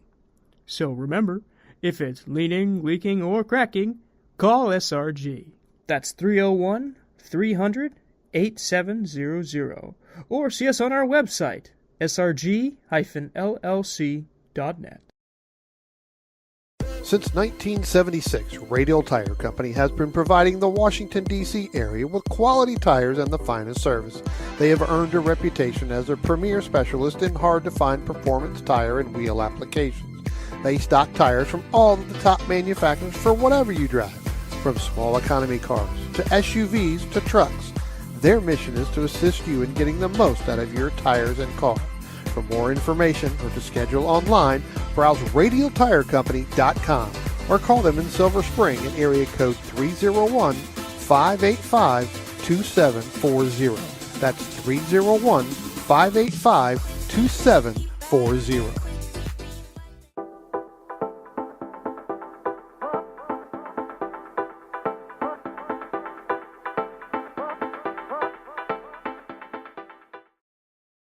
If you like what you see today, become part of the action by joining Sports Car Club of America. Whether you want to drive, flag, or just have fun with cars, SCCA membership opens the door to all kinds of motorsports to feed your obsession, along with 65,000 like-minded members ready to be friends. Ask someone trackside how to get involved or visit SCCA.com for more information. OG Racing carries just what you need to get on the track, from driving suits and shoes to helmets, data and video systems, to your favorite brake pads from Performance Friction, Hawk, and Paget. OG Racing has built its reputation during the last 22 years by providing the best customer service in the motorsports business, and their depth of inventory is second to none when it comes to safety equipment. That's why OG Racing has been the highest volume Sparco dealer for 17 years. Come visit their 12,000 square foot showroom and warehouse located in Sterling, Virginia. Call them at 1-800-934-9112 or order online at ogracing.com.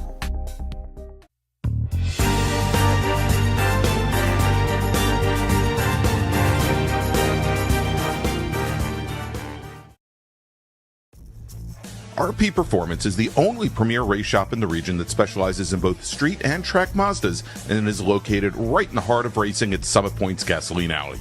RP has been involved in countless race wins and series championships across many classes with drivers of all ages. Not just a full-service shop, RP has been helping drivers with their individual racing and other track event needs for over 30 years, providing trackside support, arrive and drive packages, as well as race car transport services. And they're known for its help all attitude. RP Performance is your go-to for getting cars back on track for that positive experience at Summit Point when you're ready to pack it in. For more information about RP Performance, come talk to them here in the paddock.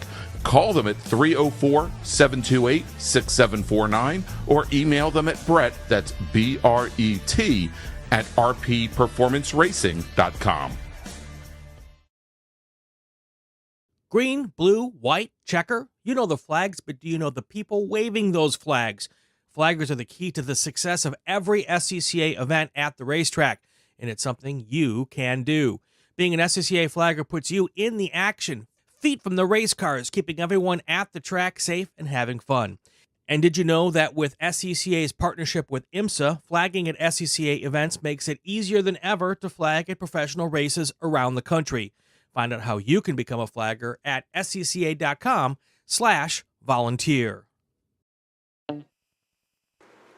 And welcome back from lunch, everybody. A very chilly lunch as it is. You are watching the October MARRS presented by Belmont Classic Cars. And I'm Greg Ginsburg along with Brian Donati and Spencer Gaynor up here with us as well.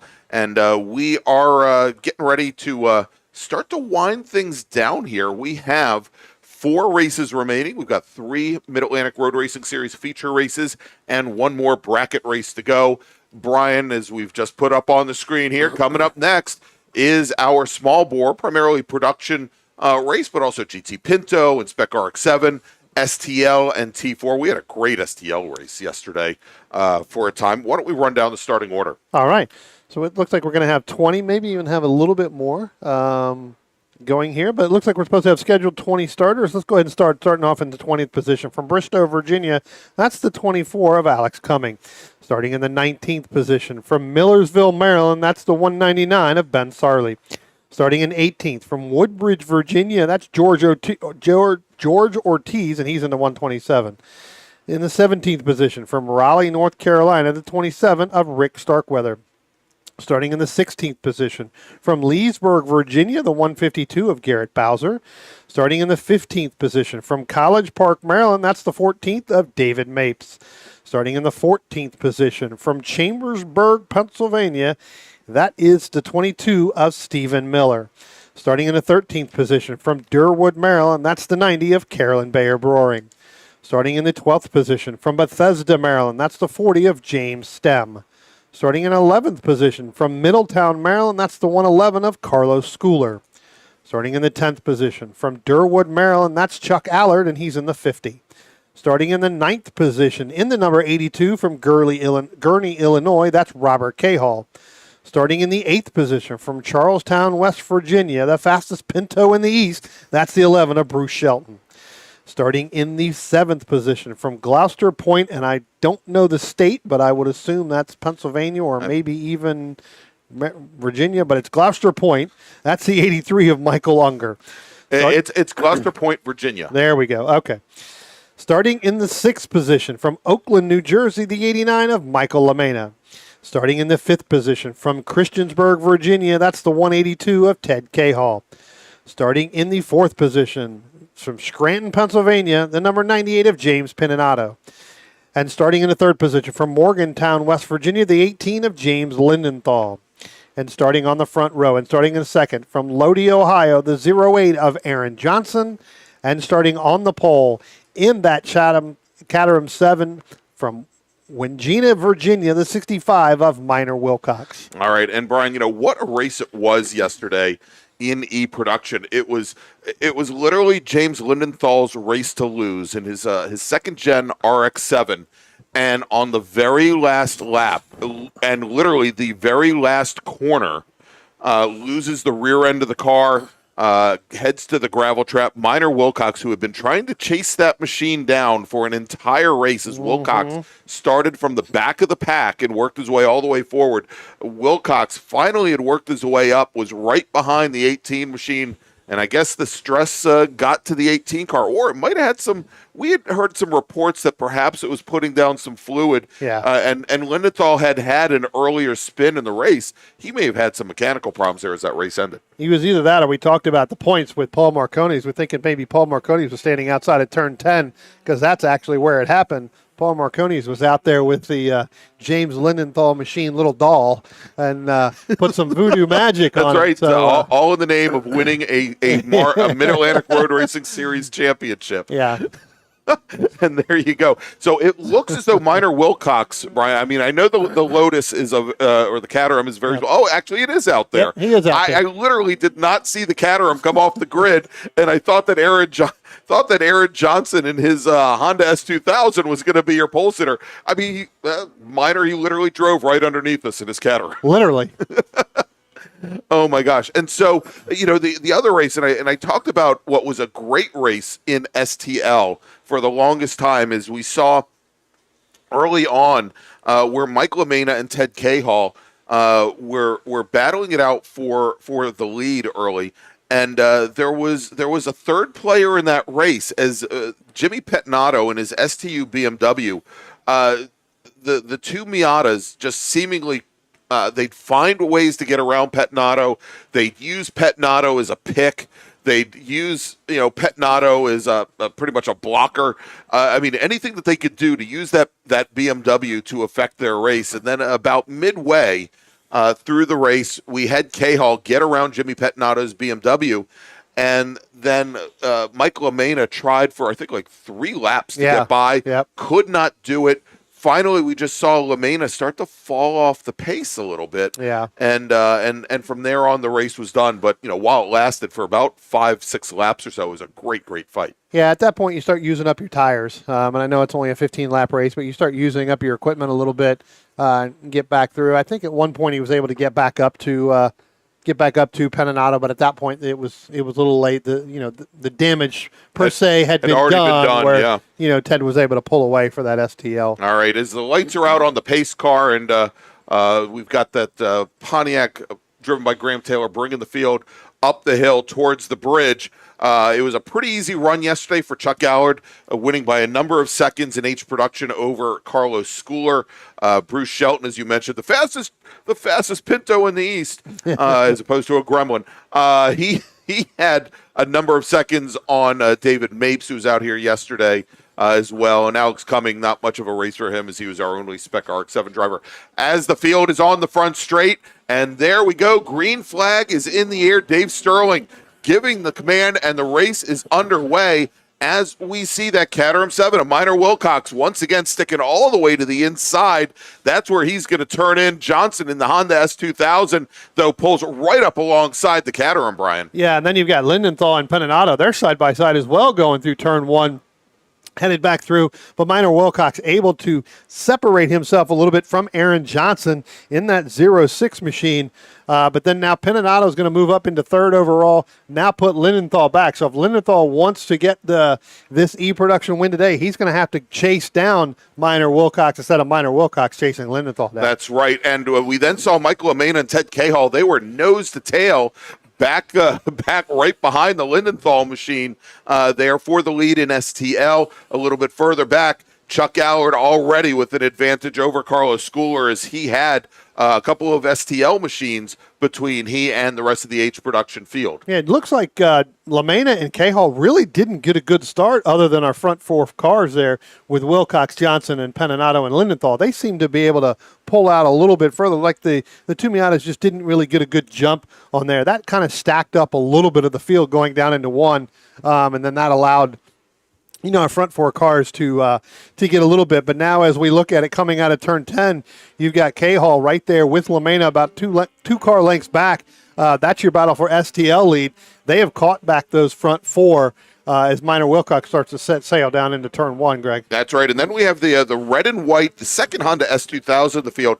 That is Michael Unger, who locks up the brake something mighty in the rear there going into 1. That looked like that was the Lindenthal that locked up quite a bit, especially on that right rear, seemed to lock up. So we'll have to take a look at that as we get later on in this race. But that was quite a bit of a lockup, especially from the right rear with Lindenthal. All right, so there, and then a big gap as we go back from the Unger machine back to, I believe it's Robert Cahall in the number 82 red STL Mazda Miata, then Bruce Shelton, our GT Pinto leader, and then Chuck Allard in the Porsche 924. A little bit further back in the field here, we've got, as you mentioned, Jim Stem, Carolyn Bayer Broering, Ben Sarley, Carlos Schooler, who started second in H production.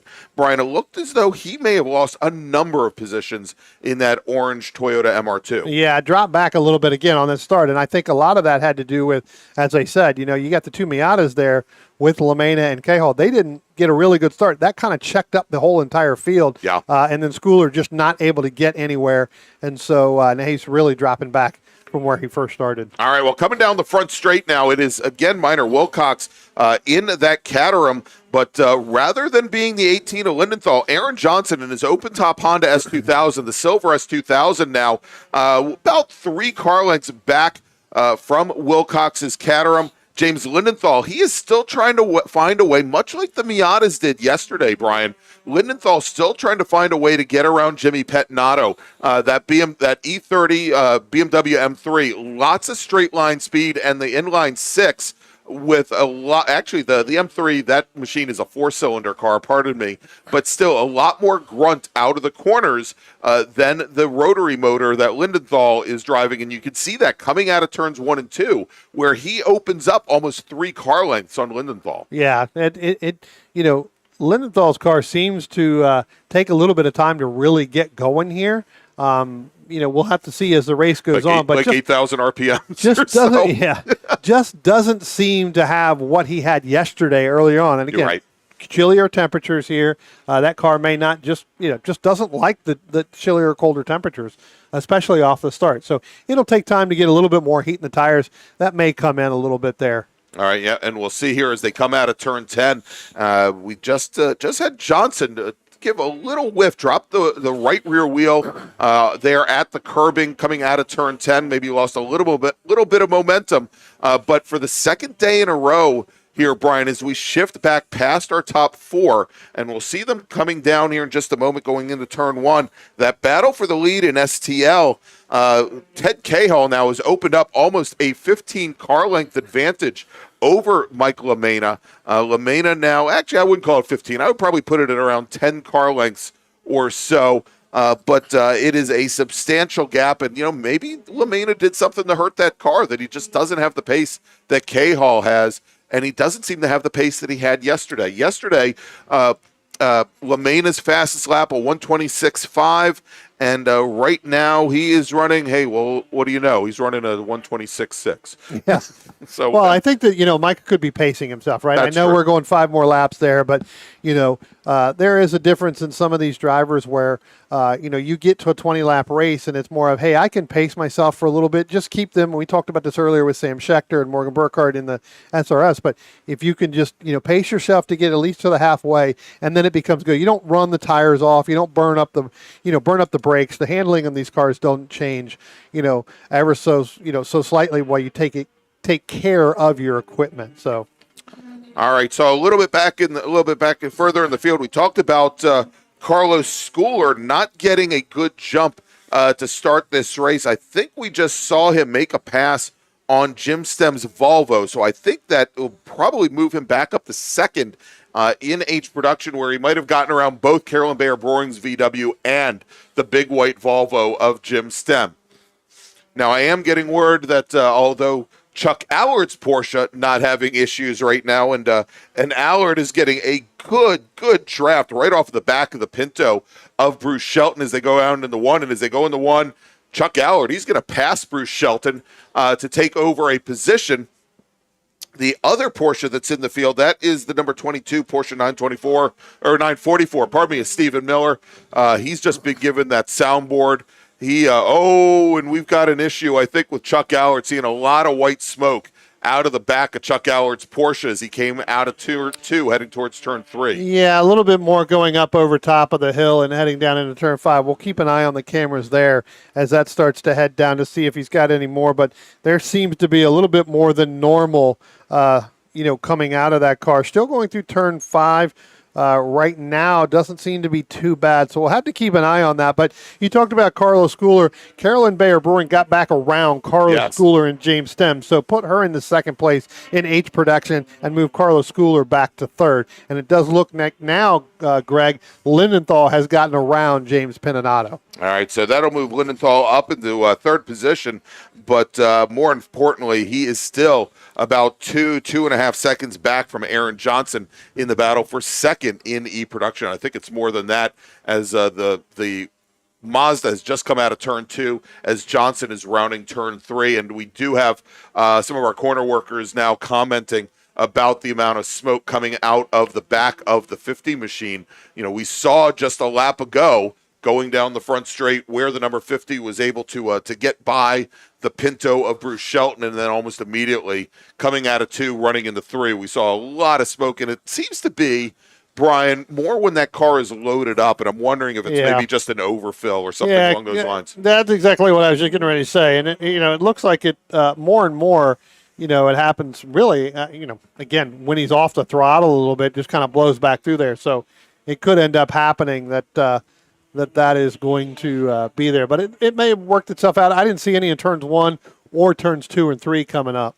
All right, so Brian, what we're going to do now is we're going to be taking a look at that H production battle, not the battle for the lead. We talked about Chuck Allard, but the battle for second in H production. They're coming into turn 3 right now, and here they are. And it's Carolyn Bayer Broering, Carlos Schooler, and then Jim Stem in that Volvo, all in a row. And the big difference, we've got the smaller VW and the MR2, the mid-engine MR2.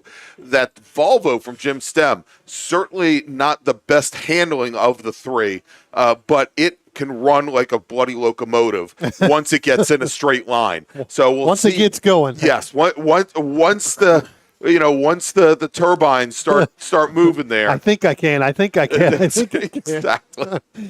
I tell you what, you talk about the Carolyn Bayer Brewing and the Carlos Schooler. They just now went through 6. They'll be coming up out of turn 8 right there. Carlos Schooler last time by got a really, really good run coming out of 2 and headed up into turn 3 up over the hill. Got right on the back bumper of that VW, but she started to pull away, meaning Carolyn Bayer Brewing in that 90 machine.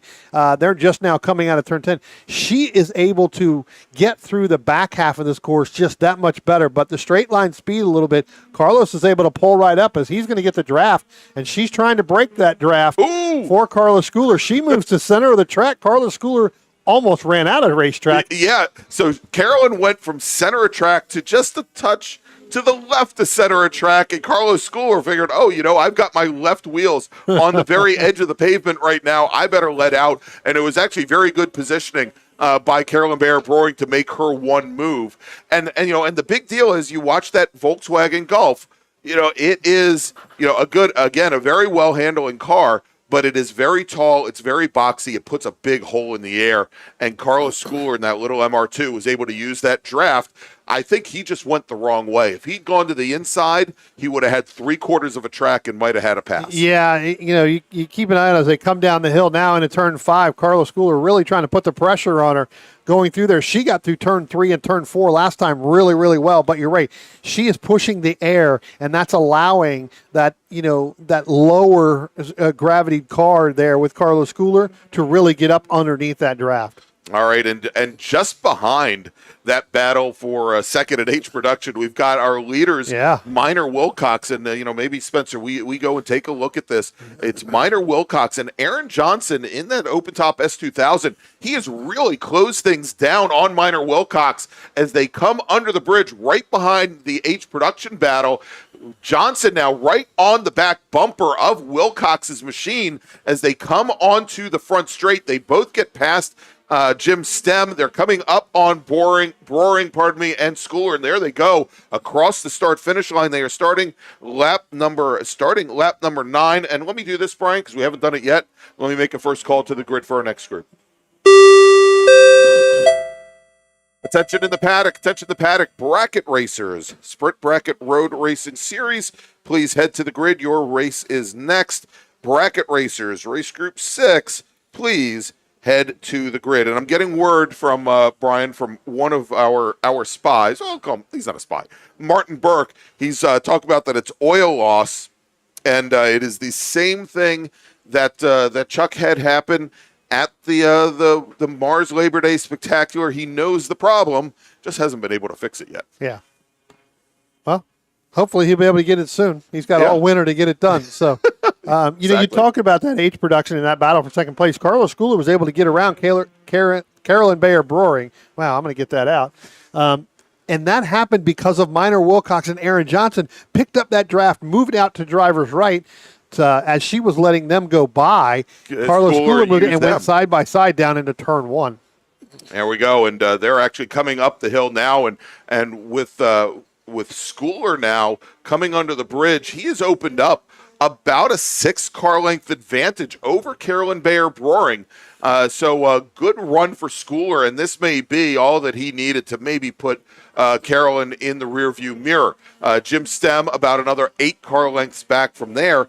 And we're watching right now the 27 of Rick Starkweather coming down the front straight. That is an F production machine, and looks like he's going to fall right into the middle of that H production race with a number of other racers as well. It's getting very complicated down there in turns 1 and 2, Brian. Well, you're right. You've got Starkweather going there. Then you've got Penato, and now you've got Lindenthal. Lindenthal is going to come out of turn 2, stay very far driver's left, and now he's tucked up behind 90 of Carolyn Bayer Brewing. They're going to split her, meaning Penato is going to go driver's right out of 3, and then Lindenthal is going to go driver's left coming up out of 3 up over the hill. When we get down into turn 5, they should be past those 2 cars, but they're going to come up on Carlos Schooler.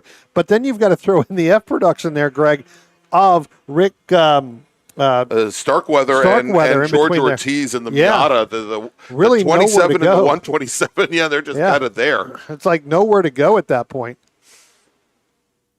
Yeah, and you can see them there coming through the carousel. It is very congested at the bottom portion of the course, coming out of 7, and now making the run up out of 8. And we can see Starkweather moving all the way driver's right. And although I'll tell you, Carolyn Bayer Brewing got a good run out of there, but Starkweather gets around her now. And coming down the inside, trying to make a run on them is that 127 Miata, the F production Miata of George Ortiz, as he's trying to make his way up into that F production battle. Yeah, now you've got LaMena going by, K-Hall going by. They're in a plethora of cars. I'm going to use that word again, but that I like to say that's more of a gaggle because you've got all different kinds of classes mixed in here as Penato and Lindenthal start to pull away from that. but you've also got your STL battle in there. You've got your F production cars in there. You've got your H production cars in there. Again, that's what makes this group so well, raced. You've got 6, 7, 8 different classes in here. Where you're going to come up on somebody. Here comes our Pinto leader in Bruce Shelton by the start-finish line now.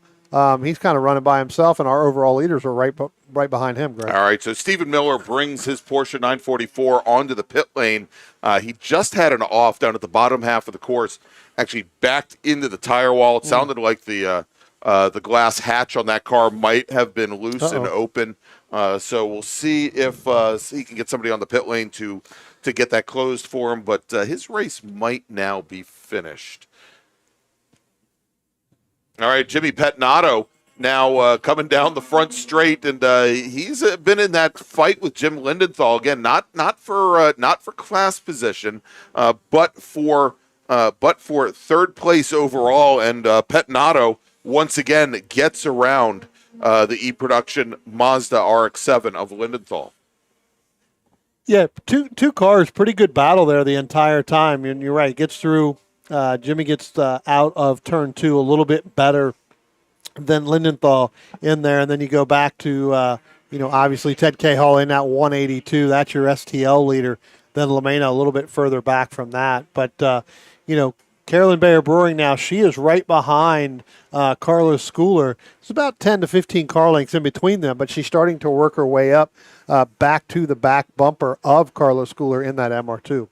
Yeah, and that's always a challenge for a slower momentum class when you have out of class cars that are lapping through, and what it could do to your race, because if you get separated from the car ahead of you that's in your class, it may take the entire rest of the race just to get back up to them. Yep. And with 8 laps to go here, she's got plenty enough time to get in there as our leaders are already past her, so there shouldn't be any other traffic that she may have to deal with. Attention in the paddock, second call to the grid for race group number 6, the Sprint Bracket Road Racing Series. Bracket racers, please head to the grid. Bracket racers to the grid, please. And we have another car, Brian, coming down the pit lane, and that is, I believe, the 182 of Cahall. Ted Cahall. So throw your STL leader now into Michael LaMena. So Michael LaMena now coming down into turn 1 now, coming out of turn 2. So that is going to be your new STL leader. Yep, indeed. And that now will move, I believe, Robert Cahall in the number 82 Miata up to second in STL, and Ben Sarley in the 199 car. It'll move him up to third. Good to see Ben out here running. I know he was part of that incident we had in SSM yesterday morning. Didn't get a chance to run here yesterday afternoon. So good to see him back out, being able to partake in both of the events, the classes that he ran. All right, let's take a look here. Coming down towards turn 1, that battle for the overall lead, battle in E-Production, is heating up again. And here we come down the inside. That is the yellow Caterham of Minor Wilcox. He's your leader with Aaron Johnson and his Honda S2000. Quite the relentless driver here this afternoon, Brian, as he is just a car length back. And we see them get around one of the Pintos, I believe around David Mapes' Pinto going into turn number 3. But both of these drivers, they are working with traffic relentlessly here, as we've got a car now onto the crossover road, and I think that might be the 18 machine. Yeah, that's Brian. the 18 of Lindenthal. Had a problem as he came down out of turn 10 and then crossing the start-finish line. Not sure if it's stuck in gear or whatever, but he was able to pull off to the right just past the start-finish line, take the access road. He's going back into the paddock, but it looked like he could not get it out of gear or get it into gear the way he was trying to rev it up. But go back to your Minor Wilcox, Aaron Johnson last time. They came out of turn 2. I tell you what, that battle was not only heated up, it was pretty hot. All right, and they're coming out of turn 10 now. And, the bottom half of the course, Minor Wilcox opens up maybe an extra car length, 2 car lengths on the Honda S2000. And because that bottom portion of the course, that's where you really will reward a quick, nimble car that can change direction quickly. But now coming under braking into turn number 1, and we see where the S2000 goes very deep to the inside. Minor Wilcox, interesting that we always see him stick to the inside going in the one.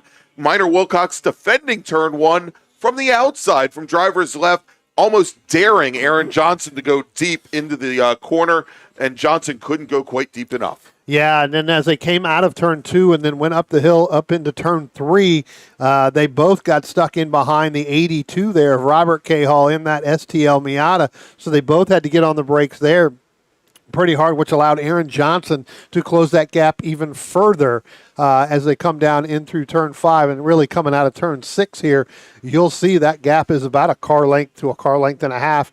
And that's been one of the closest that Aaron Johnson has been to that Caterham 7. Coming up underneath the bridge now. We'll see what the gap is this time. You're right. It looks like the Chatham gets out of turn 10 a little bit better, opens it up. But you know what, Greg? They're going to come back down, and they're going to end up getting into that H production battle. With Carlos Schooler, Carolyn Bayer Brewing and Jim Stem, they're actually getting ready to come up on Jim Stem as Aaron Johnson goes far, driver's right to the entrance into turn 1.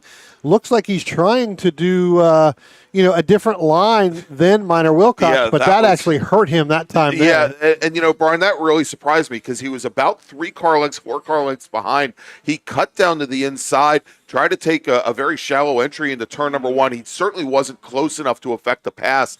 And all it did was it affected his entry speed and, more importantly, affected his exit speed out of turn 2. And he loses another 3 car lengths to Minor Wilcox. Again, it's interesting that we're now seeing Wilcox take that traditional entry in turn 1, almost goading Aaron Johnson to go down the inside. Saying, let's see if you can take the same line I can make work. I know your car can't, so I will force you in there. Exactly. Stephen Miller in that 22 Porsche back out on the racetrack just now coming out of turn 2. So whatever the problem was, it looks like they got that fixed, and he is back out to complete the rest of this race. All right, well, another racer that is having some problems, somewhat related to Stephen Miller, is Jimmy Pettinato. As we've got a car that's just gone off at turn 10. That's the 127 machine of George Ortiz, the F Production Mazda Miata. Hey, I tell you what, let's pick up our STL battle because it is now Michael Amena has also dropped off. He has dropped out of the race now. So that is actually going to give your STL leader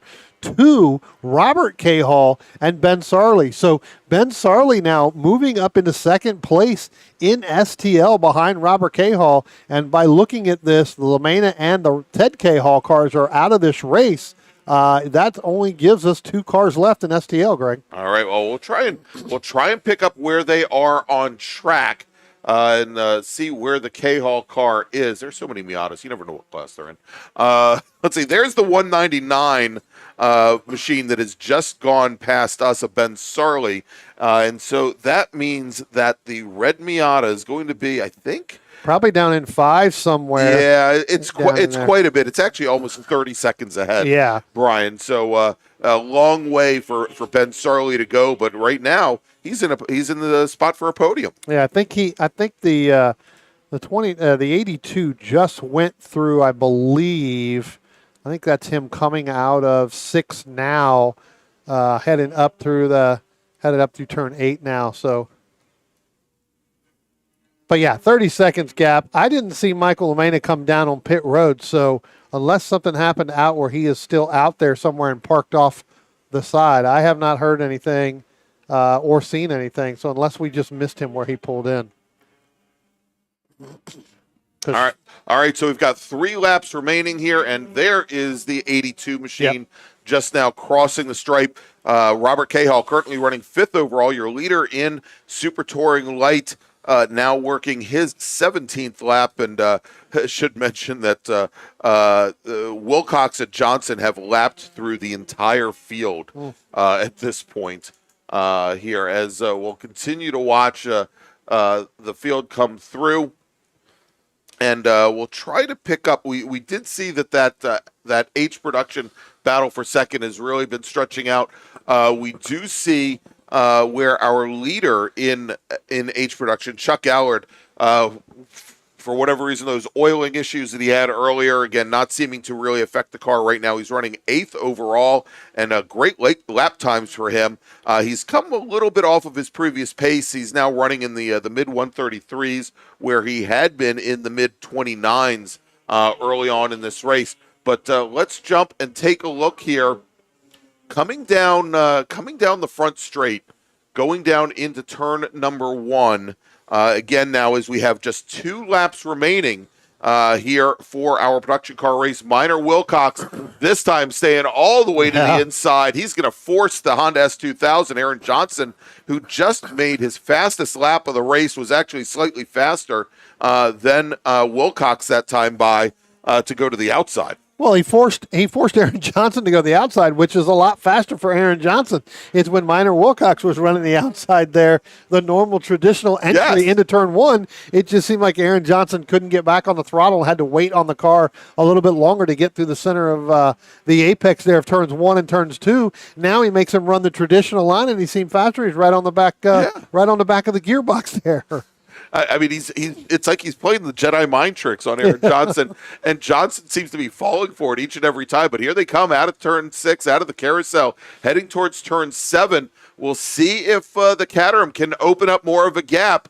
You know, the one downside of that Caterham, you know, especially as and we've got a Pinto off like in the gravel trap. That's the Mapes machine. Yeah, and that brings out the local caution just as Wilcox and Johnson were coming out of turn 10. They are now starting their final lap as we do have the Mapes GT Pinto in at the very front end of the gravel trap, just out of our camera view there.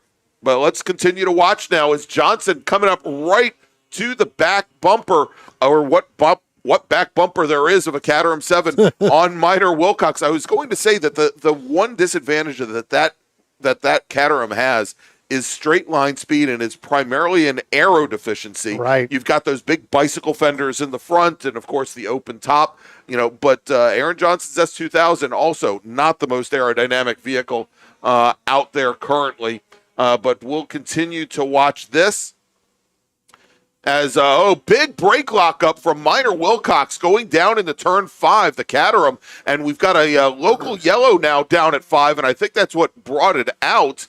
But let's take a look here. You know what, Brian? I'm seeing Aaron Johnson coming out of the carousel. Yeah. I did not see Minor Wilcox, and I think Wilcox might have looped the car on the very last lap, as the 08 car is now being called as the leader by our corner workers, and he is now making his way up out of turn 10, and there he is, Aaron Johnson in the silver S2000. He's got one slower H-Prod car to pass, and on the very last lap takes the lead, takes the win in E-Production, Aaron Johnson out of Lodi, Ohio.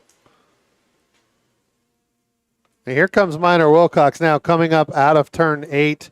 Looks like he should be coming down through turn 10, so he may end up being able to hold on the second. Obviously, he's going to hold on to second place in E-Production because Michael Unger in that 83 is going to be a lap down to him already. So, and I think Unger has already taken the checkered flag as Aaron Johnson was starting to put him a lap down as well. Yeah, so the 83 machine of Unger was the second car to take the checker right behind Aaron Johnson, but as you mentioned, a full lap down already.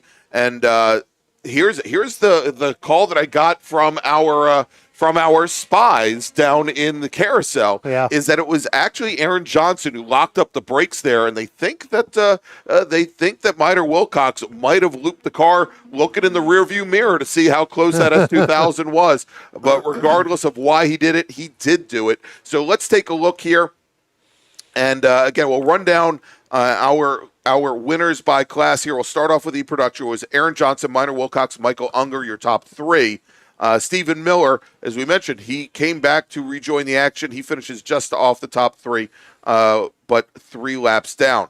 In F-Production, Rick Starkweather and his MGB holds off George Ortiz for the win. In SPU, Jimmy Pettinato, your sole racer in the class. In H-Production, Chuck Allard takes the win over Carlos Schooler, with Carolyn Bear Broering finishing 3rd. Jim Stem, Garrett Bowser, 4th and 5th. In GT Pinto, Bruce Shelton takes the win. David Mapes watches him take the checkered flag from the turn 10 gravel trap. And then finally, Alex Cumming did not take the green flag today. He did not race in his Spec RX-7. All right, so that is going to wrap things up for that race. Let's make a final call to the grid for our next race group. Attention in the paddock, attention in the paddock. Final call to the grid for race group 6, the Sprint Bracket Road Racing Series. Bracket racers, please head to the grid. Your race scheduled to start momentarily. All right, so let's take a quick break here. I know we've got at least one vehicle for our emergency services teams to go and repair. And Brian and I still have some donuts to eat from the morning. So we're going to take a quick little break. But before we do, let's talk about another great partner of the Washington, D.C. region and the Mid-Atlantic Road Racing Series, longtime partner, Radial Tire Company. Since 1976, Radial Tire Company has been providing the Washington, D.C. area with quality tires and the finest service. They have earned a reputation as a premier specialist in hard-to-find performance tire and wheel applications. They stock tires from all of the top manufacturers for whatever you drive, from small economy cars to SUVs to trucks. Their mission is to assist you in getting the most out of your tires and cars. For more information or to schedule online, browse radialtirecompany.com or call them in Silver Spring at area code 301-585-2740. That's 301-585-2740.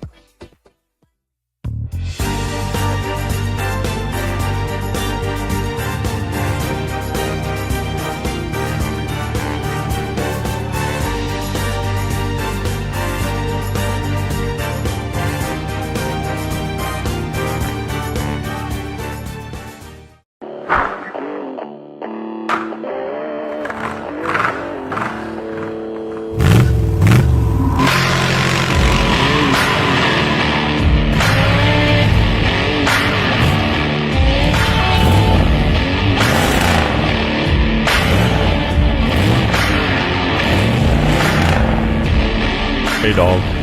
Belmont Classic Cars, where we take you back to simpler times. Belmont, Ohio.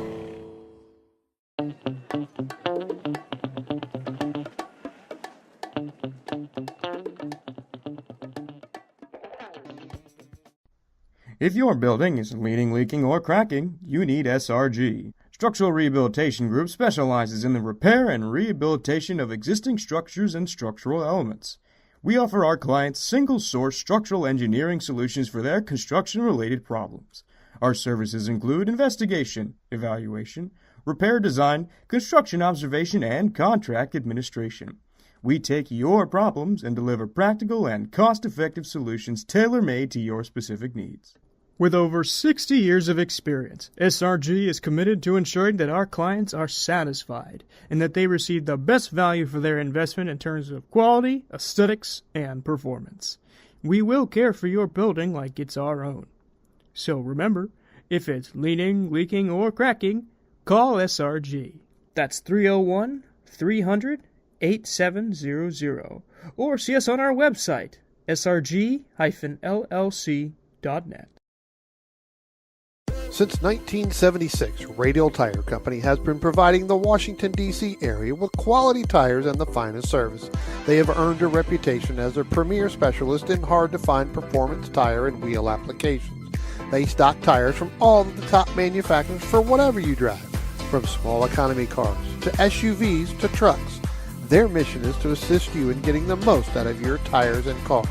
For more information or to schedule online, browse radialtirecompany.com or call them in Silver Spring at area code 301-585-2740. That's 301-585-2740.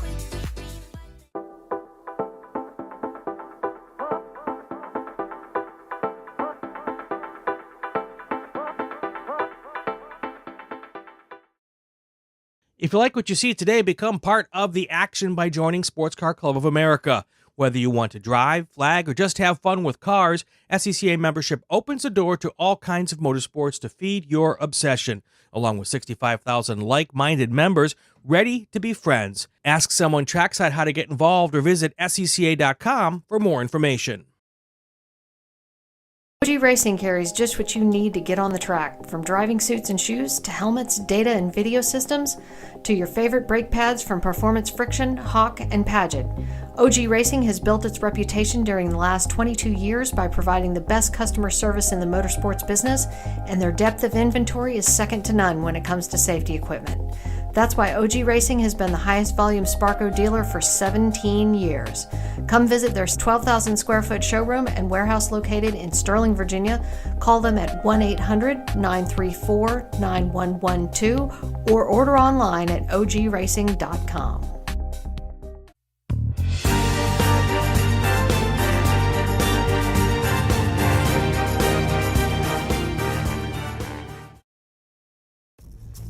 RP Performance is the only premier race shop in the region that specializes in both street and track Mazdas and is located right in the heart of racing at Summit Point's Gasoline Alley. RP has been involved in countless race wins and series championships across many classes with drivers of all ages. Not just a full-service shop, RP has been helping drivers with their individual racing and other track event needs for over 30 years, providing trackside support, arrive and drive packages, as well as race car transport services. And they're known for its help all attitude. RP Performance is your go-to for getting cars back on track for that positive experience at Summit Point when you're ready to pack it in. For more information about RP Performance, come talk to them here in the paddock. Call them at 304-728-6749 or email them at Brett, that's B-R-E-T, at rpperformanceracing.com. Green, blue, white, checker. You know the flags, but do you know the people waving those flags? Flaggers are the key to the success of every SCCA event at the racetrack, and it's something you can do. Being an SCCA flagger puts you in the action, feet from the race cars, keeping everyone at the track safe and having fun. And did you know that with SCCA's partnership with IMSA, flagging at SCCA events makes it easier than ever to flag at professional races around the country? Find out how you can become a flagger at scca.com/volunteer.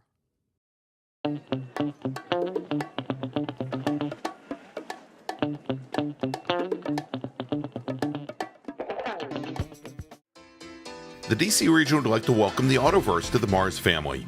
The Autoverse is a huge supporter of science, technology, engineering, and math, or STEM education, and like the SCCA, wants to break down the barriers to motorsports. They do this by providing the public with real-world experiences and link them with a trusted network of providers and gearheads.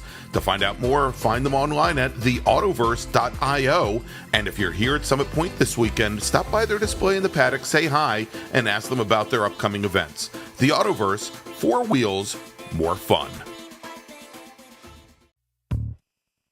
And welcome back, everybody, to Summit Point Raceway for the October MARRS presented by Belmont Classic Cars.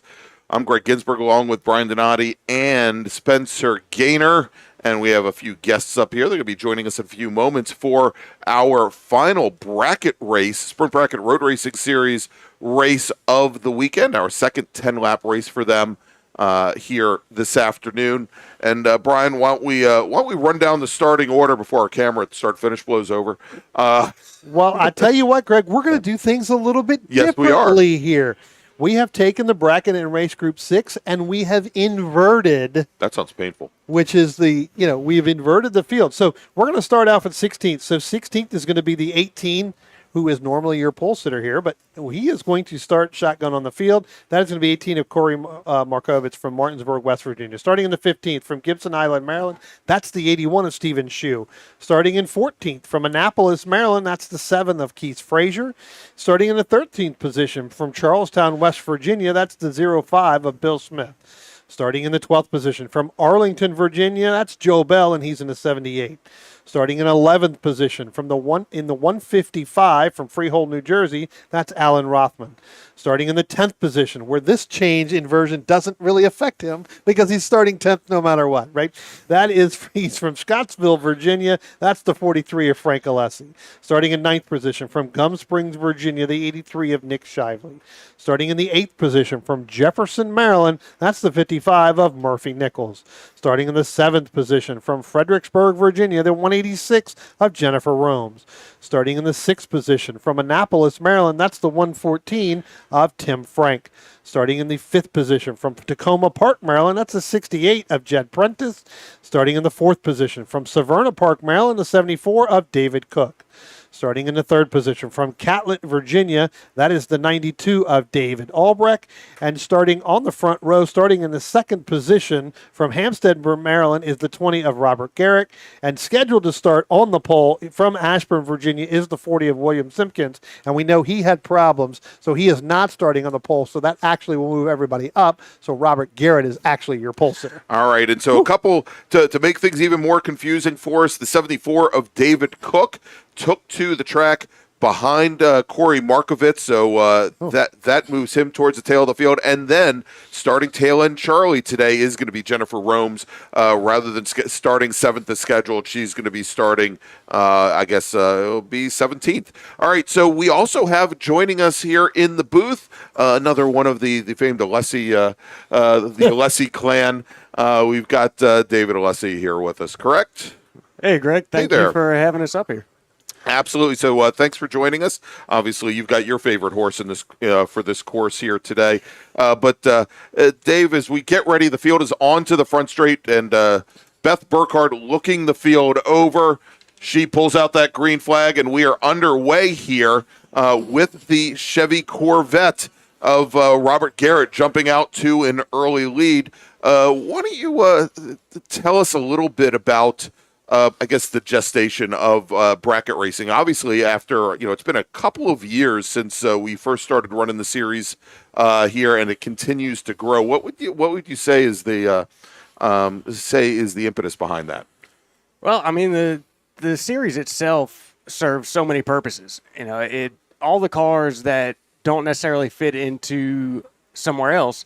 It gives everybody a place to race, or everybody who wants to do something to their car that a particular class doesn't allow. It gives them somewhere to race, or all the cars these days that want to run big aero or turbos that and generally doesn't fit well in SCCA. Right. It's that really has been the driving force for bracket.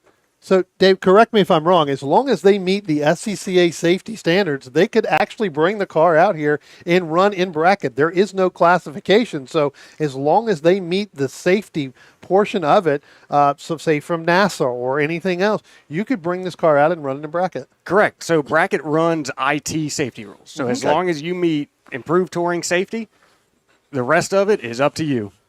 Now, I know back in, I think it was 2018, I think when we first started running the bracket with Chuck Edmonston and that and moving that forward, we kind of started off really small here.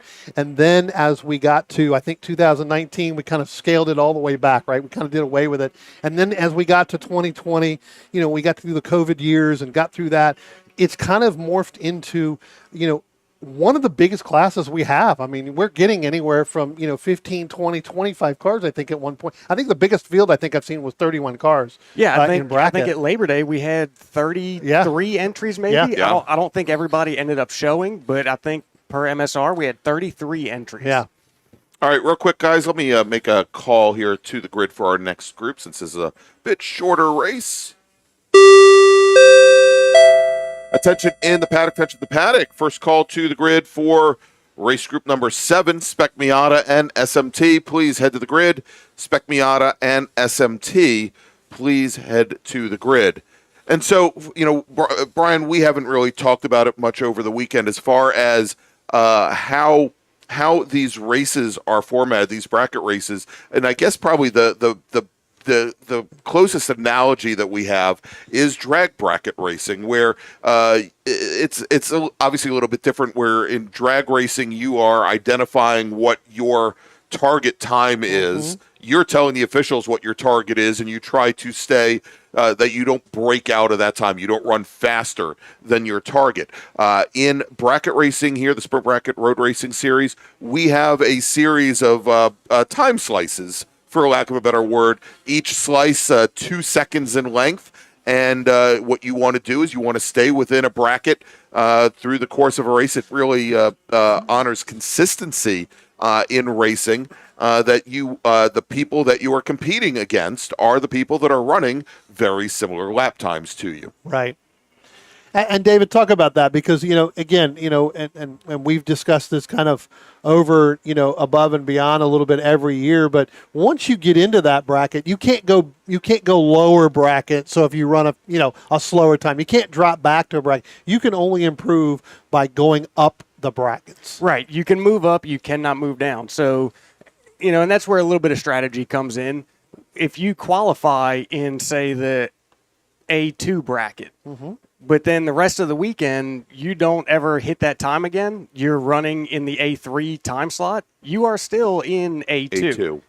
You cannot move backwards. However, whereas in drag racing, if you run faster than your bracket, you're DQ'd. That's right, it. Correct. You're done. And here, it's just, okay, now you just went from potentially first in your bracket to last in the next one. And you just keep on racing. Yeah, and it's interesting as we've watched that, and we'll give you a breakdown of the racers and where they stand in these different brackets right here in just a moment. But we've seen this multiple times in the last couple of weekends, where you will have a great battle going on track, and sometimes these cars, which are very draft reliant, like some of the Mazda Miatas, for example, or we always seem to have a very big contingent of spec racer Fords in the field, they'll lock into the draft with one of their competitors. And suddenly that trailing car breaks out of the bracket that they're in because they've made up of 3/4 of a second in the draft, and suddenly they're still behind the car that's physically in front of them, but they are now racing the cars in the bracket that are ahead of that car, and it's such a challenge. It really is, because we're all racers at heart, right? We all want to go faster. And you always have that carrot, that car ahead of you, right. which you as always long as you think have a that's rabbit to chase, we're going to just keep pushing to try to chase them down, because at the end of it, we are still racing for the overall. Right. And most of us, I know I can speak for myself here, I pay very little attention to what lap times I'm running when I'm in the car out racing. Sure. And I think most people do. They're looking at what's what's directly through the windshield. You could absolutely pay attention to your lap timer and dial in and stay in your bracket. But, none of us are going to sandbag. Right. None of us are good at that. That's just not how any of us are wired. Well, look, I have seen over the last several years, really from calling the action all the way up and through here, as our overall lead here, Greg, is really under a challenge from Bill Smith and Corey Markovitz. I tell you what, Bill Smith now is going to come out and get in the lead, but I think the man that's going to say not so fast as those two start to battle is Keith Frazier. He's getting the draft from those two larger cars. I still don't think Bill Smith's seen Keith Frazier at all during the race. All right, well, and so here's the story right now. Keith Frazier actually does bump up to the next higher bracket. He was in the B1 bracket. He now finds himself in the A5 bracket. Corey Markovitz, Bill Smith, Keith Frazier, all in the A5 bracket. That is for drivers with lap times in the minute 23 to a minute 25 range. And, as we go and we take a look on track, as you mentioned, Bill Smith just gets around Markovitz there in the BMW, or Bill Smith in the BMW, getting around Markovitz in his Porsche, and then we've got Keith Frazier quite a distance back, about a second back in his Spec Racer Ford Gen 3. Well, I tell you what, Greg, we're standing up here and we're watching coming out of two. And David, there's no fist pumping in here. Not allowed to fist pump. No, I'm just kidding. Frank is leading, the B3 bracket, and he's ahead of Joe Bell. And then you've got Murphy Nichols in there now, along with Nick Shively. But Frank was able to pull away a little bit coming out of turn 3. But one of the things we've talked about here, David, is more of, what ends up happening. You're leading the bracket the entire event, right? You get down to the last lap, and I say this, jokingly, Chuck Edmondson is the leader of leading a bracket the entire race to turn around and run faster. You say not paying attention, getting the draft coming out of turn 10, goes past the start-finish line. Now he's 5th in a bracket, right? Talk about how the points are, distributed through here. Is there really a point battle that goes on, and how do you accumulate those during the race, during those brackets? So, yeah, there is points on the line. Right now, if I'm not mistaken, I think Nick Shively, Steve, and I believe one more person are right there at the top. I think it's Mac Harrison are right there at the top, kind of fighting for the championship. So when it comes down to that, you do have to pay a lot more attention to what kind of times you're running, Right. if that's what you're going for. If you're really shooting for points, you do have to be very cognizant of your lap times, and are you sitting in a draft? Maybe you have to pull out and break that draft in order to not run out your bracket. Now you talk about the different brackets and the different points and everything, and you talk about when you qualify, you're qualifying in that A2 bracket. Let's say during the race you don't run that. You consistently, as we have here the example with Markovitz, Bill Smith, and Keith Frazier, they're staying in that A5 bracket. That is the bracket that you're in for the race. Do you earn points off of an A5 bracket, or are you staying in that A2 bracket the entire weekend? You're in that A2 bracket all weekend. Yeah. So I think when you win a bracket, that's where the points come in, and you're in that bracket. But if you don't get to that A2 bracket, are any points awarded if you only get to an A5 time? So you're still racing in that A2 bracket. Okay. Right. You may not be meeting the lap times, but Okay. yeah, you are still that A2 bracket. Gotcha. Okay. Attention in the paddock. Attention the paddock. Second call to the grid for race group number 7, Spec Miata and SMT. Please start heading to the grid. Spec Miata and SMT drivers, race group number 7, to the grid, please.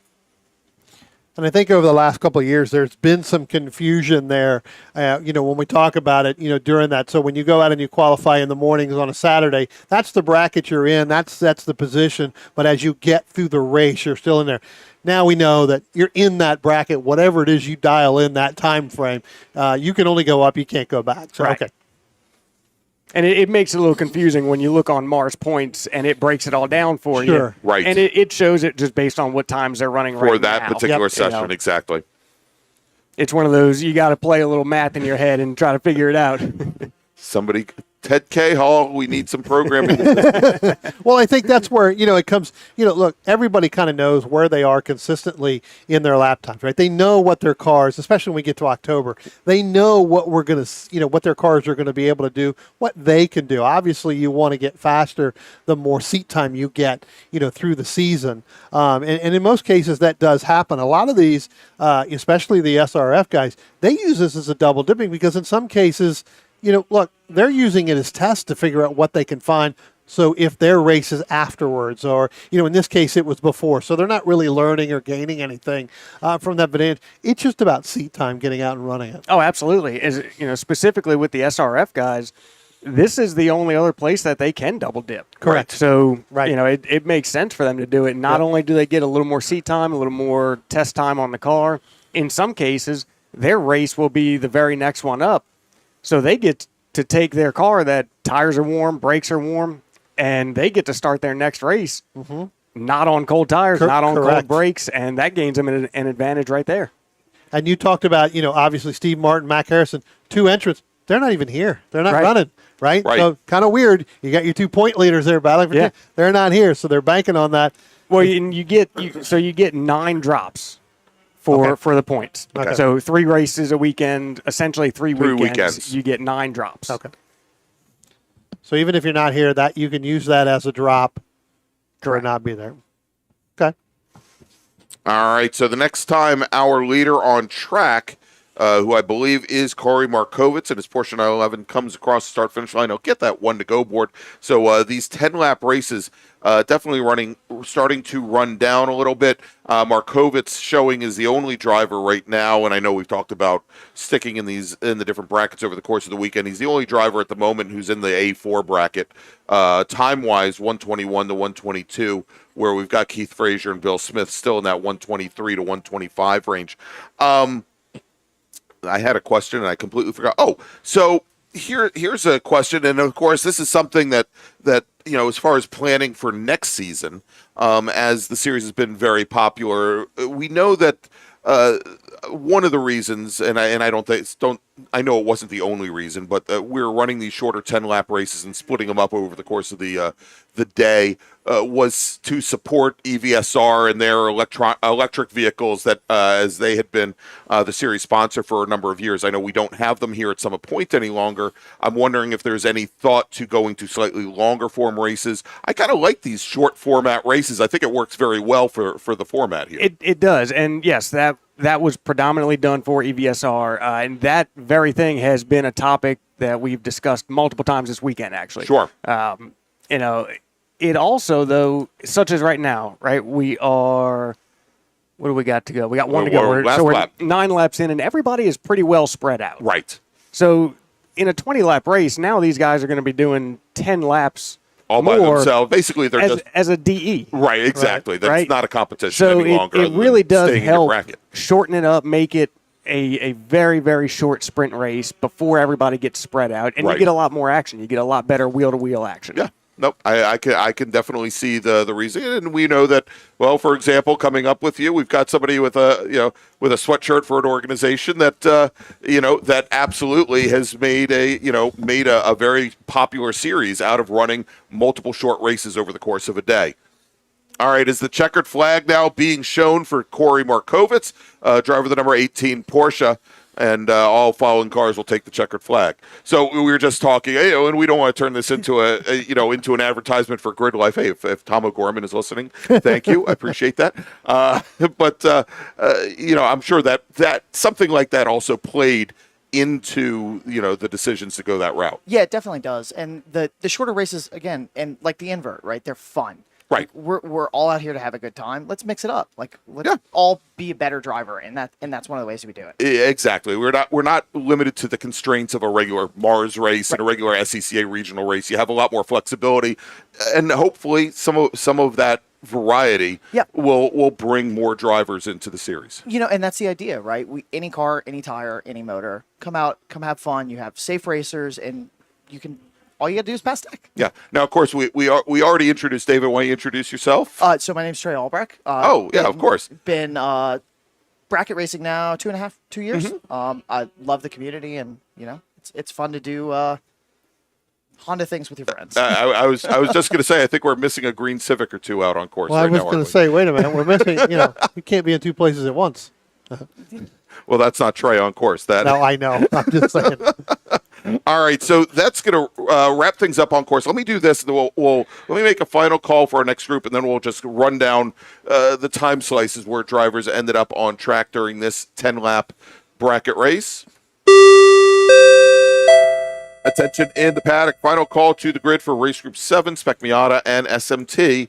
Spec Miata and SMT drivers, please head to the grid. Your race scheduled to start in just a few moments. And so, again, for drivers, this race, and you'll have to excuse me because my trying to go back through 2 previous races in qualifying and trying to put drivers in a particular bracket, I have enough trouble just with this. So let's see here. Corey Markovitz, our only driver, with a minute 19 to a minute 20. Bill Smith in a minute 23 to a minute 25. Joel Bell, minute 27 to a minute 29, along with Alan Rothman. Murphy Nichols, our sole driver, in a minute 29 to 131. Let's try that again because now I just had like 6 more drivers reappear. 127 to 129, Joel Bell, Frank Alessi, and Alan Rothman. And then in B3 for minute 29 to a minute 31, Murphy Nichols and Nick Shively. Then we've got for 131 to 133, Tim Frank, then Jennifer Romes, then David Cook, then Jed Prentice, Robert Garrett and Dave Albrecht for 133 up along. And actually, I believe those are the 2 drivers there who are in that, what is the equivalent of the B5 bracket. I think also in just watching that inverted start, I always look, instructing at SCCA driver schools when we have a 5-lap little mini race for drivers that are trying to get their competition licenses. One of the things that's kind of neat to watch is those drivers that start at the front of the field, how long they can hold off cars behind. And and as we were watching, for example, the Sentra of Tim Frank, he early led on for 2 laps, almost. Exactly, which is incredible. Yeah, and that's I think there's a lot to that, and as those cars behind that may normally have much better pace are kind of having to find their ways around. Yeah, exactly. I mean, normally they're used to at lap 9, 10 coming back on the back of the grid. Now they start at the beginning, and it makes it interesting for everyone. Yeah, and no issues, right? Right, exactly. Yeah, no, everybody got through it. Yeah. Nice and clean. It was actually really good. All right, so let's do this. Let's wrap things up. I want to thank Trey Albrecht, David Alessi for joining us here up in the booth for our last bracket race of the day. Of course, bracket racers will be at New Jersey in 2 weeks for the final Mid-Atlantic Road Racing Series event of the season, but I believe also the final bracket racing event of 2023. So we definitely look forward to seeing them then. Let's go, and we're going to take another quick little break, and we'll be back in just a few minutes with 2 more MARRS feature races remaining. It's going to be Spec Miata and then our improved touring racers after that. You are listening to the October MARRS presented by Belmont Classic Cars, and we'll be right back. Belmont Classic Cars is a family-owned classic and collector car dealership located in Eastern Ohio, specializing in 1960s and 70s American muscle cars and other unique automobiles. Belmont takes pride in taking you back to a simpler time with iconic classic rides and never selling anything that they wouldn't want in their own collection.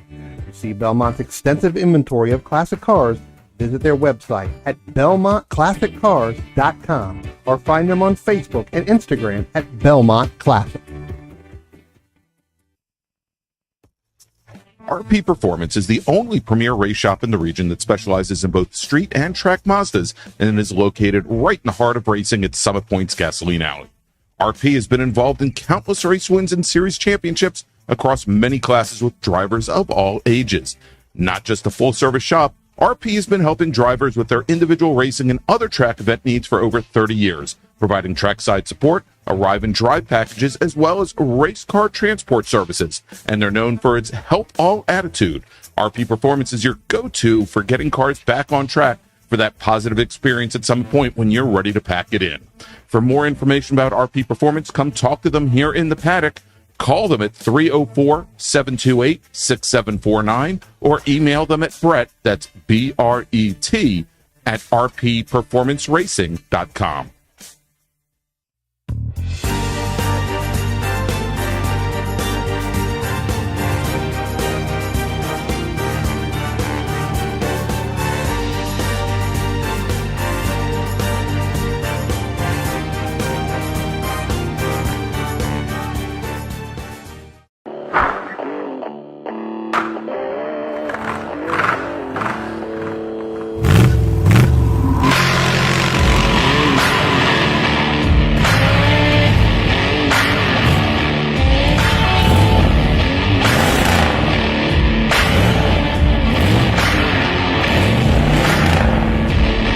Hey dog.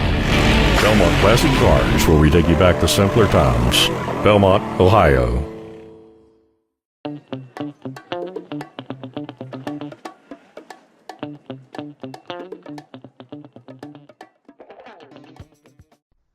If your building is leaning, leaking, or cracking, you need SRG. Structural Rehabilitation Group specializes in the repair and rehabilitation of existing structures and structural elements.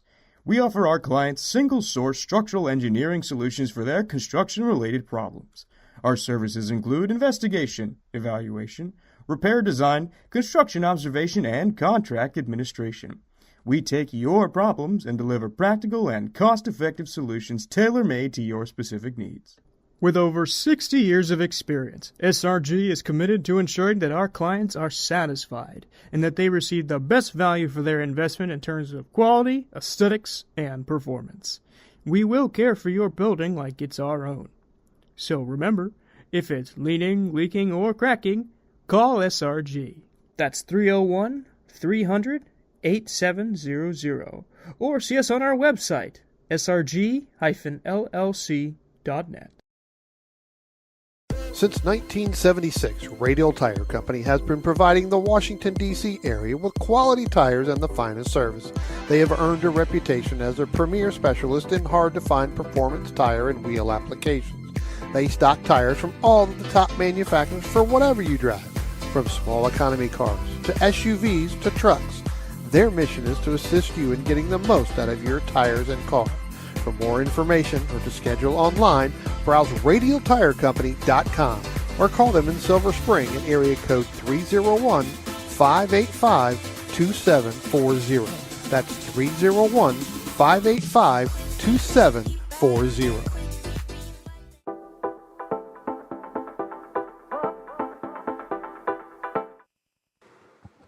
And welcome back, everybody, to Summit Point Raceway. I want to again thank David Alessi and Trey Albrecht for joining us up here in the booth to talk about bracket racing. Next up, we've got our 2 final feature races of the day for the Mid-Atlantic Road Racing Series. And next up is going to be Spec Miata, Brian. Yeah, I tell you what, Greg, we are going to see some changes in the running order at the very changes. start from what we had yesterday. Yes. Even cars that didn't finish in the top 3 of the race based off their time. Now, Right, well, they have moved up into the top 3 in the starting order. And a big reason for that is the starting grid for yesterday's race was based on a very wet qualifying session. And so almost every racer during yesterday's 15-lap sprint race put in faster times than what was on qualifying. And we found some drivers that had started at the very rear of the pack because they did not do well in the wet, were a heck of a lot faster in the dry. Yep. Brian, they're starting on their pace lap right now. Let's run down the starting order. All right, starting in 16th position from Morgantown, West Virginia, that's the 82 of Dylan Moore. Starting in the 15th position from Lyndhurst, Virginia, that's the 8 of Ryan Moran. Starting in the 14th position, and he is actually in an SMT car, from Downingtown, Pennsylvania, that's Kevin Gaiman. In the 113. Starting in the 13th position from New York, New York, that's the 03 of Jonathan Cavell. Starting in the 12th position from Oakland, New Jersey, that's the 6 of Shauna Lamena. Starting in the 11th position from Big Pool, Maryland, that's the 57 of Andre Ivanescu. Starting in the 10th position from Townsend, Maryland, that's the 39 of Andrew Wagner. Starting in the 9th position from Potomac, Maryland, running the Partridge Family Bus livery, that's the 77 of Peter Kaufman. I keep looking at that car, Brian, and I don't think that was the It's not the intent. not the intent, and it certainly wasn't the inspiration. Nope. Starting in the 8th position from Durwood, Maryland, the number 44, that's Spencer's dad, Kip Gaynor.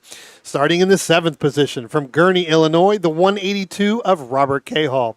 Starting in the 6th position from Owings Mill, Maryland, the 54 of Michael Cohen. And here's where the changes start, Greg. Starting in the 5th position from Sparks Glencoe, Maryland, that's the 63 of John Hotz. Starting in the 4th position from Christiansburg, Virginia, that's the 78 in a new car, that's Ted Cahall. Starting in the 3rd position from Oakland, New Jersey, that's the 88 of Michael Lamena. And starting on the front row, starting in 2nd position from Morgantown, West Virginia, that's the 18 of James Lindenthal. And starting on the pole from Centerville, Virginia, with a time of 127.833, that's the 10 of Glenn Evans. All right, so there you go. That is our starting order here. And Brian, I just had our finishing order from yesterday's race on the screen, and of course I just misplaced that. Let me bring that up now. Here, as we've got the field coming out of turn 10, John Hotz, who's starting, as you mentioned, fifth. He was your winner yesterday. We'll see if he can move up as the green flag is now in the air. And the number 10, Glenn Evans, who finished yesterday's race in 4th, just off the podium. Early jump there, and he's leading the field down in the 1, but it looks like he moved over to the center track. Lots of brake lock up at about the 300-foot mark, Brian, and the majority of the field going through turns 1 and 2, still side by side, door to door. Yeah, I'm not sure what happened. I'm not sure if somebody got on the back bumper and pushed him down a little bit, but there was some definitely heavy brake lockup going in there. That's going to push Glenn Evans all the way back now into the 5th position. Give the early lead to Michael Lamena. John Hotz is 2nd. James Lindenthal is 3rd. But, yeah, that just didn't seem to work out well because he started out in the center of the racetrack, then started to move left and came directly back over into the right, going through turn 1. All right, a car that had some definite issues on the opening lap. I believe it was the 182 of Robert Cahall, Brian, and he was off track at coming out of turn 1, and I believe he's actually sitting on the access road coming back our way. We'll have to see here if he's actually still out on track, as our leader's now making it through and up the hill out of turn number 8. And it is looks like still the number 10 machine of Evans, your leader, but we're watching that white number 63. I think he's made it through a good portion of the field here. Let's see if that's the white 63, or if the 63 is a little further back. No, it is. Yeah, it's a 63 machine, and it is Mike Lamena, your new leader, the 88 car, here as they come down the front straight.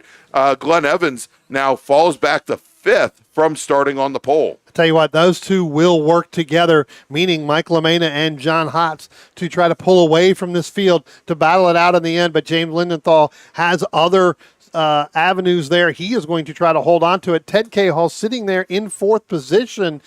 He is going to try to work up there. And as you said, Greg, Glenn Evans back to 5th. I look down here through the binoculars through turn 1, and you're right, I can see Robert Cahill. I'm not sure how he got up into there, but he is definitely in the cutout coming back towards us down from turn 1. So he's going to, I don't know if he decided he wanted to just sit there and watch after that. And Brian, coming through turn 5, it looks as though the Lindenthal car may have run very wide with a number of drivers cutting underneath it. We'll take a look at that as they come through. But you can see now, coming through the carousel, side by side there, I believe Ted Cahill has gotten around James Lindenthal. We'll continue to track that. But, yeah, maybe Robert Cahill, maybe he's going on an expedition, and we'll see him sometime in the spring, I'm sure.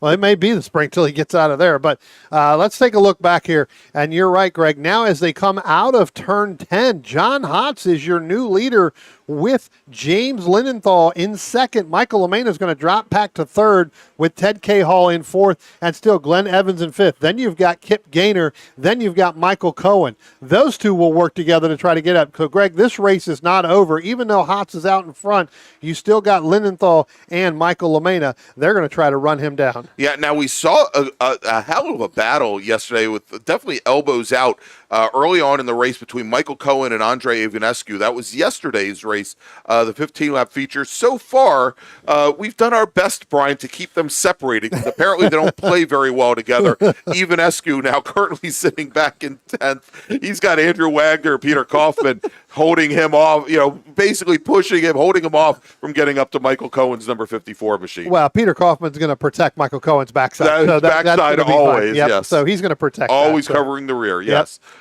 All right, here, so let's take a look as our leaders now coming through the carousel over at turn 6. And John Hotz now has opened up about a 4-car length advantage over the 18 machine of Lindenthal. Lindenthal, after having those issues in his RX-7 during yesterday's race, he was looking very strong in Spec Miata. He then had some challenges as well. Lindenthal, though, Lindenthal yesterday finishing all the way back in 16th position, having been as high up as 2nd. Yeah, I think he definitely had some issues kind of later on in that race. That propelled him all the way down and falling all the way down in the 16th position. But now we look a little bit further back, heading down into turn 1.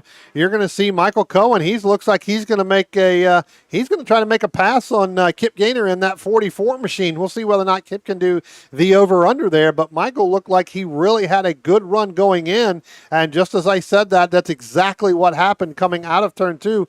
Kip Gaynor pulls the over/under over Michael Cohen. I'm sure both of them are laughing quite hysterically under their helmets there, Spencer, because that has been a known thing that if you get offline going into turn 1, you're going to get the over/under to happen to you, and that's exactly what Spencer's dad did.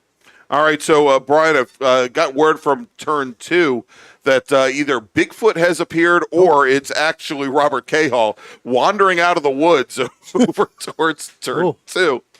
And I really hope that wasn't the call they made. Yeah, and it sounds like the driver is making his way over to turn 1. It sounds like the driver of the 182 might be a little hot-headed at the moment. So he's heading over towards turn 1. We'll see how things work out over there as our leaders now coming out of turn 10 and making their way down towards Mr. Cahill at turn 1. John Hotz now with an 8-car length advantage over James Lindenthal. Mike LaMena, who is running in 2nd, he is now right up to the back bumper of the 18 car. Then Ted Cahill, he is only 2 car lengths back from there with Glenn Evans, our pole sitter today, sitting in 5th, and he is right in the thick of that as well. It's then, I'd say, probably around 4 or 5 car lengths back to Kip Gaynor, who's gotten back around Michael Cohen. Yeah, he definitely pulled that over/under last time by, but our leaders here, they're starting, as you said, Greg, they're really starting to spread out. We're all pretty much single file. Not really a battle, not even close enough to a battle in between really our front 10 actually our front 15 cars here now, we've got quite a bit of a spread out. I will say that, that 63 with John Hotz, he's really got that car dialed in for this racetrack. He's been pretty dominant here in the SM. I know when we saw it over Labor Day with SM, when you had Rob Hines and even Nick Bruni here as well, John Hotz was pretty competitive, finishing third, on the last step on the podium, those 3 days actually as well. And it's interesting, Brian, because we've had the conversations with John where, like a lot of these drivers, in some cases, juggling two different cars, a Spec Miata as well as an SSM car, and a big difference is the tires that they run. Right. And there is a lot less uncertainty on how to run the Hoosier tires that they're using in Spec Miata versus the Toyos. That the setup is like is just like a magic art in SSM with those shaved Toyos, as we've got a battle for second unfolding here, Brian. Yeah, I tell you what, coming by the start-finish line as they came through, Michael LaMena got a great run out of turn 10 that moved him up and around the 18th of Lindenthal. So now put Michael LaMena in that number 88 machine up into second place, move the 18 James Lindenthal back into third. And as that pass was happening, Ted Cahall and Glenn Evans, they were starting to reel those in. So with Hotz leading by about 10 car lengths as they head up over the hill and down in towards turn 4 and turn 5, you're going to see that gap's getting closer for second and third. Attention in the paddock. First call to the grid for race group number 8, Improved Touring and B-Spec. Please start heading to the grid. Race group 8, Improved Touring and B-Spec drivers, this is your first call to the grid. All right, as we watch our leaders now coming out of the carousel and starting to head up the hill, LaMena, who just got around James Lindenthal earlier on in this lap, not able to separate himself out here in the preceding lap, and we see John Hotz now coming across the stripe, completing lap number 6, and he has now, Brian, I put it at about 10 car lengths over LaMena and Lindenthal. Although LaMena got that pass done with really very little loss in momentum by either he or Lindenthal, neither one has been able to make up any kind of ground with that swapping to John Hotz. Yeah, and they're probably going to lose even more ground because as Mike, LaMena is trying to, run the line, I don't think Lindenthal really wants to sit there. He feels like he may be a little bit faster than LaMena in certain parts of the racetrack, which is able to get up on his back bumper. He's going to try to make those moves, and that's going to end up putting a big hole. It's like a big parachute coming out. It's going to slow them down, going to bring the other two, but it's going to allow John Hotz to really move that out. I wouldn't be surprised if, last time by it was 1.9 seconds, so 2 seconds, if it's not 2.5 seconds right now. Well, we'll take a look this next time by and try and judge their times, but on that last lap, the swapping of positions between LaMena and Lindenthal cost them about 4/10 over any one of the previous laps. So a big difference there. We'll see if LaMena has the ability to pull those cars forward, because they also have Cahall and they have Evans locked in right behind them as well. It's 4 cars that need to work together. And here, as they come out of turn 10 onto the front straight, it looks like they may have opened up a little ground. But once again, and we saw this yesterday, Brian, we see LaMena moving to the center of the track as if to defend against the cars behind, and maybe rightly so, as James Lindenthal, as soon as LaMena moved over driver's left, Lindenthal stayed to the center of track, realized he was not going to be able to get close enough alongside, and slots back into position. Yeah, floated right back in there. Pretty good move there, because if he'd have stayed out there, that would have brought Ted Cahall in. Again, Ted Cahall still trying to maneuver that new car. That's a brand new machine. Had run at the runoffs here, literally picked it up, I think, on that Monday of the runoffs. Yeah, the day before qualifying started. Yeah, I think that he got the Monday test session in with that car. So that's still in the kind of the break-in period. So that car is really starting to come around as well. But yeah, Lindenthal had to tuck back in, realizing he couldn't make that pass on LaMena. Had he tried that, he probably would have dropped all the way back to 5th. Yeah, he would have lost a lot of ground there, lost a lot of momentum coming out of that corner, as he probably would have had the train drive right around him here. As we watch the field now, making their way out of turn 8. And, I could see it here, Brian, as they head up the hill and towards the bridge. John Hotz does open up a larger advantage. We were talking about how we wanted to track the times when Lindenthal was leading versus when LaMena was leading. And I think we already have the answer here. With LaMena leading the pair, they are 0.4 of a second off the times of when Lindenthal was leading the pair. Yeah, I mean, it went from 1.9 seconds to 2.5 seconds, which is what we were just talking about for that. But again, that, second, third, fourth, and fifth, trying to stay in line as best they can, to try to work together to try to catch Hotz. I just don't think that they're going to be able to, as now it looks like we got Glenn Evans coming out of turn 2, going to go side by side there with Ted Cahall. Had to get back into it. We were just having that same discussion. You've got to get on the brakes a little bit sooner there, and it does look like we have Andre Ivanescu. He has pulled his car back behind the wall here, so he is done for the day. That's right. So that battle for the second day in a row not going to shape up between Ivanescu and Cohen. Cohen, who just turned his fastest lap of the race, continues to sit in 7th, challenging Kip Gaynor for 6th position there, and a very tight battle right off of that lead pack of 5 drivers. Pardon me.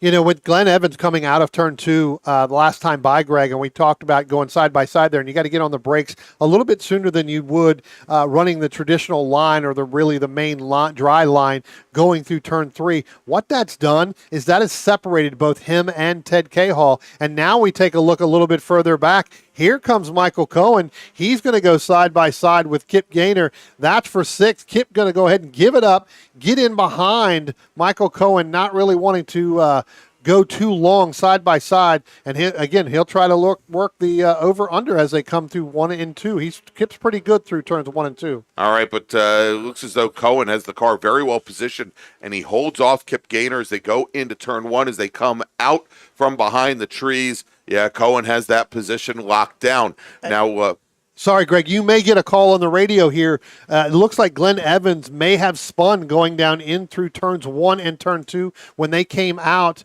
I did not see Glenn Evans. Here he comes now, up out of 2 and into 3. He is actually going to fall in behind the 77 of Peter Kaufman. Yeah, and there is the call. Just came in from the corner workers at turn 1. Sounds like that was unassisted as he went around. But again, he now loses a number of positions. Yeah, so as we come back through, if nothing changes between now and the next time they come by the start-finish line, your leader will be John Hotz, then Michael LaMena, James Lindenthal, then Ted Cahall, then it's going to be Michael Cohen, which would be in 5th, Kip Gaynor in 6th, Peter Kaufman in 7th, and then you can put the 10 of Glenn Evans back into 8th position. All right, and as they come out of turn 10, it is still Michael LaMena managing that second pairing as they come out, and Lindenthal not right up to the bumper yet of LaMena, was about a car length back as they rounded turn 10. We'll see if he takes a look to the inside as we now are halfway through this 20-lap race. We're now working lap 11. Brian, let's make another call to the grid. Or go ahead. I was going to say, go ahead. No, go ahead and make that call. Attention in the paddock. Second call to the grid for Improved Touring and B-Spec. Improved Touring and B-Spec racers, please head to the grid. Your race is next. Greg, I'm sitting here looking down through the, and I'm not sure if EV or anybody downstairs can hear us, but we talked about Robert Cahall. He's actually pushing his car on the gravel road up from the trees out of turn 1 by himself. Well, we know Sasquatch has those superhuman powers, but yeah, that might be. He is pushing the car by himself, trying to do it on the gravel road. Well, I commonly see the Cahalls very early in the morning, usually around 6:15, 6:30. Yes. Either walking or jogging around the track here, always looking to do strength training. And, this is a perfect opportunity. Hopefully by the first outing of the 2024 season, he'll have that car back to the paddock. Yeah, I was going to say, I know that it's not something you want, but if, obviously somebody can hear that he needs some help because he is pushing the car up the hill, down and around. There is nobody in the car. He's pushing it and steering it all from the back. All right, well, I will try and send a text message down to our stewards. Yeah. He's completely off the racing surface, and they'll probably pick him up afterwards. But watching somebody push the car like that is probably not good. Here comes the Glenn Evans, Peter Kaufman. We talked about it. Glenn Evans follow all the way back after that spin, Greg, that we alluded to. He has now gotten back around the 77, so put Glenn Evans back in the 7th position.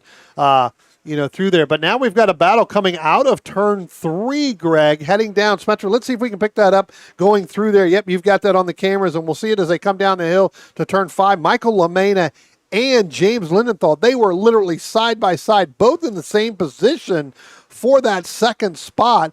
Give it back to Michael LaMena as they go through turn 5. So he was able to work his way back around Lindenthal, but they were completely side by side going through turn 3.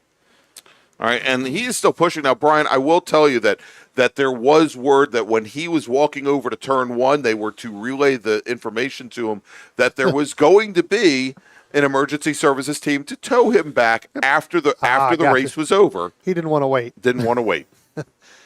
Let's take a look back here at the front here, because now you've got LaMena, Lindenthal, and Ted Cahall, right? So again, Ted Cahall watching that side by side action going on. He is now right in there. So that is going to be the battle really for the last 2 podium spots. And now Lindenthal and Cahall, they're going to go and look and move to driver's right. Couldn't get it done on Michael LaMena. Ted Cahall wasn't really sure where Lindenthal was going to go. Right. And again, that could be a product of not racing with James Lindenthal very much. Exactly. And, it looked as though when they both moved out that Cahall was going to help push Lindenthal past LaMena, pardon me. And then Cahall looked like he backed out and maybe he wasn't. And that eliminated the extra drive that Lindenthal had. And they had to slot back in. I will tell you, though, that with that maneuver and that, I don't want to call it passivity, but that abundance of caution, that has allowed both Michael Cohen and Kip Gaynor to close things down as well. They were within about 5 car lengths before that maneuver. They are much closer at this point. Yeah, you're going to end up with a 5-car battle here towards the end of this race as they get ready to come out of the carousel and come up through turn 8 at some point for that second, those last 2 podium spots. John Hott's kind of on a, if you'll pardon the pun, Sunday drive. Boo, he has opened up. Yeah. John has opened up quite a bit of lead. But again, a lot of that goes back to the battling that's been going on through here. Had they stayed in line at some point, they may have. And, and LaMena, I think, recognizing what the situation is now, he again does get very defensive, brings the car all the way to driver's right as he comes out of turn 10, and that leaves Lindenthal trying to go around the outside with some big brake lockup, Brian. From both of them, both Lindenthal and LaMena. LaMena actually had to get on the brakes super hard, so now move Lindenthal into second, move Ted Cahall, I believe, into third. But like you said, that has brought really Michael Cohen with a big run coming out of turn 2, right in behind Ted Cahall. Now LaMena and Ted Cahall, they got to work their way back to try to catch up to James Lindenthal as he has opened up over Cahall and Cohen and Gaynor and LaMena by about 4 car lengths. And just got a call from the folks on the starter stand about the Cahall car coming across the crossover road. Oh, he is really trying to push that thing all the way back here, isn't he?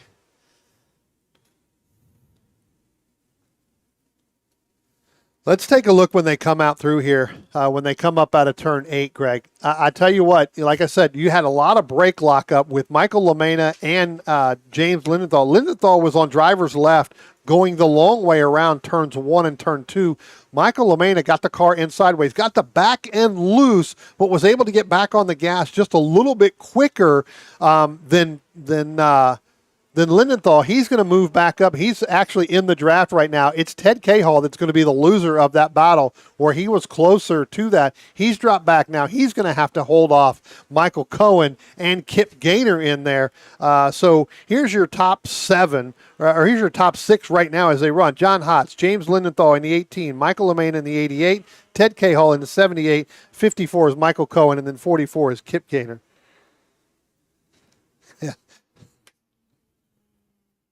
as they head up into turn 2, and that battle, or out of turn 3, headed down into turn 4 and turn 5. When we pick that up, Michael Lamena, again, back right on the rear bumper there of James Lindenthal as they go down into turn 5. Hey, Spencer, if we could jump over to turn number 1 here quickly. We've got a neat little fight that has been going on now for the last 6 laps, since lap 12. This is Ryan Moran and Dylan Moore. Ryan Moran in the silver number 8. Ryan Moran and Dylan Moore. Dylan Moore, the car trailing right behind. They have been locked nose to tail. They both ran their fastest laps of the race just a moment ago, and they're in the 130s. And yes, they are a little bit further back in the field. But these guys, talking about consistency, they have been running in the low 31s to high 30s every single lap, and like I said, for the last 6, they've been locked nose to tail. To tell you that that racing in Spec Miata doesn't matter, that is the battle for 11th. Yeah, no, absolutely, and I think that's the 88, the old 88 Yes. SSM car that Ryan is running in SM this weekend. So as we go down into turn 1, let's go ahead and keep that camera and let's pick up coming out of turn 2 if we can, Spencer, because now Michael Lamena has gotten around James Lindenthal going through there.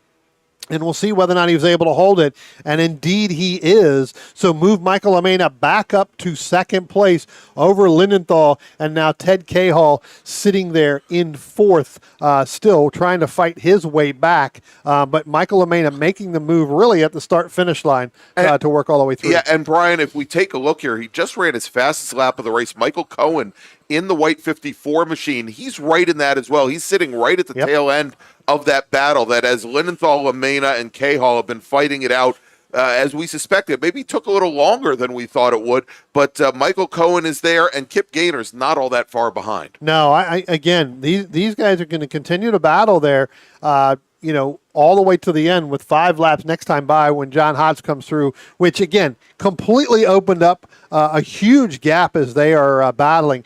John can look in his rearview mirror and just barely see them in his rearview mirror. Here they come again, crossing the start-finish line. But these 5 drivers, they've been nose to tail now pretty much the entire race. Yeah, indeed. I'll tell you, Kip Gaynor, we could tell that he is absolutely pushing that number 44 machine, trying to get back up to that pack, trying to tag onto the back of Michael Cohen. He had the car in a nice 4-wheel drift through turn 10, maybe overrunning the capabilities of the Hoosier tires underneath that machine. But he definitely wants to be there for this fight for the last 2 steps on the podium at the end of this race as they come through now turn 3 and start to make the run down into the chute. Well, I tell you what, these cars, another group that's very aero dependent. You need to have a partner in order to, to try to make a pass and make it work successfully. Kip Gaynor in that 44 is just outside of where that draft is. He's got to get back up to Michael Cohen so that they can get back up there. If not, he is going to be the odd man out of this draft for this second, third, last 2 spots. All right, Brian. So as we've got 4 laps remaining here in the Spec Miata race, let's make a final call to the grid for our next group. Attention in the paddock. Final call to the grid for race group number 8. That's Improved Touring and B-Spec. Please head to the grid. Improved Touring and B-Spec racers, head to the grid. All right. I was just going to say, Brian, as they come now across the start-finish line, I don't know if this is good for Kip Gaynor or bad for Kip Gaynor. Michael Cohen seems to have fallen off the pace set by Lamena, Lindenthal, and Ted Cahall that last time by. Ran almost a second and a half off of their pace. He now has picked up Kip Gaynor as a drafting partner, but with 3 laps remaining, I don't know if that is where either one of those racers want to be. They are now almost 10 car lengths back from what is now a 3-car battle for second. Yeah, not sure what happened on the backside back there with Michael Cohen as Michael Cohen gets his right rear coming out of turn 3 and got really loose there. We have to ask Peter Kaufman. And so, that allowed Kip Gaynor to get around Michael Cohen. So move Kip Gaynor up into the 5th position one more time. But, yeah, they've dropped back enough. But I tell you what, that battle, Greg, it's not over between second, third, and fourth. if they can stay in line, they can draft right back up to them. When I say up to them, I'm talking about the LaMena, Linenthal, and Cahall battle, because that is definitely going to continue at least through the next 3 laps. We just got a wonderful note from Vic Bruni here, and he wanted to let everybody know that he successfully made it home from Summit Point. He obviously avoided turn 10 on the way Sweet. out. There you go, Vic. I knew you'd gather it in and get it There at you some go. point. All right, as we now have 2 laps remaining, John Hotz, our leader in SSM, and he's got almost 45 car lengths on the rest of the field now, Brian. But LaMena, Linenthal, and Cahall, they sense time running out as they spread 3 wide going into 1. Yeah, they started to spread out there. They thought about it. It looks like LaMena and Linenthal stayed drivers right just past the start-finish line. It was Cahall that moved all the way over to the left to break a little bit of the draft. Not sure what they were going to do, but then as they got down into the braking zone of turn 1, they both moved back over into the ideal line of heading in. So they're going to pull away just a little bit past Ted Cahall. All right, is our leader, actually that battle for second, I don't want to say our leaders, coming down into turn 5. A little whiff of brake lock up there from Kip Gaynor as he looks to hold off Michael Cohen here with just a lap and a half to go. Our leader, John Hotz, though, he is now working his way up the hill underneath the bridge, and when he comes onto the front straight, he's going to see our starter, John Burkhardt, showing the 1 to go signal. And there you go, John Hotz. He's got 2 miles left to go in a race that he has dominated from the very beginning. But coming out of turn 10, it is Michael LaMena. He now moves over drivers right to hold off the advance and charge of James Linenthal, with Ted Cahall very close behind in the gray number 78. Again, Gaynor and Cohen now almost, I'd put it almost 20 car lengths in arrears as they head down in the 1. Yeah, that battle with Michael Cohen and Kip Gaynor, that looks like that could be a battle there. That's going to end up for 5th. But our battle here between 2nd, 3rd, and 4th that we've been watching all along, Ted Cahall starting to fall back by about 2 car lengths now behind LaMena and Linenthal. I think the battle for 2nd and 3rd is going to come down to the last turn, Greg. It does look like Linenthal gets a really, really good run out of the carousel and up underneath the bridge into turn 10. So we'll see whether or not he's going to be able to draft. But the last couple times by, LaMena has come off of turn 10 and stayed drivers right. We'll see what Linenthal does, see if he stays drivers left. All right, I'm still watching this great battle between Ryan Moran and Dylan Moore as Ryan Moran pulls the drivers right to defend 11th position from the number 82 car. So great fight still going on. We'll probably watch that after our lead battle is done as John Hotz now comes out of turn 10 for the final time, comes onto the front straight.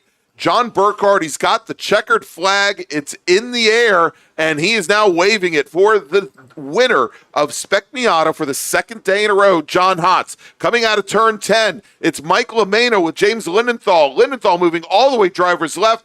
LaMena goes to cover him, and LaMena will come home in 2nd. James Linenthal will finish in 3rd. Only a car length back from there, Ted Cahall finishes in 4th. Kip Gaynor bests Michael Cohen to finish 5th, with Cohen in 6th. Here comes Glenn Evans, the number 10 machine, starting on the pole today, will finish in 7th, with Peter Kaufman now side by side with Sean LaMena and Kaufman. In the number 77 machine, he holds off Sean LaMena to take 8th.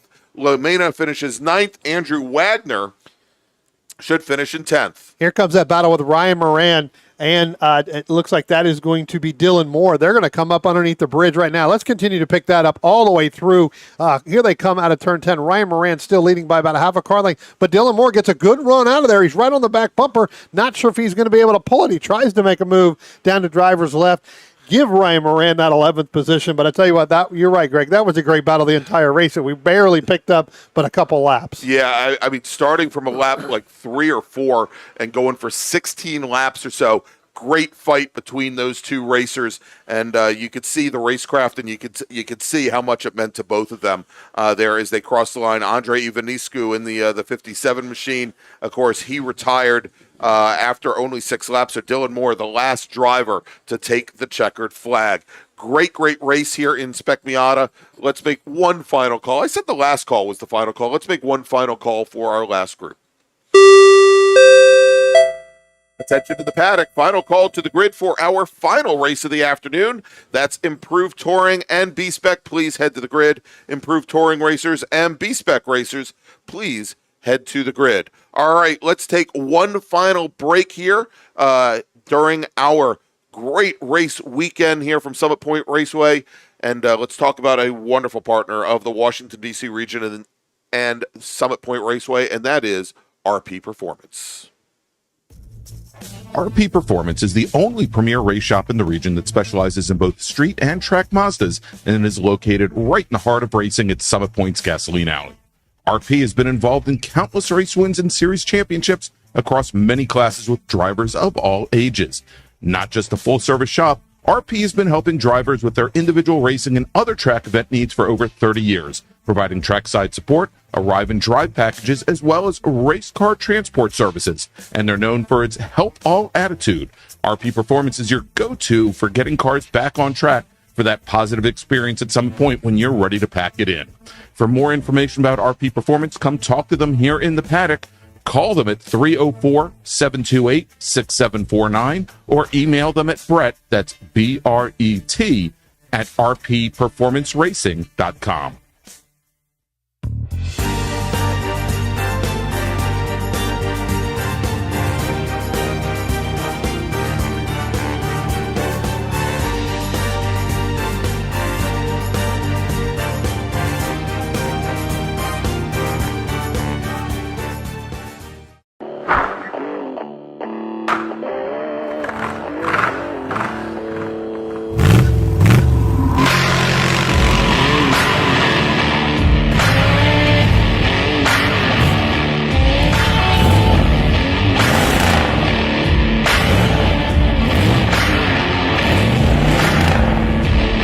Hey Dog.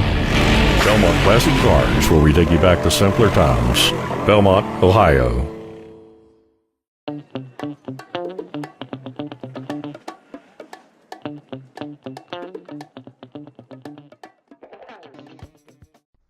If your building is leaning, leaking, or cracking, you need SRG. Structural Rehabilitation Group specializes in the repair and rehabilitation of existing structures and structural elements. We offer our clients single-source structural engineering solutions for their construction-related problems. Our services include investigation, evaluation, repair design, construction observation, and contract administration. We take your problems and deliver practical and cost-effective solutions tailor-made to your specific needs. With over 60 years of experience, SRG is committed to ensuring that our clients are satisfied and that they receive the best value for their investment in terms of quality, aesthetics, and performance. We will care for your building like it's our own. So remember, if it's leaning, leaking, or cracking, call SRG. That's 301-300-8700. Or see us on our website, srg-llc.net.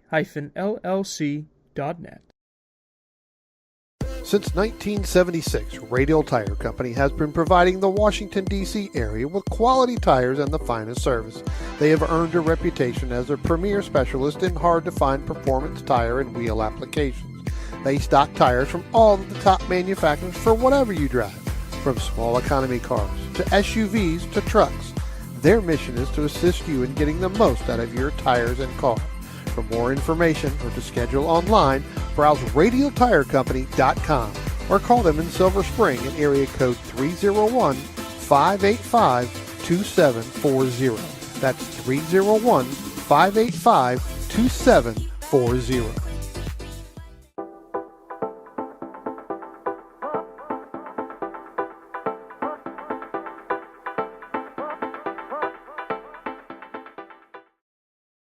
If you like what you see today, become part of the action by joining Sports Car Club of America. Whether you want to drive, flag, or just have fun with cars, SCCA membership opens the door to all kinds of motorsports to feed your obsession, along with 65,000 like-minded members ready to be friends. Ask someone trackside how to get involved or visit scca.com for more information. OG Racing carries just what you need to get on the track, from driving suits and shoes to helmets, data and video systems, to your favorite brake pads from Performance Friction, Hawk, and Paget. OG Racing has built its reputation during the last 22 years by providing the best customer service in the motorsports business, and their depth of inventory is second to none when it comes to safety equipment. That's why OG Racing has been the highest volume Sparco dealer for 17 years. Come visit their 12,000 square foot showroom and warehouse located in Sterling, Virginia. Call them at 1-800-934-9112 or order online at ogracing.com. And welcome back to Summit Point Raceway for the final Mid-Atlantic Road Racing Series race here at Summit Point Raceway in 2023. I'm Greg Ginsburg along with Brian Donati and Spencer Gaynor, and Brian heading out onto the track for their pace lap now, ITA, ITS, and ITB. All right, looks like we got 13 starters here, starting in the 13th position. From Frederick, Maryland, that's the 44 of Richard Allen. Starting in the 12th position. From Montgomery Village, Maryland, that's the 82 of Carl Fossler.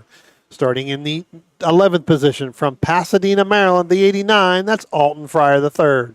Starting in the 10th position. From Walkersville, Maryland, the 72 of Philip Rule. Starting in the 9th position. From Frederick, Maryland, in the 69, that's the taxi, Scott Holman. Starting in the 5th position. From Richmond, Virginia, the 41 of David Lanning. Starting in the 4th position. From Harpers Ferry, West Virginia, that's the 31 of Joel Gambino. Starting in the 3rd position. From Gainesville, Virginia, the 1 of Dan Freeman. And starting on the front row in the 2nd position. From Bethlehem, Pennsylvania, that's the 49 of Steve Moeller. And on the pole from Winchester, Virginia, in the number 5 with a time of 124.094, that is Camden Gruber. All right, Brian, and it looked like we had a little bit of an internet connectivity issue there for a moment, and I think we're back to the land of the living here as our drivers are coming down into the carousel on the pace lap. And, a couple quick notes here. Steve Moeller, who's starting on the outside of the front row today in his ITS Mazda Miata. We saw him start from the very back of the pack yesterday. And he had, before we think probably had the tires fall off on him, he had a big fight, a big battle trying to get around Dan Freeman. Freeman, who finished 3rd in ITA yesterday, was able to hold off the charge of Moeller's ITS car. Moeller was only able to make it as high as 6th in the field yesterday. So certainly... looking to stay close to Cam Gruber, who had almost a 30-second advantage on the rest of the field. The other interesting thing to note here is Freeman, who finished 3rd yesterday in ITA. He is your ITA pole sitter today, ahead of Gambino and Lanning, who finished ahead of him on track yesterday.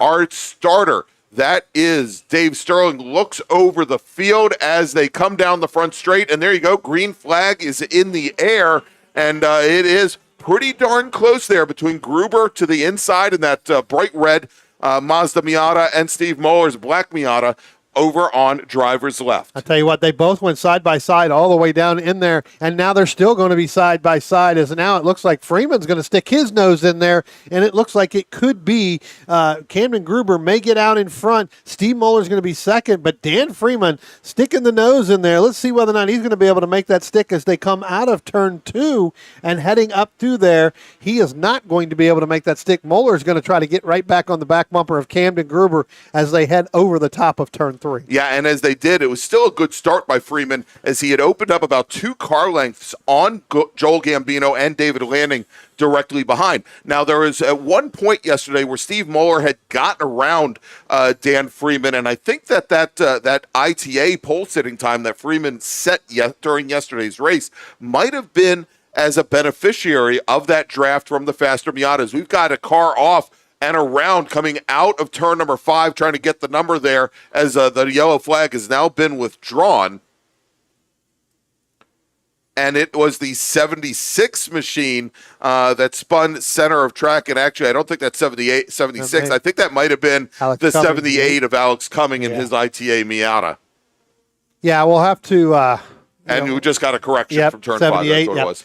I talked to Camden Gruber in that number 5 as they go across the start-finish line and head down into turn 1. I talked to him at the end of the race yesterday, and I asked him about his car because, as we mentioned a couple times yesterday about as he goes into turn 3, that car really gets wicked loose, and it ends up pushing out a little bit into the gravel there with his right rear tire coming over there. He said, you can't believe how wicked loose that was as the race went on. He said it was actually really, really good through the first half, the first 8 or 9 laps yesterday. As he got to lap 10, the car seemed to get really, really loose. We'll see whether or not they made a change there. But as we get to later on in this race, Greg, that could be a handful. It could, but that goes back to what we were saying yesterday and what we said at Labor Day, is he doesn't have an off switch. Correct. And he will, regardless of how evil handling the car became, he had a 30-plus second advantage on the rest of the field, and he still never dialed it back any. So, as evil as the car was, it was still within his ability to handle it, Yeah. To my first point. But the second one is the discretion wasn't there. He could have easily backed off another second or so. Maybe it wouldn't have been so evil, and he would have only won by 20 seconds. Yeah, we'll keep an eye on that, especially for lap times. But like I said, he was, at one point I said, man, I really thought the car was going to go left on you coming out of there once the right rear hit the, hit the gravel trap. And he said, you're not the only one. He goes, I really had to fight it to keep it on there. So we'll see as it gets going. He's built up that lead, but now you've got Steve Moeller in second, in ITS. Dan Freeman still leading your ITA. So Gambino's going to have to do some work to get around Dan Freeman, who's sitting in third overall, leading your ITA battle as they come out of turn 2 right now, heading up into turn 3. He's got about a 2.5 car length lead to Joel Gambino, and then about another 2 car lengths back there to David Lanning in that 41 machine. Yeah, and and you may find Dan Freeman in the same position he was yesterday as Freeman, who is currently sitting behind Steve Moeller's ITS Miata, is probably going to be looking for any way possible to get around the number 49 car, because if he can, that's going to make things monumentally more difficult for both Joel Gambino and David Lanning. Right now, it's about 2 car lengths between each one of those 4 cars. Yeah, Muller should be able to stay in front of him, but again, you never know what's going to happen. We talked about it with Camden Groom car. As this race goes on, tires start to go away, brakes start to fade a little bit, fuel starts to burn off. Even in these Miatas, like we talked about with Big Bore, all of that changes going through. As now we look at him coming through the start-finish line. Now Muller opens up by about 4.5, 5 car lengths over Dan Freeman. It's about 9/10 of a second back, which is about 4.5 car lengths. Then you've got Gambino and then David Lanning. But you know what, Greg? At this point, I would assume Gambino and Lanning, they're just pacing themselves to be able to catch up into Dan Freeman. We're going 5 extra laps. They were ahead of him yesterday. At that point in that 15-lap race, I think Freeman and even Steve Moeller, as you talked about, really work together to get a good draft and get in through the fastest time they can to help them move them up in the starting order here. That's showing now with Dan Freeman leading your ITA group. Yeah, indeed. And just got a call from one of the corners. Looks as though there might be some tire rub from Alex Cumming in the rear of his car. They're going to continue watching that. We just saw coming out of turn 3, and that was just ahead of our ITB leader. Great fight that's been going on with John Gretsch and Ben Seelig. I think that was John Gretsch that went. Yeah, went for the ride coming through the turn 3 gravel trap, and indeed, that's the call from the corner. It was the number 9 car of Gretsch that went off there. But that's been a great little fight. Again, just back from that 3-car battle for the lead in ITA, but they appear to be having a good fight. So far in ITB, Scotty Holman is your leader, and he has now opened up a pretty substantial lead over the black Volkswagen Golf of Rich Allen. Rich Allen was not here for yesterday afternoon's race, so it's his first race of the weekend. But he has opened up almost a 3-second advantage over Alton Fryer's BMW 2002. Fryer currently sitting 3rd in class. Well, he's got a time, so he must have went out yesterday morning and then didn't go out for the afternoon.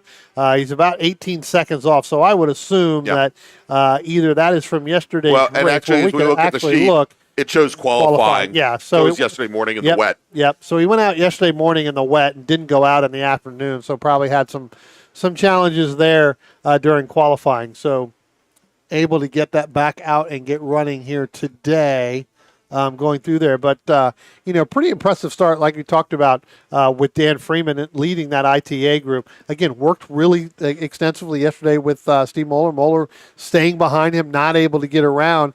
And as you talked about, at that point, just became all about timing. Exactly. So here we're watching Cam Gruber, who again, no off switch all the way out to the edge of the rumble strips coming out of turn 10. Little whiff of dust as the outer edges of his left rear tire touch that gravel, and he now heads down into turn number 1. We do have a local caution out, and I believe this is over at turn 5. We'll try to pick up the car, which car that is. Yeah, we'll have to see. I'm not seeing any cars coming out of that or coming through that camera. So actually, it may be it's John Gretsch in the 9 car. Yeah.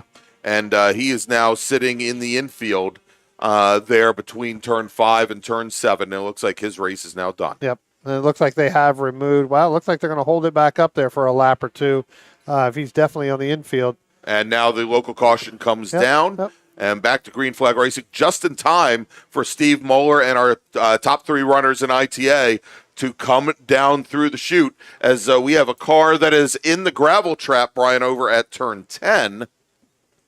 And that is the 44 machine of Rich Allen, the Volkswagen Golf. He spun the car, and he's all the way to the outside. Let's see if we can, I'm going to try a little trick that we did before. Spencer, if we can stay on that corner for a moment. Beyond, he's beyond our ticker there. I tried, guys. I tried. You're out there if you're beyond the ticker. That is for sure. That's right. He's almost on the rallycross course, actually, Brian. Well, he's got that is a sounds like his that ride is a Volkswagen Golf. So yeah. I'll tell you what. Let's pick up this battle going down into turn 1 because now the battle for the ITA lead is really starting to heat up as they go down and go side by side. A lot of lockup there with Dan Freeman going in there. Dan Freeman's actually going to be the odd man out there as it looks like Joel Gambino is going to get tucked in right in behind Steve Moeller in that 49 as they come out of turn 2, headed up into turn 3 right now. Give that spot. Moeller's still going to have it, but now your new ITA leader is going to be Joel Gambino with Dan Freeman falling back to second with David Lanning sitting in third in ITA. And it looked like Freeman, he just got tired of sitting behind the 49 car and being pressured by Gambino. He tried to press the issue with Moeller and locked up the brakes and Gambino was just there waiting for it to happen. We've actually seen that before from Dan Freeman. David Lanning being very, very patient and cautious in that white number 41 machine. He doesn't get around Freeman, but he is just holding station. Maybe he thinks that Freeman will attempt the same move again on Gambino as we've got our emergency services teams over at turn 10 looking to remove Rich Allen's Golf. You still can't see it behind our ticker. Take our word as that battle for the lead in ITA directly behind Steve Moeller comes down the front straight and across the start-finish line. They're going to be starting lap number 8. I tell you what, Gambino's going to get a good run out of turn 10. And again, I think that may have been due to the caution, the local caution that was there. But he got a great run out past the incident. He's going to go ahead and pass Steve Moeller for second overall. And still your leader in ITA. And Greg, I think we have Steve Moeller that has some problems, or he has just decided to tuck in behind. You guys go and race. He finally noticed there was an ITA race behind him. But I'll tell you, as Gambino got around Moeller, and I actually like that. So everything was fine when Moeller was the lead car in that pack. As soon as he became no longer the lead car and he was right in the middle of that race, he decided to check out, and I think that is really cool. I will say, though, that as we saw them come down into turn one, and let's stay on turn one here for a moment because we've got a great little fight a little bit further back in both. This is ITA and I think ITB coming into one. We've got the green. I think this is this could be Philip Rule, Alton Fryer, Alex Cumming, and even Carl Fossler in there. Yeah, ITA, ITB, ITA, ITB. They're coming into one. But I was going to say, Brian, going back to when Gambino got around Muller, more brake lockup from Dan Freeman. Yes. Left rear brakes locking up. And so we'll have to watch this, but we can already see now Gambino, just with that one lap, not having to worry about Steve Muller, opens up a 4-car length advantage on Freeman. And I don't think it's brake lockup, Greg. When you look at the right side of the car, it's what we talked about yesterday. I think the body is rolling a little bit, maybe has a real soft right rear spring where the car rolls on entry getting in because the smoke only happens just at as the car's points loaded. as the car's starting to load up. But you would think, well, the body would roll over to the left, but it's on entry right on the braking. So the back of the rear of the car is probably squatting down a little bit, and it's just that so very thin that it's rubbing on the tire. Or it could be that when he gets off the gas there, that's starting to have some of that smoke blow by, because there's really no other place that I have seen it other than in turn one and up into turn three. All right. As Cam Gruber comes out of turn 10, our leader, and he is starting to come up on that. We were talking about Fossler, Rule, Fryer, and Cumming. He's starting to come up on that group right now as he starts to work his way through the back of the field. Our emergency services teams, they were able to move Rich Allen's Volkswagen Golf out of the gravel trap at turn 10, but that car has not moved since they did that, Brian. And I think that that Rich Allen may have damaged something in that car. He may spend the rest of the race where he is. Well, he's actually facing the wrong way, so there's no way unless he makes a turn back to the right once the emergency crew works away from him. I don't think he's going to be able to turn that car around, but you're right. I think there's something else going on with that they're going to have to get that out of there. So that standing yellow, it may be up there for the duration of the race. All right, so let's check the field here, recap the field. Camden Gruber is your leader in ITS. Running second in class is Steve Muller. He is 5th overall. Those are our only 2 ITS racers here today. Joel Gambino, he's 2nd overall, leads ITA over Dan Freeman, who's just run his fastest lap of the race. David Lanning running in 3rd. And in ITB, Scotty Holman, your leader, with Alton Fryer running in 2nd. Carl Fossler running in 3rd. Richard Allen now able to get around the emergency workers. He's doing it. You could see it. He just came back through your camera. So it looks like he may rejoin this race. Going very slow there. Got to be really careful. You do not want to pull out right there, as here comes those cars. I think what he's trying to do, and I'm not really sure what he's doing. Now he's backing up towards there. I'm not sure what he's trying to do at this point, but whatever he's going to do, he needs to do quickly. Brian, it looks as though he is going to beeline for pit in, or actually pit out. Let's see what he does. Well, he is moving at a very slow rate of speed on the front straight, and now he's getting back up to speed. So it looks like Rich Allen, he loses a couple laps.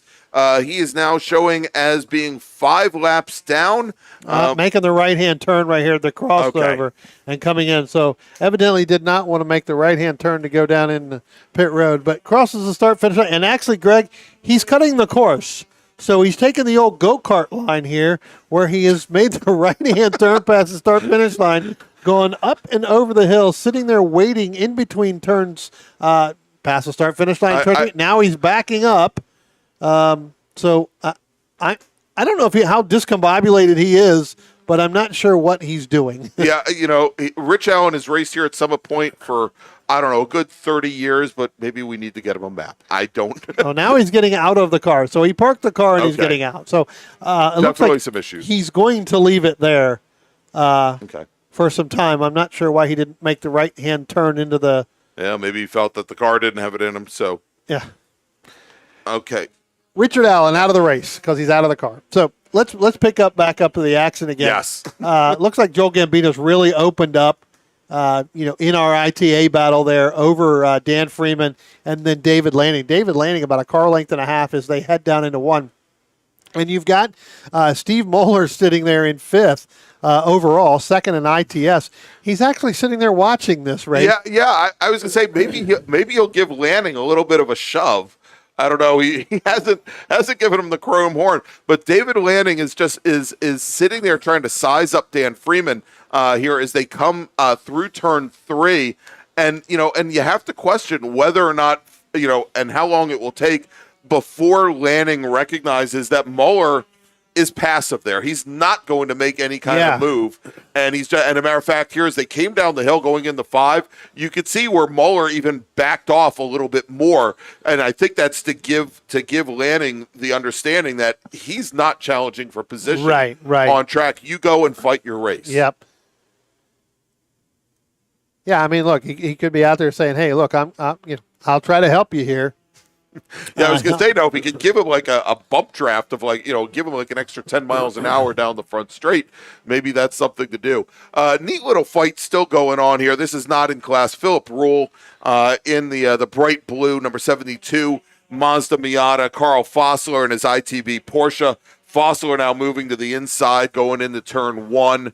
And we can see there as he makes that move. So move Fossler up to 10th overall, and he is running 3rd in ITB. Greg, I think Steve Mueller has a problem because he is very slow going down into turn 1 and turn 2, ending in. He was right behind the David Lanning and the Dan Freeman as now Lanning pulls out to try to look coming out of turn 2.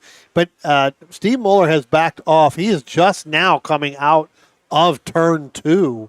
As those other cars there, so either got really, really loose in turn 10 or has decided to just, being that he is the only second place, he's the only other ITS car in the field. He's gone halfway. He's gone halfway. Maybe it's time to call it put that thing to bed. All right, and we have a car that's gone around down at 5. That was Carl Fossler in the Porsche spinning his car. We had just talked about how he'd gotten around Philip Rule on track. He's going to give that position back to Rule. As Fossler now spins from 3rd in ITB. Yeah, let's take a look at next time by when we see what happened with Steve Moeller, whether or not he pulls that car in, because he had dropped way, way back from Lanning and Freeman. As here they come side by side, Greg, coming down the start-finish line. All right, here we go. It is Dan Freeman and Lanning, David Lanning, as they are practically side by side as they cross the start-finish line and start to make the run down towards turn 1. This is the battle for 2nd in ITA as we have 7 laps remaining, and Freeman appears to be able to hold off the charge of the number 41 machine as they go into 1. Yeah, and Mueller pulling it on pit road. So I think that either other issues or realized he wasn't going to catch Camden Gruber, knew he was going to finish 2nd. It's halfway. Go ahead and pull it in. Yeah, well, and we had him pull the car off track early yesterday as well. May have been for the same reason. May have been for a different reason. Yep. We'll tell you in April. Tell you what, let's look at this coming down out of the start finish line right now. Ben Seelig and the 9 of that John is John Gretsch. And again, John Gretsch several laps down. Right. But back in the fight here going, and it looks like he may have just let Ben Seelig go there. But they were side by side. Pretty good little battle again, for several laps down. And that was the fight. That was the fight that we saw early on. Yeah. And then John Gretsch went around to turn 5. He was parked in the island down in the carousel. And, the race control is figuring out what they needed to do to get his car back to the paddock. Maybe we should call the K-Halls.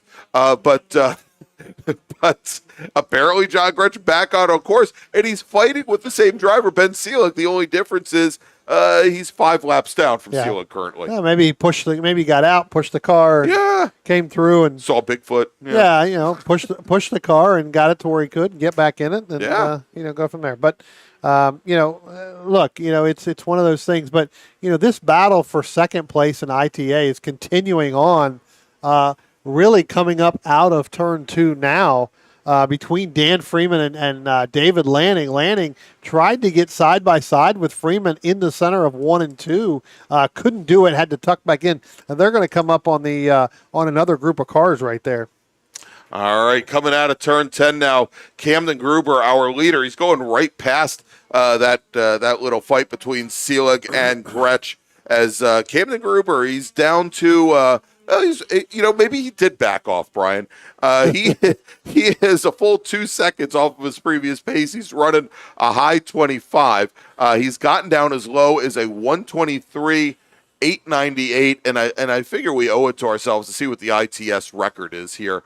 It was set by Cam Gruber in April. Yep. At a 128.635. So he was only about, 25 hundredths of a second off his previous best. Well, as we just talked about, after you got to lap 10 of the race, there he does it again. He gets that car loose coming out of 3, gets into the gravel track, keeps going, continues on. So, Brett, if you can hear it, he's fine. He's continuing to keep going with that car. But that car gets wicked loose coming out of 3, and we just saw it again there. So, again, pushing it. Let's go back coming out of turn 2. Let's stay out of turn 2 here. This is the battle we talked about, second place for ITA. David Lanning, Danny Freeman, as you can see, they're coming up through there. They're more than likely going to be side by side coming through here. Here they come now. Going through, Freeman's got the line going up through there. Lanning's going to have it. I think Lanning's going to have a run as they come down the hill and then come into turn 5 here momentarily. Well, we'll see there because Lanning had a good run out of 3, and as Freeman tracked out, Lanning had to in order to keep the car from going into the gravel, really had to let out of the throttle and jerk the car back over. Lost a lot of that momentum that he would have used to carry down the hill. Into 5 here, as we've got now just 3.5 laps remaining, and they are nose to tail once again. And I think Lanning maybe as close as he has been so far this race as they come out of turn 8. And Lanning now starting to track Freeman. We can see getting defensive, even coming out of turn 8. Wants to make sure that Lanning doesn't come underneath them going into turn 10. And now as they come out of 10, onto the front straight, Lanning locked in behind the number 1 machine. We've seen these really lazy defenses from Freeman as he just kind of drifts over from time to time. But now Lanning comes down to the inside, hits that wall of air. Freeman's going to try to hold off from the center of the track. And Brian, I think he's managed one more time to hold off David Lanning. Yeah, David Lanning tried to make that move by pulling out to try to go to the driver's right. Couldn't do it. Dan Freeman moved into the center of the racetrack for that one move that he has, and is not able to get it done as they come out of turn 2 and head up through there, up into turn 3 and up over the hill. It's about a half a car length off now at this point in time as they come down the hill into turn 5. We'll see how long or how much of a gap that is. And again, this is where we've seen the smoke a little bit on Dan Freeman's machine here. Every other lap is right in turn 5, turn 3, and in turn 1. I think that is more body rolling over into the tire. All right, so we've got less than 3 laps remaining here as Cam Gruber started to make his run down into the bottom half of the course.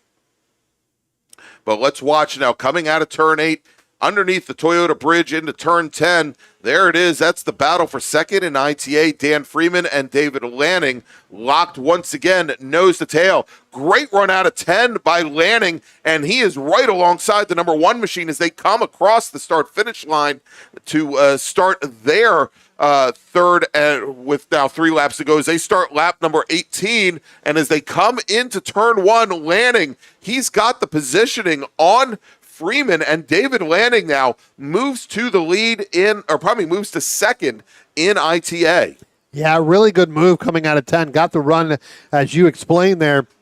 Able to go side by side and keep that arrow and kept it as tight as he could to Dan Freeman.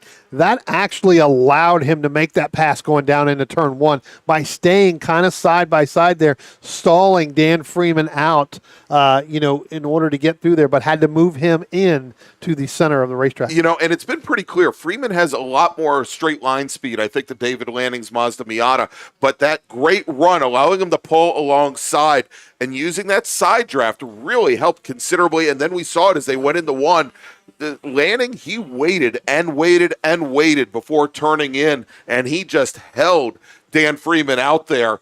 Freeman tried to turn in when the car was still beside him, and great job there by Freeman as they are now coming up the hill underneath the Toyota bridge. And as they come out, let's take a look. It is now Lanning with almost a 6-car advantage over Freeman, and Lanning is using one of the I don't want to call him a back marker, using Alex Cumming in the 78 machine as a draft to help pull away from Dan Freeman. Cumming now moves over to center of track to let the 41 machine go, and that's going to make things even harder for Dan Freeman here as our leader, Cam Gruber, is coming out of turn 10. He's going to get the 1-to-go board here momentarily.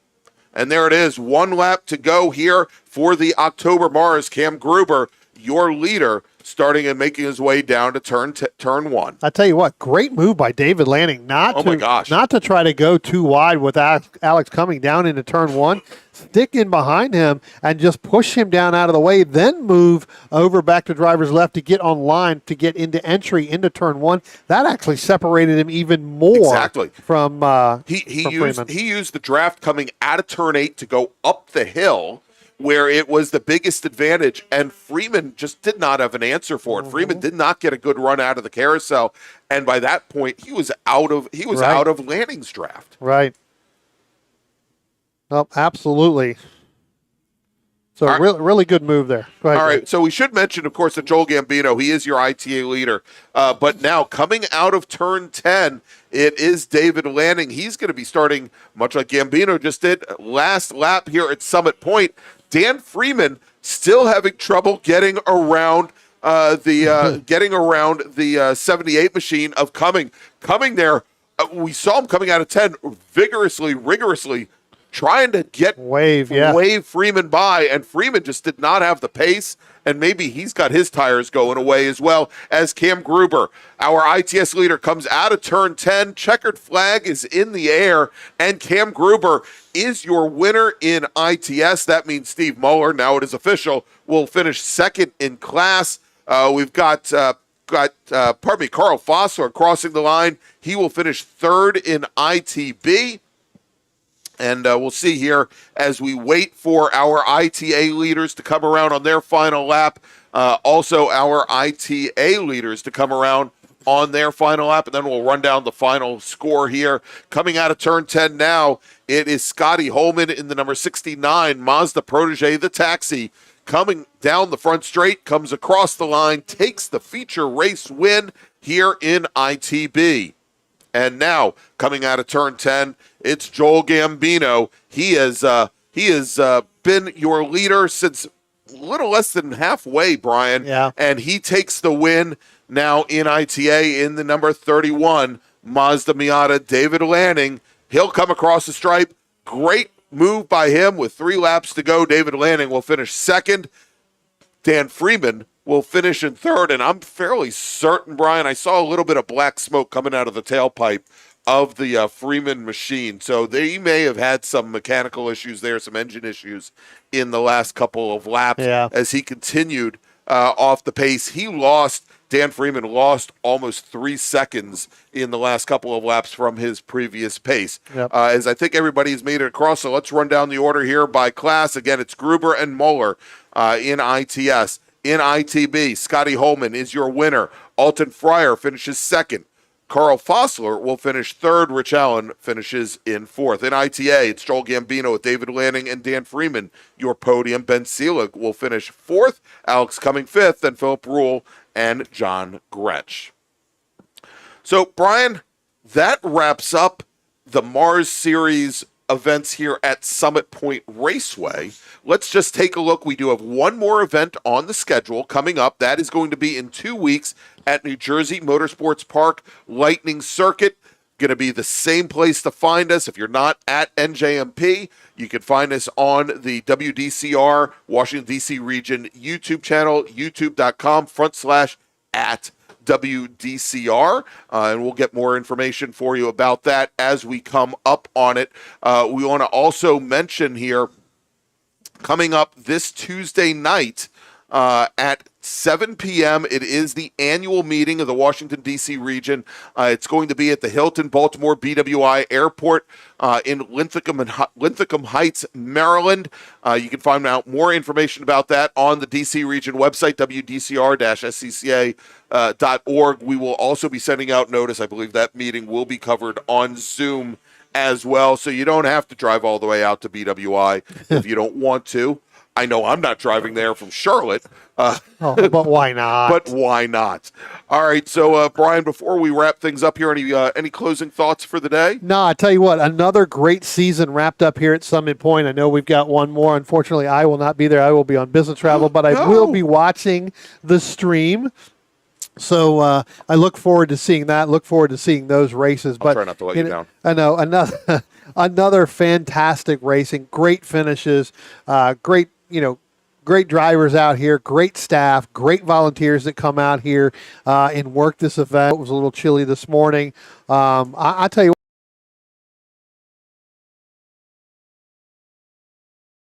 for 2024 season has already begun, and hopefully we'll have some big announcements for you as we get closer to our first dates in the spring. So I want to, of course, thank Brian Donati. I want to thank Spencer Gaynor, who's come on and has been an absolute godsend for us as we've been able to upgrade our video coverage here. So thank you so much, and they're at perfect timing. Go all of our feeds. All the feeds. Here they come. They're coming back. They're coming back, which also means that I think we have probably lost.